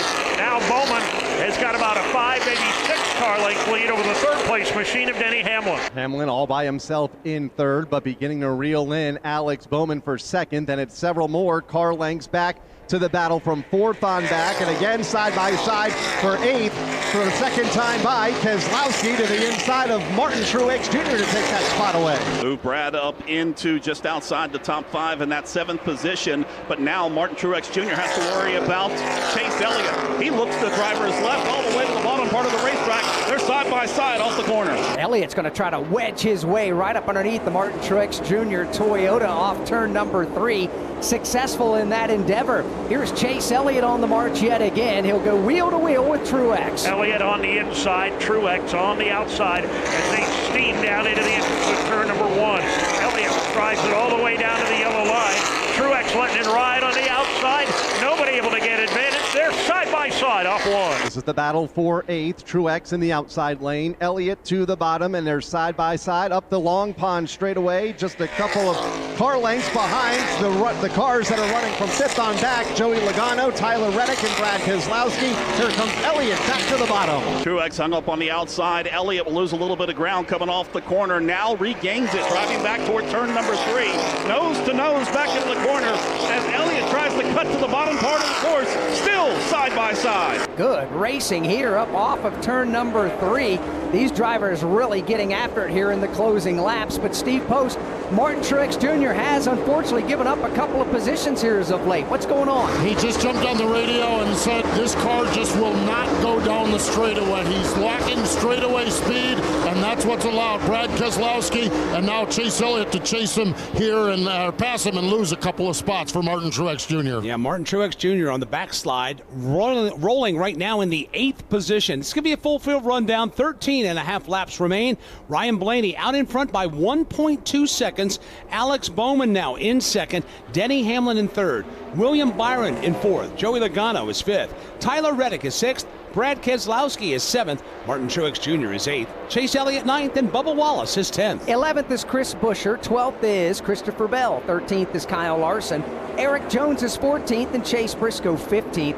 Daniel Suarez is 16th. Carson Hocevar 17th. Austin Cindric is 18th. Corey LaJoie 19th, and A.J. Allmendinger is 20th. Josh Berry is 21st. Justin Haley is 22nd. Austin Dillon is 23rd. Daniel Hemrick is 24th, and Michael McDowell is 25th. 26th is Ty Gibbs. Cody Ware is 27th, with John Hunter Nemechek in 28th. Zane Smith 29th, and Ryan Preece in 30th. Harrison Burton 31st. Kyle Busch 32nd. Ricky Stenhouse Jr. is 33rd. Todd Gilliland 34th. J.J. Yaley 35th, Ross Chastain 36th, and Noah Gragson 37th. Alex looked like Alex Bowman was having a shot there at the lead for a while, but ever since we've gone back under the green flag, he has not fallen into the clutches of Denny Hamlin, but Ryan Blaney is slowly starting to tiptoe away from him and the rest of the field. How big was the win for Ryan Blaney back at Iowa Speedway to let himself and that race team kind of take a deep breath and breathe just a bit?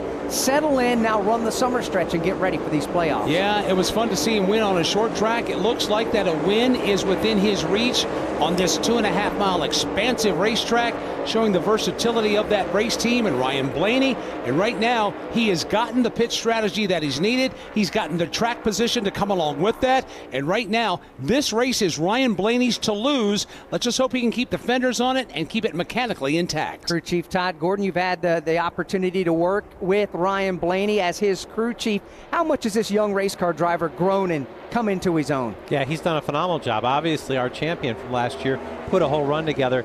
This team has done a really good job. Jonathan Hassler, aggressive call on the short pit here, came back for 2 tires. We saw the rest of the short pit guys take 4 and bury themselves. He's in a great position driving forward in control of the race at this point. Right now on the racetrack, Ryan Blaney padding that lead. We talk about him tiptoeing away. 1.4 seconds the advantage, Dave. He's been solid all around this racetrack, and he looks like he's been solid in front of you all day long. Yeah, no more tiptoeing, Mike. He's stomping his feet now and really beginning to put some distance between himself and Alex Bowman. Denny Hamlin, Kyle Rickey beginning to creep in a bit on Bowman for second. That's the best battle among the top 5, maybe the top 10 right now. Bowman has that second spot, but here comes Denny Hamlin down to about 3 car lengths to the tunnel turn. And each lap, he's getting about a half a car length each time as he drives deep down in the turn number 3. Once again, Denny Hamlin, he just looks to the driver's left, a little bit of Alex Bowman, letting him know he's right there in turn 3. Yeah, he's got a pretty good bite there in turn number 3, does Denny Hamlin from the number 3 spot, but simply can't close in on Alex Bowman. You know, we talked a little bit about Ryan Blaney, and after that win at Iowa, what that's done for he and that race team and their confidence as we're down to 10 laps to go. Todd, what about the win last week for Alex Bowman and that race team and the confidence they have? Here they are, another good showing. Yeah, definitely a good momentum builder to him. Blake Harris's first Cup crew chief win, a guy who's been a part of a lot of wins as a car chief, and I think it just kind of solidifies their position and takes a weight off. Now they're playoff eligible. They're not in that points battle anymore. They can just race a little freer, and momentum is a real thing. Coming down to 9 laps to go now here at Pocono Raceway as the race leader Ryan Blaney makes his way up off of turn number 3 in the Great American Getaway 400. presented by visitpa.com. Blaney flashes by the start-finish line. 9 laps to go. The battle for second just simply won't go away. Tightening up a little bit more with every passing lap now.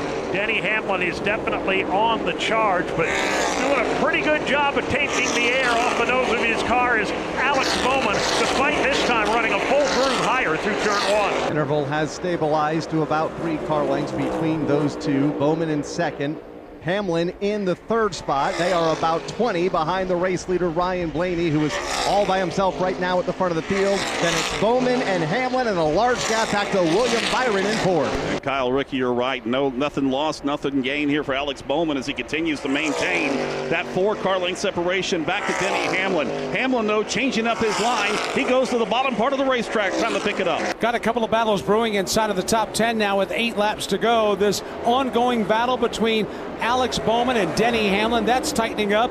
Joey Logano now starting to get some company at the back door. Tyler Reddick is separating himself from Brad Keselowski and beginning to close in on Logano's back bumper. Indeed he is as they make their way into turn 1. It's down to just a car length between Logano and Reddick.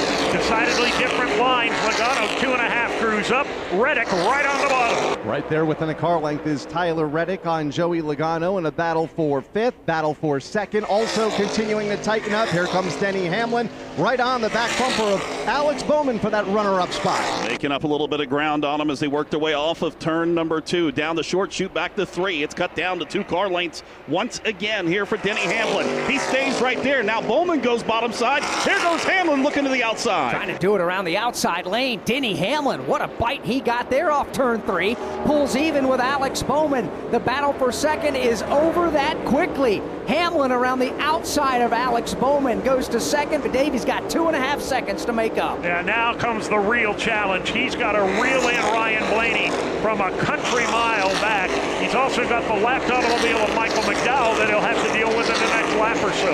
Here they come off of turn number 1. It continues to be Blaney, then the lap car of McDowell, then that race for the second spot, now led by Denny Hamlin. Bowman back to the 3rd position. Best battle, maybe Byron, Logano, Reddick, and Brad Keselowski. Couple of car lengths between each of them just outside of the top 5. Add Martin Truex Jr. into that too, into that battle outside the top 5 up front. Alex Bowman trying to regain ground, but Denny Hamlin trying to run a handful of qualifying laps to try to get to the front. Denny Hamlin made the pass around Alex Bowman a lap ago, and he's trying to set sail and catch the race leader. As he comes across the line and trips the timing lights, he'll shave off 0.3 of a second. Hamlin now 2.1 seconds with 6 laps to go. Denny Hamlin giving it all he's got right now. Alex Bowman just continues to run his line about 1.5 grooves off the bottom of the racetrack. Here they come back off of turn number 2, and no change at the front. Hamlin may be closing a bit, but does he have enough time? Ryan Blaney still by himself at the front of the field. Battle for second, no longer a battle. Bowman in 3rd, beginning to lose ground to Hamlin. And now it's William Byron trying to get around the lap car of Michael McDowell. That allows Logano to close in. Allows Logano, also allows everybody else to catch up, including Brad Keselowski, to make his way into this battle too. And they work their way around McDonald. Reddick works his way around there 2 through 3. Reddick trying to make up ground on Logano. Down to just 5 laps to go. We'll get you back to the action in a moment. First, let's pause 10 seconds for station identification on the Motor Racing Network.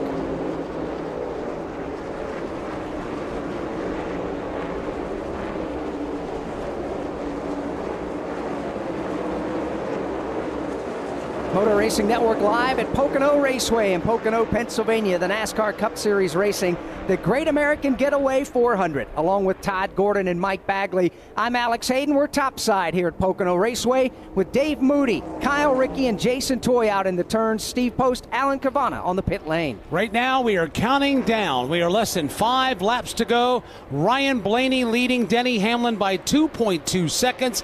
This would be the 2nd Pocono win for Ryan Blaney. Alex, I know the first one meant a lot. It was his first career win. It came with the Wood brothers years ago. It really did, and it was one that was kind of a breakout because everybody believed in the talent of Ryan Blaney, and he was able to compete and have success at the highest level of stock car racing on the planet, and he proved that not only to himself, but to everybody in the garage and all the race fans. And for him to go on and win our championship a year ago, he's done nothing but set himself in stone. All three manufacturers well represented here inside of the top 10. Ford with Ryan Blaney leads, the Toyota of Denny Hamlin in second, the Chevrolet of Alex Bowman in third. Then you get the Chevrolet of William Byron in fourth and the Ford of Joey Logano in fifth. All three OEMs well represented here in the top 10, coming to 3 laps to go. As they come around turn number 3, got to hit your marks absolutely perfectly. By the way, Daniel Hemrick had an unscheduled pit stop. He had to come to the pit lane. Here comes race leader Ryan Blaney one more time. 3 laps to go at Pocono. The lead over second place Denny Hamlin, 2.3 seconds. And Hamlin not eating up the deficit anywhere near fast enough to challenge before this one's over. Ryan Blaney right on line at the exit of turn number 1. Denny Hamlin just trying everything he can think of to reel him in. Equates to about 25 or 30 car lengths on the racetrack between race leader Ryan Blaney back to Denny Hamlin, another 5 back to Bowman. Then things tighten up for 4th. William Byron in that position. Then it's Joey Logano, Tyler Reddick, and Brad Keselowski. They'll single out from 4th on back as they make their way through the tunnel turn. Even behind the leader, still battling for position. Every position pays a point here, but up front it continues to be Ryan Blaney. Last time by Cody Ware, he got off the pace, got to the access road to make his way to pit road. Yeah, Cody Ware came down the pit lane. Also, as Alex mentioned, Daniel Hemrick made an unscheduled pit stop as well. 5 miles remain. 2 laps to go for Ryan Blaney as he works his way off the end of the front straightaway. And it's all Blaney. There is not a lap car to be found anywhere in the next half a lap or so of distance ahead of him. He's all by himself with Denny Hamlin safely in the rear view. And he is all by himself in the second spot. Talking about Denny Hamlin, has about 15 car lengths on Alex Bowman. William Byron, Joey Logano, Tyler Reddick. Great racing from 4th on back, 4th, 5th, and 6th. Back to Brad Keselowski in 7th, and Martin Truex Jr. and Chase Elliott. No real challenge for position right now, although Reddick steps out of line on Logano for 4th. Tyler Reddick with a great run going into 2 is going to pay off, headed towards turn number 3. Right there off the back spoiler of Joey Logano. He looks down the driver's left. Logano tries to get down there to block it, but it doesn't happen. Off turn number 3, white flag is in the air. Ryan Blaney, 2.5 miles away from victory in the Poconos. Thunders down past that jam-packed grandstand and into turn number 1. Denny Hamlin pedaling as hard as he can, but he's going to need a much bigger bicycle.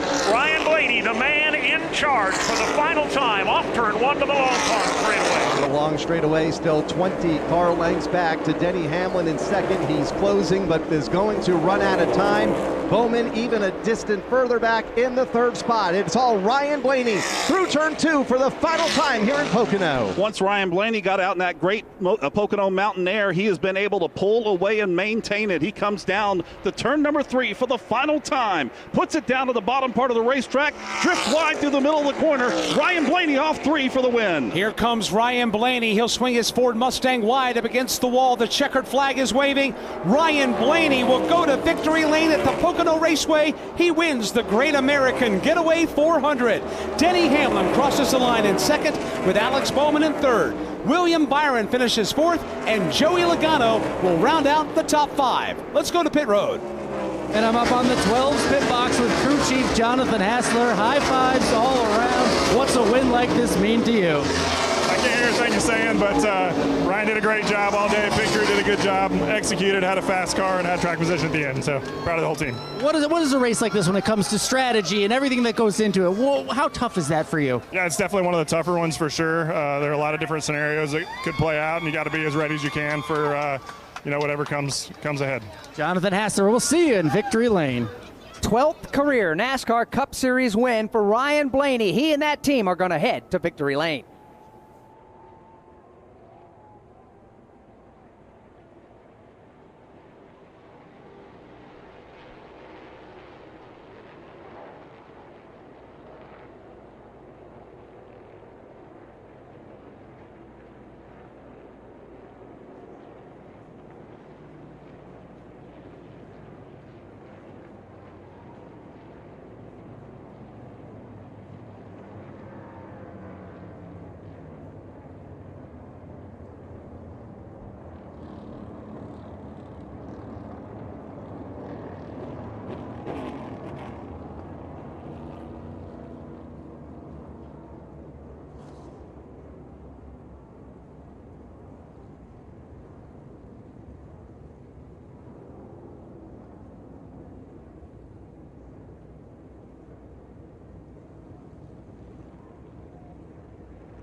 NASCAR Live Race Day continues on the Motor Racing Network.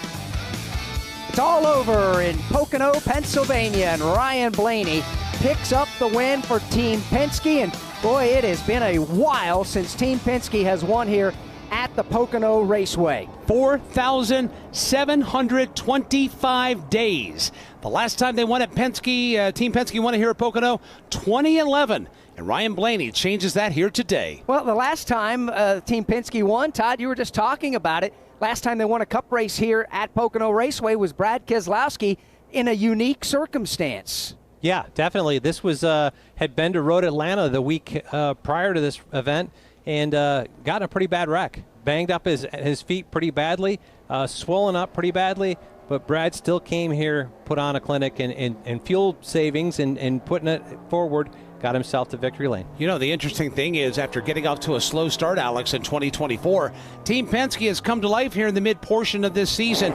They have won 4 of the last 7 NASCAR Cup Series races. Obviously, Austin Cindric taking a turn to go into victory lane. Joey Logano has done the same. Now Ryan Blaney has done the same as well. Yeah, they have. Ford has now won 5 of the last 9 races in the Cup Series. Alan Cavanna. Down here with Joey Logano down here on pit road. How do you describe a day like that, closing it out? It's nice to grab a top 5 out of it. Balance was off a little bit to start the race, and Paul did a good job getting the balance good. And we had the right strategy, and I had that restart that wasn't real good, and we got loose and lost 10 spots. And ultimately, that probably would have put us where the 48 was with a chance to win there on the front row there at the end. So kind of kicking myself on that one restart, but overall top 5 with the Show Penzo Mustang, a Penske win with Ryan, so all good. All right, Joey Logano, the second Penske in the second Penske car in the top 5. Steve Post. William Byron down here. William, you ran up front all day, didn't get a chance to lead this thing. Just kind of describe the way your race played out for you here today at Pocono. Yeah, we were just kind of just okay. Definitely had a decent car, but really good execution, and everyone did a good job just kind of keeping their heads in it. Not every situation went our way with the strategy, but we were able to have decent restarts and have the best one at the end there and kind of just maintain to the end. So definitely a lot of things, to dissect, but really proud of the team and just good to get a top 5 for sure. Good top 5, that's for sure. That's William Byron. Alan? And just waiting down here as Alex Bowman finishes up, and then Denny Hamlin will do his interviews. We'll come right back down. All right. Speaking of William Byron, obviously William Byron starting on the outside of the front row today. Solid day for that team, coming home with another top 5 finish, finishing in position number 4. Yeah, it was. It was a great run. Let's go back to Alan Cavanna. And Alex Bowman was right there fighting all the way to the end. As the laps wound down, maybe if you lost a few positions, how did this end for you? Yeah, just, I think we struggled with our car a lot in dirty air, and once we got clean air at the end, I think most of our adjustments had kind of hurt us a little bit, just got too free. So proud of my Ally 48 team. It's cool to get best friends a good run, and just need a little bit more to get the 12 there. And then once I abused the right rear tire for so long, it made Denny's job pretty easy to get right back around me. But a good solid 3rd place day. 2 excellent weeks in a row for the 48. You feeling it? Yeah, for sure. I think it was important to come here and have another good day after a win last week and go into a special racetrack next weekend. So hopefully we can get the job done there. All right, Alex Bowman with a lot of momentum as they head to Indianapolis next week. Not too bad. Winning last week in the streets of Chicago, pulling a top 3, a 3rd place finish off at Pocono. I would say that team's got a little pep in their step heading into the Brickyard next weekend. Yeah, confidence is certainly something that you can ride high on, and some teams say they don't believe in momentum, but I gotta question that sometimes, because when you have confidence, it can feel like you can't do anything wrong and just have good race after race. Momentum is real. It is. It's just part of the human psychology, and we're still dealing with emotions and beliefs, and it's real to have momentum. A win there carries you forward, definitely takes pressure off from everything. Really impressive. Time to pick the Xfinity Mobile Reliable Performance of the race, presented by Xfinity. What do you think, Todd? I'm going to give that reliable performance of the race to Jonathan Hassler and Ryan Blaney's crew chief. Brought him down. He was one of 6 cars on the whole piece of that could short pit stage 2.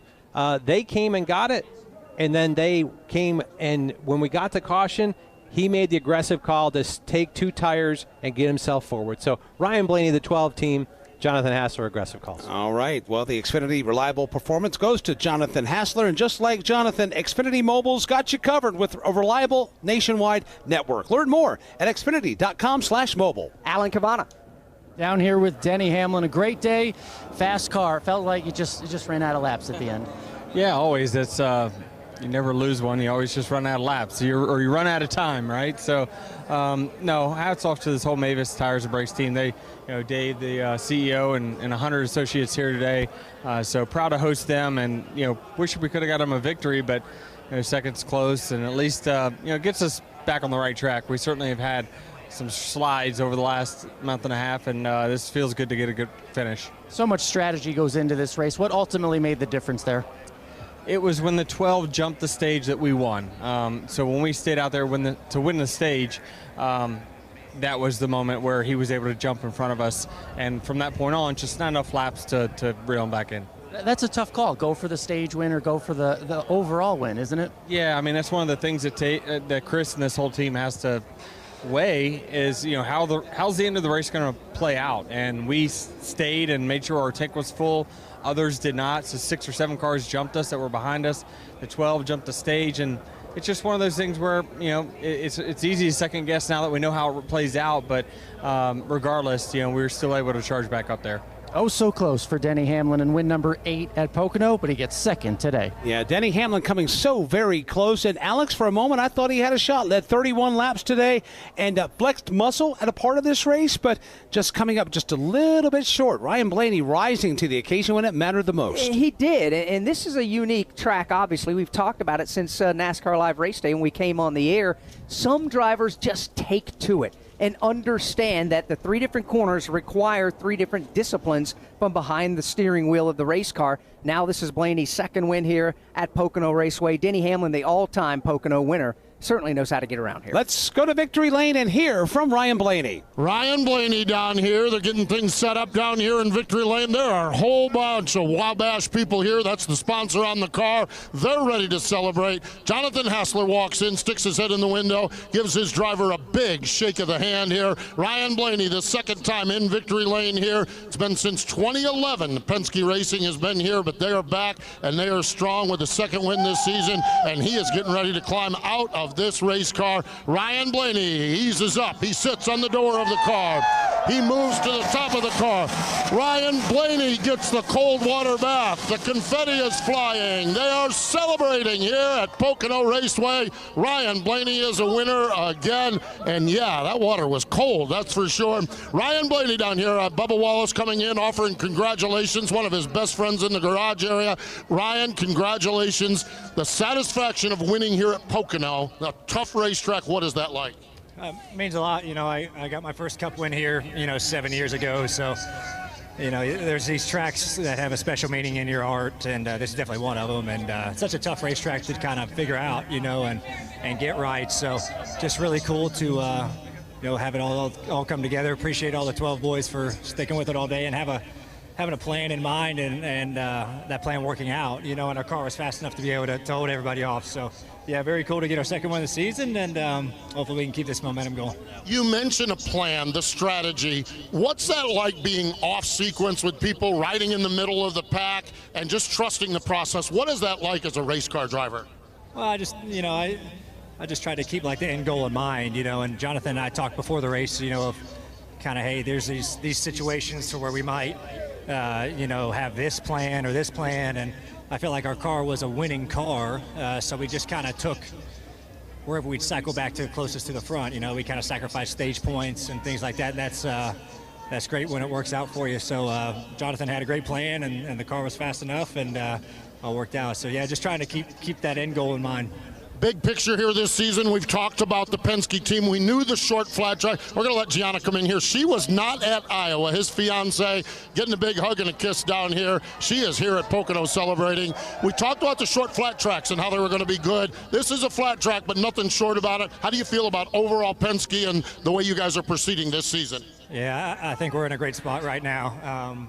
Honestly, the last 2 months we've been fantastic and maybe not gotten the finishes that we deserve. Kind of circumstances outside of our control, but I think our cars have been fast and everybody's executing really, really well right now. So I love where we're at with this 12 groups. So we'll go to Indy next week, try to win it, take a little break, and get ready for the playoffs. Congratulations. Thank you. There we go. That's Ryan Blaney down here in victory lane. He is the winner here today at Pocono Raceway.